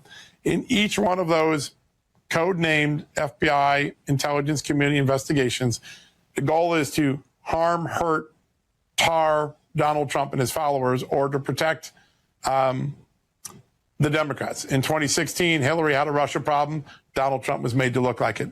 In Round River, Joe Biden had a corruption problem. Donald Trump was made to look like he corruptly did something with Ukraine. In 2021, they discovered Joe Biden has a classified documents problem. By 2022, they're raiding Mar-a-Lago to make it look like Donald Trump has a problem. And then in 2024, as Joe Biden is mentally declining and there's concerns about what he's done, the Russian war, and other things that have happened, they create Arctic Frost to make it look like the Democrats and the Republicans had some grand conspiracy to hijack an election through the Senate. In all of those investigations, American civil liberties were violated, our privacies were intruded upon, laws were broken, and it's an ongoing conspiracy. What starts in July 2016 with Crossfire Hurricane is continuing all the way up until January 2025 with Arctic Frost. Members of Congress' phone records are taken. People are called Russian disinformation artists when they're not. That cycle is being looked at as one grand conspiracy. Wash, rinse, repeat set of events. Same people, same modus operandi, different events. But hurt Republicans and harm their civil liberties, protect Democrats who might have done something wrong. If the prosecutors in Florida can prove that to a grand jury, they'll, and they are meeting regularly now in Fort Pierce, Florida, and there are some FBI agents who are cooperating now. If they provide enough evidence that a grand jury creates indictments, people will feel maybe that they got some accountability, and also that there will be some deterrence that in the 26, 28, and 30 elections, that people won't be tempted to do this going forward. So that's what the grand conspiracy case is all about. John, when I'm tempted, because I have to ask you this one final question, the efforts to kind of hide these operations from existence, and this, Oxford comma or Oxford Caesarama, I don't know what you would call it, operation, this astonishingly launched after Trump basically fires the FBI director, James Comey. Just a quick thought on that, like why this bizarre name and why this bizarre operation? The FBI has lots of fun names. It's an art form to use to pick a name for a special operation. Round River was meant to convey that what's coming from Ukraine is actually starting in Russia and being laundered through. It wasn't, but that's what Round River is about. Oxford comma, both James Comey and President Trump liked the Oxford comma. They openly talked about the importance of it as a literary punctuation. So naming a case in which and let's remind people what Oxford comma is about. They actually allege that Donald Trump fired James Comey because Donald Trump was a Russian asset working at the behest of Vladimir Putin. Now, the people who approved this investigation, Rod Rosenstein, the Deputy Attorney General, he knew why James Comey was fired. He's the one who signed the paperwork. They knew in May of 2017, when they opened Oxford comma, there was no evidence, zero evidence that Donald Trump was complicitous with Russia. Despite knowing that, and despite knowing the real reasons they fired James Comey for violating Justice Department regulations over the Hillary Clinton investigation, they allowed that case to go over and become the object of a special prosecutor. Millions of American tax dollars were spent, and 2 more years of the Trump presidency is entangled in a scandal that never was. As John Durham told us in 23, when he released a report to the Biden Justice Department, the Biden Justice Department sanctioned this report. There wasn't an iota of evidence ever to investigate Donald Trump for conspiracy with Russia, but we were put through all that. But what about the zero in the comma and the E in the Oxford? Not surprising at all. these were called special circumstances cases. So they would do little things to make sure that even their own employees would not be able to find the case. If you didn't know the exact spelling, you couldn't find it. Remember the burn bags that Kash Patel told us he found that had evidence that could have been destroyed but was retrieved? There were lots of crafty ways that the FBI was trying to hide from the American public what looks to be very nefarious behavior. So a couple punctuation changes, a few burn bags, not surprising given what we've seen in the last decade. Well, John Solomon, you're doing incredibly important work. Thank you for taking a bit of time to join me and just kind of lay it out so, I guess, simply, which I think you have. And final quick thought? I worry 10 years into this cycle that there hasn't been an accountability event that would make someone right now who might be thinking about putting their thumb on the scale of the 26 election think twice or be deterred from it, because no one's been punished. And until punishment is meted out in a way that creates deterrence, our great republic, our great election system is extremely vulnerable to continued election interference, both foreign and domestic, until we start holding people accountable. I think that's just something as a journalist I look and say, until you nip it in the bud, the flower is going to keep growing, and it's a rotten flower, and it threatens all of our voting rights, it threatens all of our constitutional protections. So what I'm looking for as a journalist, absent what I do in this job here, is to chronicle what the government will do to create deterrence going forward. Otherwise, we risk becoming a banana republic. Well, we're going to join you in that effort. John Solomon, it's such a pleasure to have had you on. Great to be on, Jan. Love your show. Thank you all for joining John Solomon and me on this episode of American Thought Leaders. I'm your host. I got to correct something John Solomon said. He referred to Crossfire. He referred to Round River. He referred to Plasmic Echo, which was an FBI investigation before Round River opened. He referred to Arctic Frost. Keep in mind, Round River wasn't an investigation. It was the operation that Arctic Frost used. Okay, so when Jack Smith was appointed, he inherited everything in the Round River operation. The investigation was Arctic Frost. So Arctic Frost had all of the permissions to all of the information that was in that operation, whereas everybody else would be locked out. Okay, so I just want to point that out. Oxford Comma was a part of Crossfire that got subsumed, and I just pointed out the tweet that Comey put out in November of 2017 about check the actual cover. I'm all about Oxford commas. He puts that out the 2nd of November 2017. Oxford comma opened May 16th of 2017, the day before Mueller was appointed. So now you know what the Mueller team was actually investigating. That was the predicate to investigate Trump in the Mueller special counsel. This is what I was getting at. So Comey and Trump were working together. They were, because Comey and Mueller and Rosenstein all told Trump he wasn't a target, remember? Shit. So I know I've been called a wacko for years, but here is proof that they were investigating the investigators, right? Yeah, well, I mean, the Round River alone, but now you add to it this. But look at like I said, this is new information that only validates it. Oxford comma was opened the day before Mueller was officially appointed. Wow. On May 17th, 2017. There's that number. It's just a coinky date. It's like, what is 17? Victory. So they open up Oxford comma on the 16th. Then you get the Mueller appointment on the 17th. Talk about a gotcha. Things are not, again, getting back to things are just not as black and white as many would like to think they are. Got to leave the door. But you're playing, he said, what is Russian roulette, right? That's a reckless game of chance, right? Yes. Yes. So they were playing a reckless game of chance. And they were so stupid the because deep state.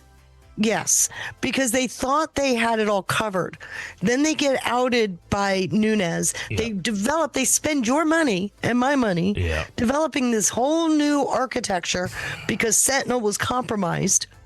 And then add to it Mar-a-Lago. And then they just Jack keep going Smith, on and on. Continuing the conspiracy. Well, Arctic Frost is a major conspiracy because they even grabbed Congress, right? Yeah. Spying on Senate and Congress. I gotta say something. I gotta shout out to Wicked Age, who dropped an EM mother effing P. I didn't even see that. Shout out to Wicked Age, man. God bless you, bro. And not only an EMP, he dropped a holy ship as well. Holy ship. Holy ship. Shout out to Wicked Age. And he gifted a 3-month bronze tier subscription to the one and only Wonder World. Very well deserved. And thank you. God bless you, Wicked Age. Can't thank you enough, brother. It didn't end there. It does mean a lot, by the way. Yeah. And let's see, who else do we get? We got Patriot Bronco with a pair of banger shades. Let's go, Patriot Bronco. Says, I love Feisty. Oh, thank you. Isn't she so lovable? And then... No, I'm not. Don't tell that. Don't you lie. I'm not ruining your reputation. Wicked Age says, love you all. God bless. Likewise, right back at you, brother. And then Sly Park with not 1, not 2, but not even 3, not even 4, but 5 cookies. Sly Park, what are you doing? Even the mods. Shout out to Sly Park. Our mods work their asses off, guys. Please show some love to our amazing, beautiful, badass mods. They work. They're amazing. They are simply amazing. And then after Wicked Age's ship, holy ship, Patriot Bronco with another pair of banger shades. Patriot Bronco says this is a fire interview. Indeed. I think it was very telling. It was a very good interview. Has Solomon said anything in the past or in recent past that has not come to fruition? He's very good at his job. He's telling you just enough, and he's very careful. That's right. His omissions are starting to get obvious, which tells me that we're that close. Yep. But he is telling you enough of the story that you can connect the dots, just like he said his job is to do. That's right. It isn't an accident that he's brought into the administration now. No, it's not. Why wasn't he brought in 2025? It's a volunteer job, I get it. But what's his job to do? He's getting stuff declassified so that people could understand what's going on. Right. He is your new Q. It had to be this way.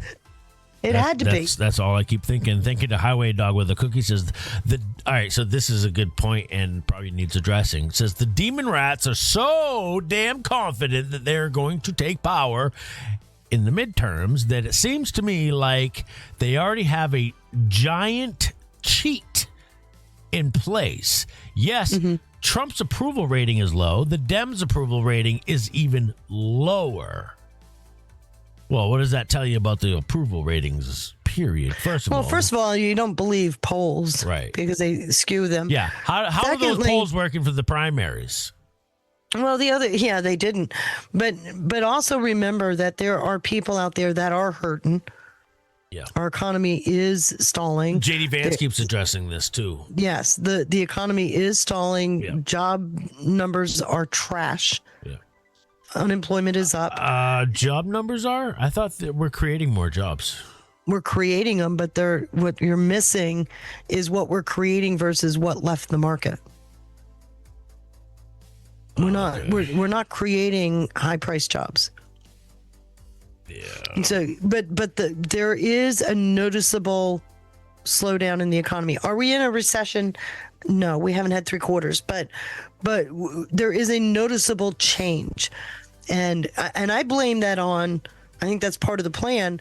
Every single time things start to look good with getting rid of the Iran problem, we say we're going to come to the table with a deal, and then suddenly a bomb goes. right? So they're running out the clock. It's clear that they're running out the clock, hoping to keep it suppressed long enough. I honestly think that what John Solomon is doing right now changes the trajectory. You see, when does the election cycle officially matter? Come September, right? September, yeah. It's a good point. People have a cognizant 90-day window. Yeah. So by September, and what did John Solomon just told you? Over the month of August and into September, they think they're going to be able to get all this stuff out. He's telling you right out, don't worry. By the election, people are going to have a very different picture as to what's going on politically.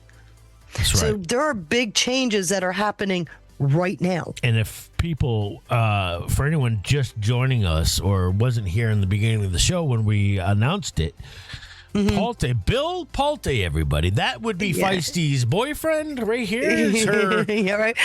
Okay, shout out to Not Kevin. Okay, we love Not Kevin. He's the man. He's used to it. He lived with years with me calling the Keebler elf my boyfriend. So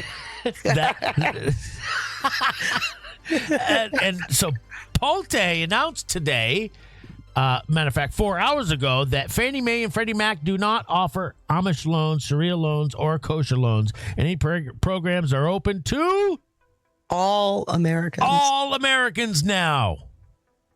He didn't eliminate the program, which kind of that's what we're all anticipating or hoping. And that's for. what I'm saying. Just pull that thread and see where this goes. We've been screwed with the amortization schedules. You know that. Yep.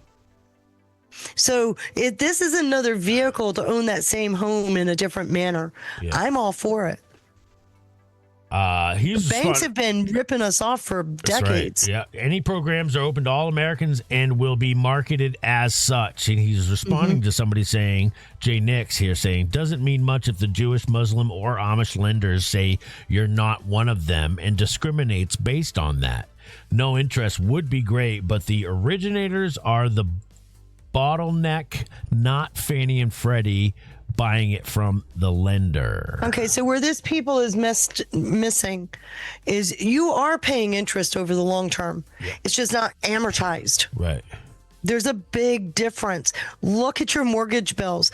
The first, 4 years, you're lucky to pay $2 on your mortgage. It's front loaded interest. Yeah. What these products do is take the price of the home, $100,000, the price of the interest, and it builds it into the actual loan package. So if you got, even if it's double, just say you now have a $100,000 home, $100,000 interest over a period of time, it's all packed in there. And every payment you make goes against the principal of that note. Oh. It's not amortized. So that's the big difference. That's huge. This is huge. So, mortgage fraud is a serious crime, and those who try to dismiss it as political or otherwise undermine the confidence in the mortgage market and related markets. Mortgage, yes, fraud. We are looking. Also, remember in these Sharia products, they're laundering using those. Just pointing that out. Oh, okay. They're being used to launder money. And then Bessent posted this earlier. Once again, the professor, he's responding to Robert Reich. It's an interesting last name, by the way. An open letter to Scott Bessent, Robert Reich. Why you're wrong and I'm right, but you're the one with power, so your error is dangerous, says Robert Reich. So Bessent says, once again, the professor has come up short. His latest screed is an impressive display of economic prestidigitization. Fuck off. Prestidigitization. He concedes that wages are growing faster for low-income workers and then attempts to bury that dispositive fact beneath nearly 2,000 words. Bank of America data show that spending among lower and middle-income households has converged toward levels at the top as they lead labor market gains. Okay, so wait a minute. Stop for a second. This guy's an idiot. What is he saying? Can you simplify that? What he's saying is blue-collar workers are getting jobs. And, they're getting jobs. They get a paycheck and they're spending their money. Hello. novel idea that we should have some money to spend. Yeah. That's what he's saying. Okay. All right. That's simple. Professor Reich has a documented history of inventing dialogue when the truth doesn't fit his narrative, a habit that forced him. Besson is so clever, and he is great at the gotchas. Oh, my gosh.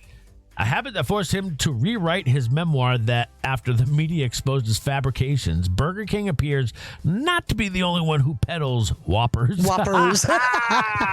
As I do not like punching down, this will be the last response to his 4-decade pattern of packaging falsehoods as fact. Damn, man. Besson with the gotcha Talk about being sent to the cleaners, right? Ow.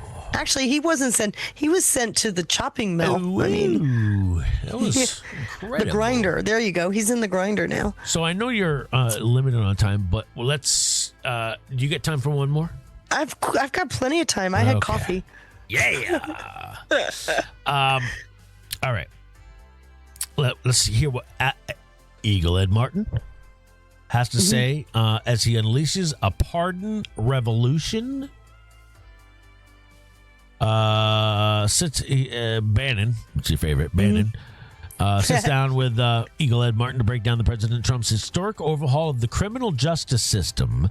Martin details how the First Step Act is delivering real results in working class and minority communities, explaining the new DOJ process, restoring Second Amendment rights to non-violent offenders, and they contrast Frederick Douglass' philosophy of God-given liberty and so you remember what happened against Karl Marx's ideology of collectivist oppression. You remember what happened that caused the First Step Act to be put into law? Remember, you had a lot of people, predominantly minority, that were sent to prison on extraordinarily long terms. What's that woman's name? Extraordinarily, the heavyset woman. And she was sent. She would but she was sent to prison for a very long time on a relatively small crime. Right? She didn't have that much, whereas other people were getting off. There were many people sitting in prison that shouldn't have been there for whether they committed a crime or not, you don't need to go to jail sometimes for 30, 40, 50 year life. If you didn't knowingly harm somebody, that's what should constitute as a crime, when you knowingly harm someone.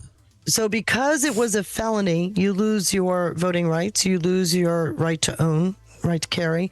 And what needs to happen is to correct that. If they've been abused 100%. by the system and it's a nonviolent crime, they should get their rights back. Absolutely.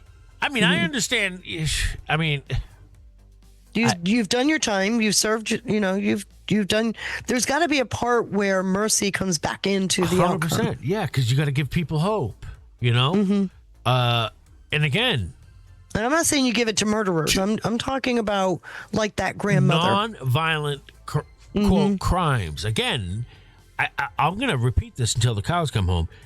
The only time a crime exists is if you have to have two components.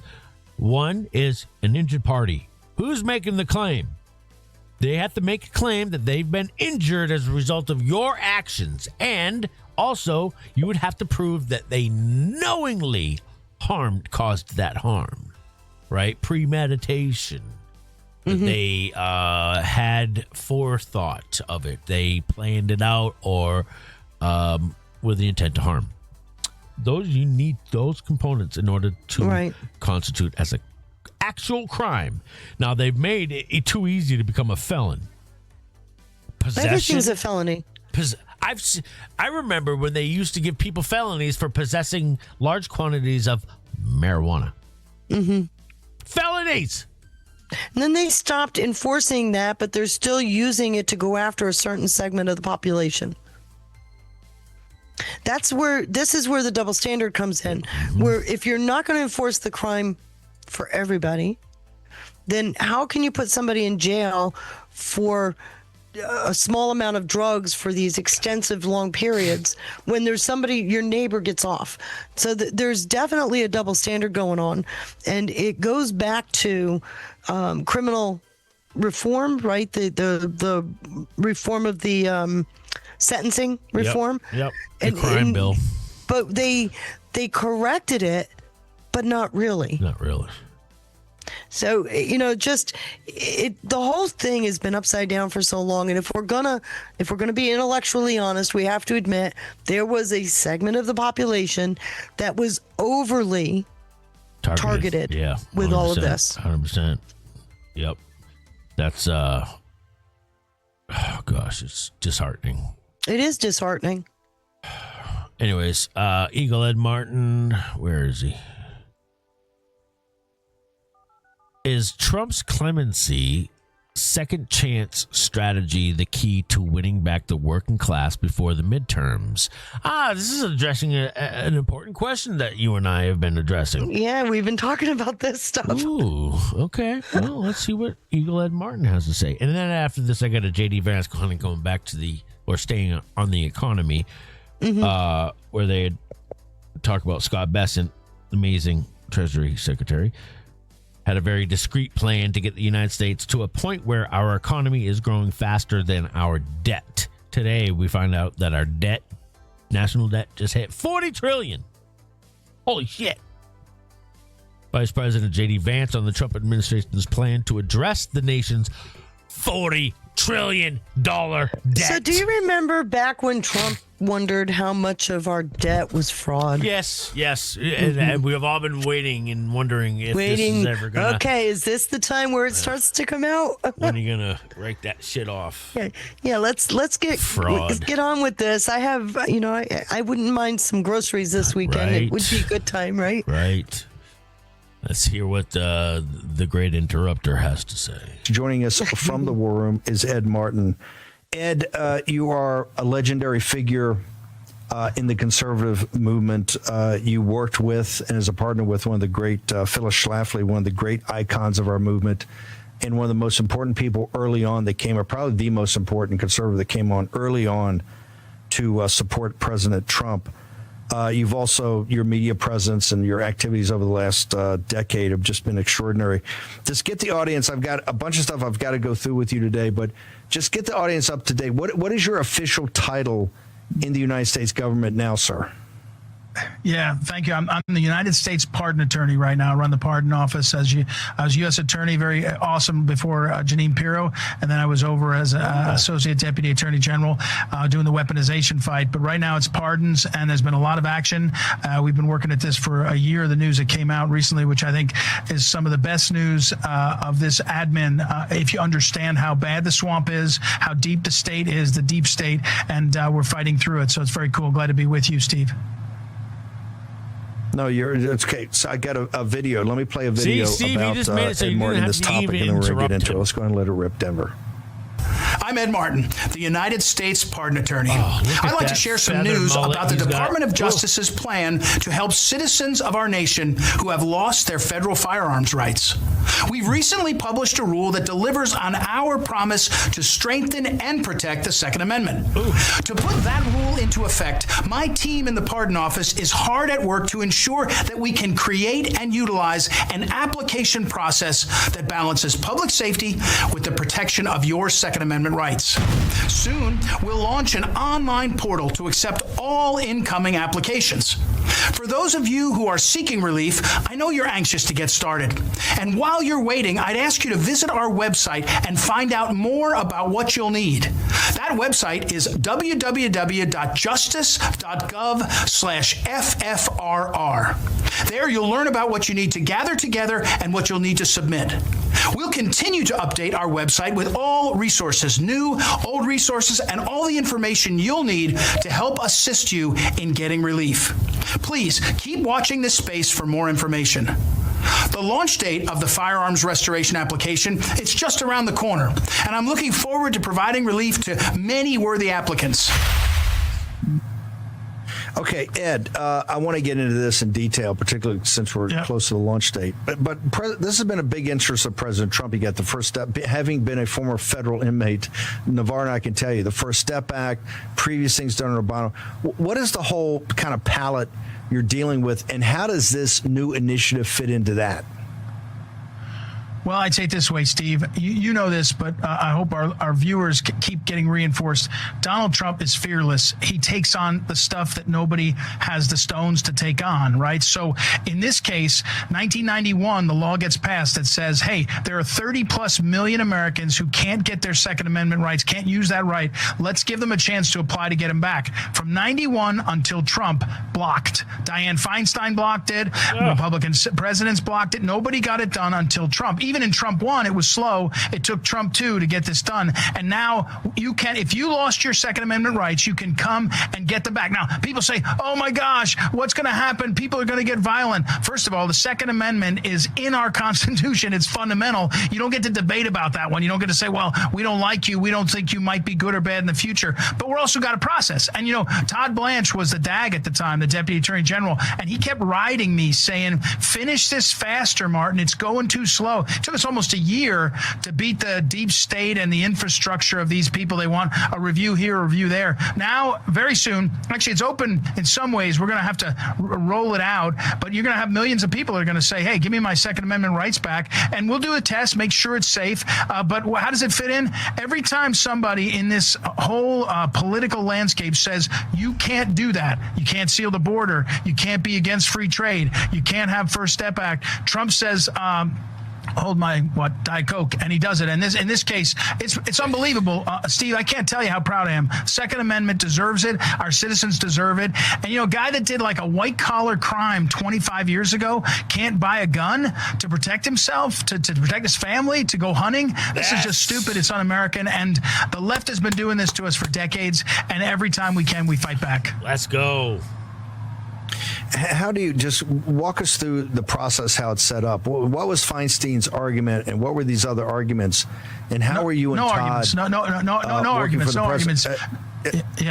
No arguments by that. It was just deep state jiu-jitsu, right? They what they did was they defunded it, or they put it in ATF, and they said ATF can't use their funds to do it. Right. They did all these games, and again, our side, meaning the so-called conservatives and Republicans, didn't fight through that, right? So here we are. So very practically now, the power to give back Second Amendment rights is now in the hands of the Attorney General. He's delegating it to the Pardon Attorney's Office, and we're going to take applications, and we're going to see. And we are going to look and say, if you did a tax problem in 1987 and now you want your Second Amendment rights back, here you go. Now, it gets a little harder, Steve. We got to be careful with people that did violent crime. That's going to be one that's very difficult to see, right? If you're in prison, there are lots of people in prison, you're not going to get your rights back. But the point is, the direction of Trump is always towards more of our rights or our Constitution, and it's going to be exciting to do.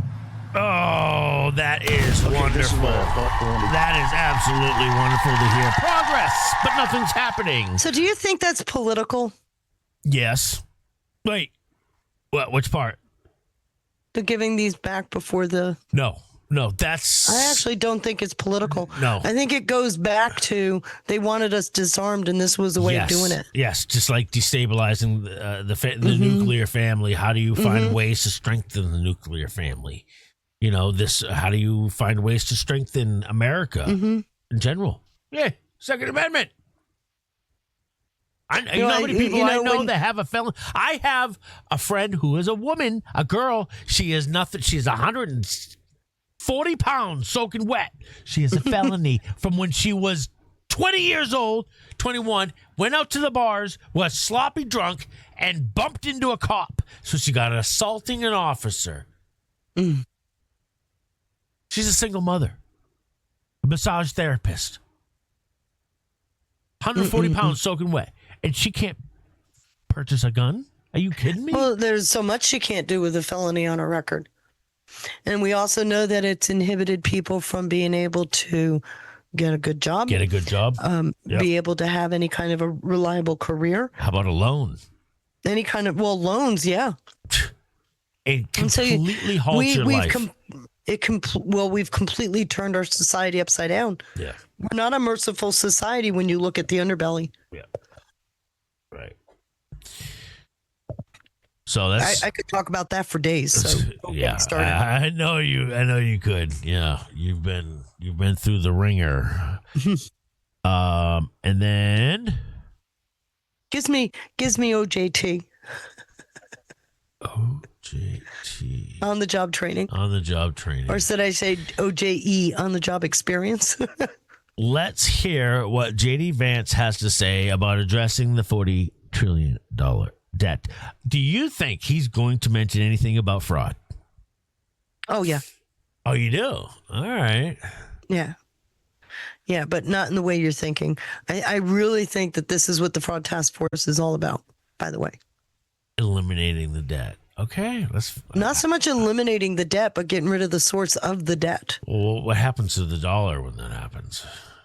Well, that's the other problem when you start to bring the debt back in line. Remember, what made the Eurodollar system work, the shadow banking system work, is we had to be terrible financially, right? We had to be bad savers, and we're reversing that. So what you'll see is the Eurodollar starts to tank. The petrodollar is gone already.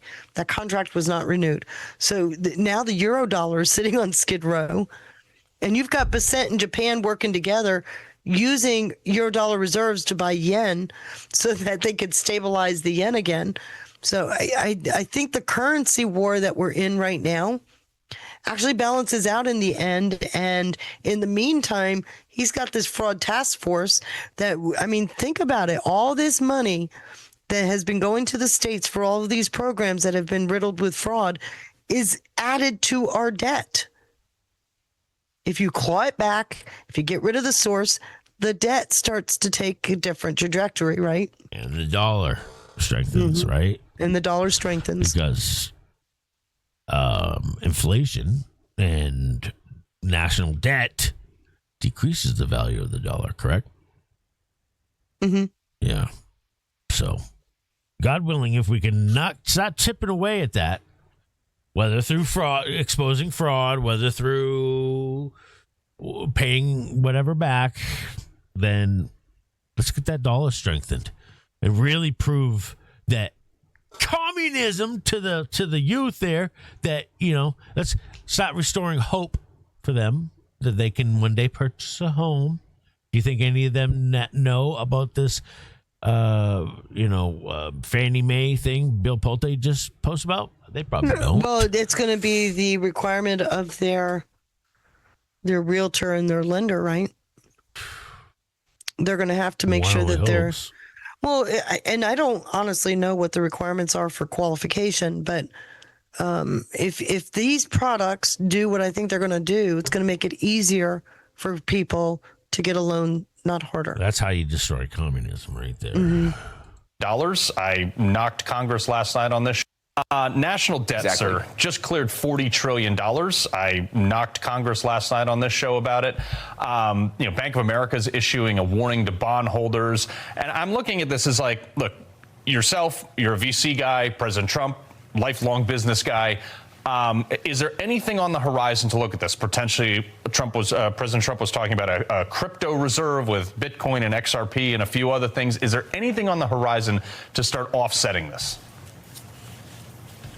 So there are a couple of things the president has talked about to try to address this problem. First of all, he's talked about a sovereign wealth fund because, as you know, actually the stock market, the equity market has performed a lot better than the bond market. There's a weird way where American taxpayers are getting fleeced because of the very high debt charges. By the way, very high debt charges that started under the Biden administration. This is a crisis that we inherited, and I think has gotten better. I'm not saying that everything is fixed, but it has certainly gotten better. Sure. The other thing is that Scott Bessent, the amazing Treasury Secretary, he has had a very discreet plan, of course, supported by the President of the United States, to get the United States to a point where our economy is growing faster than our debt. Mm-hmm. And if you look, we are on track. So even though the debt is too high, even though we inherited this debt bomb from the Biden administration, we actually do have a plan to get the economy growing faster than the debt. And that's the most important thing. The issue that we've had under the Biden administration and what we're still kind of dealing with is that the debt was growing faster than American GDP. Mm-hmm. That's the problem. That's something that we're certainly fixing every single day in the Trump administration. But even though the media doesn't cover this, I'm glad you're asking this question because Scott Bessent is very much on top of it. He knows it's a problem, and he's got the president's empowerment to do something about it. Well, I mean, we've seen I think it's almost $19 trillion of foreign investments over the next 10 years come in under this president. the Constitution. What do you think there? Any indicators? I have no doubt that the trajectory we're on is going to look slow until suddenly it's going to go, holy shit. Because there, at some point, it's flipped enough where it can steamroll, right? Yeah, right. So I don't question that. Now I'm like everybody else. Can it please be tomorrow? Can we? No, that'd be too easy. Oh, I want easy. I know you want easy. Everybody wants this to be done and over with right now. Yesterday, let's get moving on. Let's stop making some progress. Let's start building. No, it's not. It's not that I'm impatient. I guess I am, but it's more like, okay, I've bitten the bullet now for so many years. Yes, you have. It's like, can we please move on? Do you know what I want to do? Do you know what I want? What I want to do is I want to build a home right on the lake. And I have a particular lake in mind. It's called Sebago Lake in Maine. Beautiful lake. Where you get a lot of snow and long winter, right? There's not much snow. That's a misconception there. We get the best of every season. If you're closer to the ocean, there's less snow. I know that's kind of wild for people to think about, but typically, eliminate last winter, because last winter was holy shit. Hell on wheels. Oh gosh, it was brutal. But typically, winter lasts about December, January, and February. Not even all of February. Like 2 months, typically. Okay, I'll be up there. Yeah, right. Bullshit. Add a room. That's what I want to do. I want to build a compound on the lake. It is so unachievable for somebody like me, unaffordable, to buy the land. Mm-hmm. All the materials needed to build a house, which I could literally myself build a house on my own. It might probably take me a while if it was just me, but I know how to build a house. But I couldn't do it because the amount of money needed, the amount of property taxes are consistently going up. My parents my parents' property taxes just went to $7,500. And they didn't even tell them. Wow. They've done it. They've increased it almost every single year. What do they get in return for that? Fucked if I know. But it's got to become achievable. What do we have to look forward to in the coming weeks? I don't know. Days, weeks, months. The days and weeks. Before midterms. I'm really excited about not just the information that's being released, but the kind of information that's being released. Because so many things are coming full circle. So it has me. That's why I wanted to hurry up and get these timelines done. And I've been cursing you like crazy since you said, I need you to do this. Been cursing you like crazy for it, but what a great retrospective look. Yes. So at the same time, I love you and hate you on the same day. So it can be used as a tool. Well, you do understand this, right? Like I said, the way I built the project was it's an interesting, because I can't possibly do a timeline, this day, this day, this day. What I've had to do is take a month window and say, what happened this month, and look at the fake news, look at what Trump's tweets were, look at some of the comments coming out from DOJ, FBI, and there's actually a big story there. And you see this game, the moves and counter moves, and it's been a lot of fun pulling that out and putting it on a slide. And if anybody could do it and see the even bigger picture, right, and do it effectively, you take that finger and it would be you back in. It would be you. Now, what we gonna do? It's been a great exercise. It really has. And what it tells me is right now, what we're going through right now is, stay awake, pay attention, stay focused. Yeah. Because you're getting more information now than we could have even had a year ago. That's huge. Something is shifted. That's huge, and that lends to the this being the first administration in our lifetime that provides transparency and restoring trust and faith in government again, which is something that we are not familiar with, and it's quite well. That's what brings trust is transparency, right? But you got to go a step further, which is why I think we're getting the stuff we're getting. Yes, transparency matters, but the very obvious question is who went down for it, right? And I think the reason why John Solomon can do what he's doing is because somebody's going down. He could not be putting this stuff out if it was material to a case, right? So I'm just saying we've got a lot of reasons to be laser focused, and it's exciting. And then hearing him actually say August and into September he thinks he can get it all out is a huge hint. Right before midterms, it's right too. there. He's telling you by the end of the summer you will have what you need to make a good decision. So the obvious outcome of that is there's got to be an economic shift because of it. Yep. By the way, I don't think it's not going to be all fixed by November, guys. Don't take me too far, but you will. There's going to be an obvious shift, and I'm excited. By the way, can I ask? No, you asked me way too much. Too bad. No. There is a not you. There is a tag, guys. $sign Feisty Cat 17 for anybody who wants to help. Oh, thank you. Donate, support the beautiful, the lovely Feisty Cat.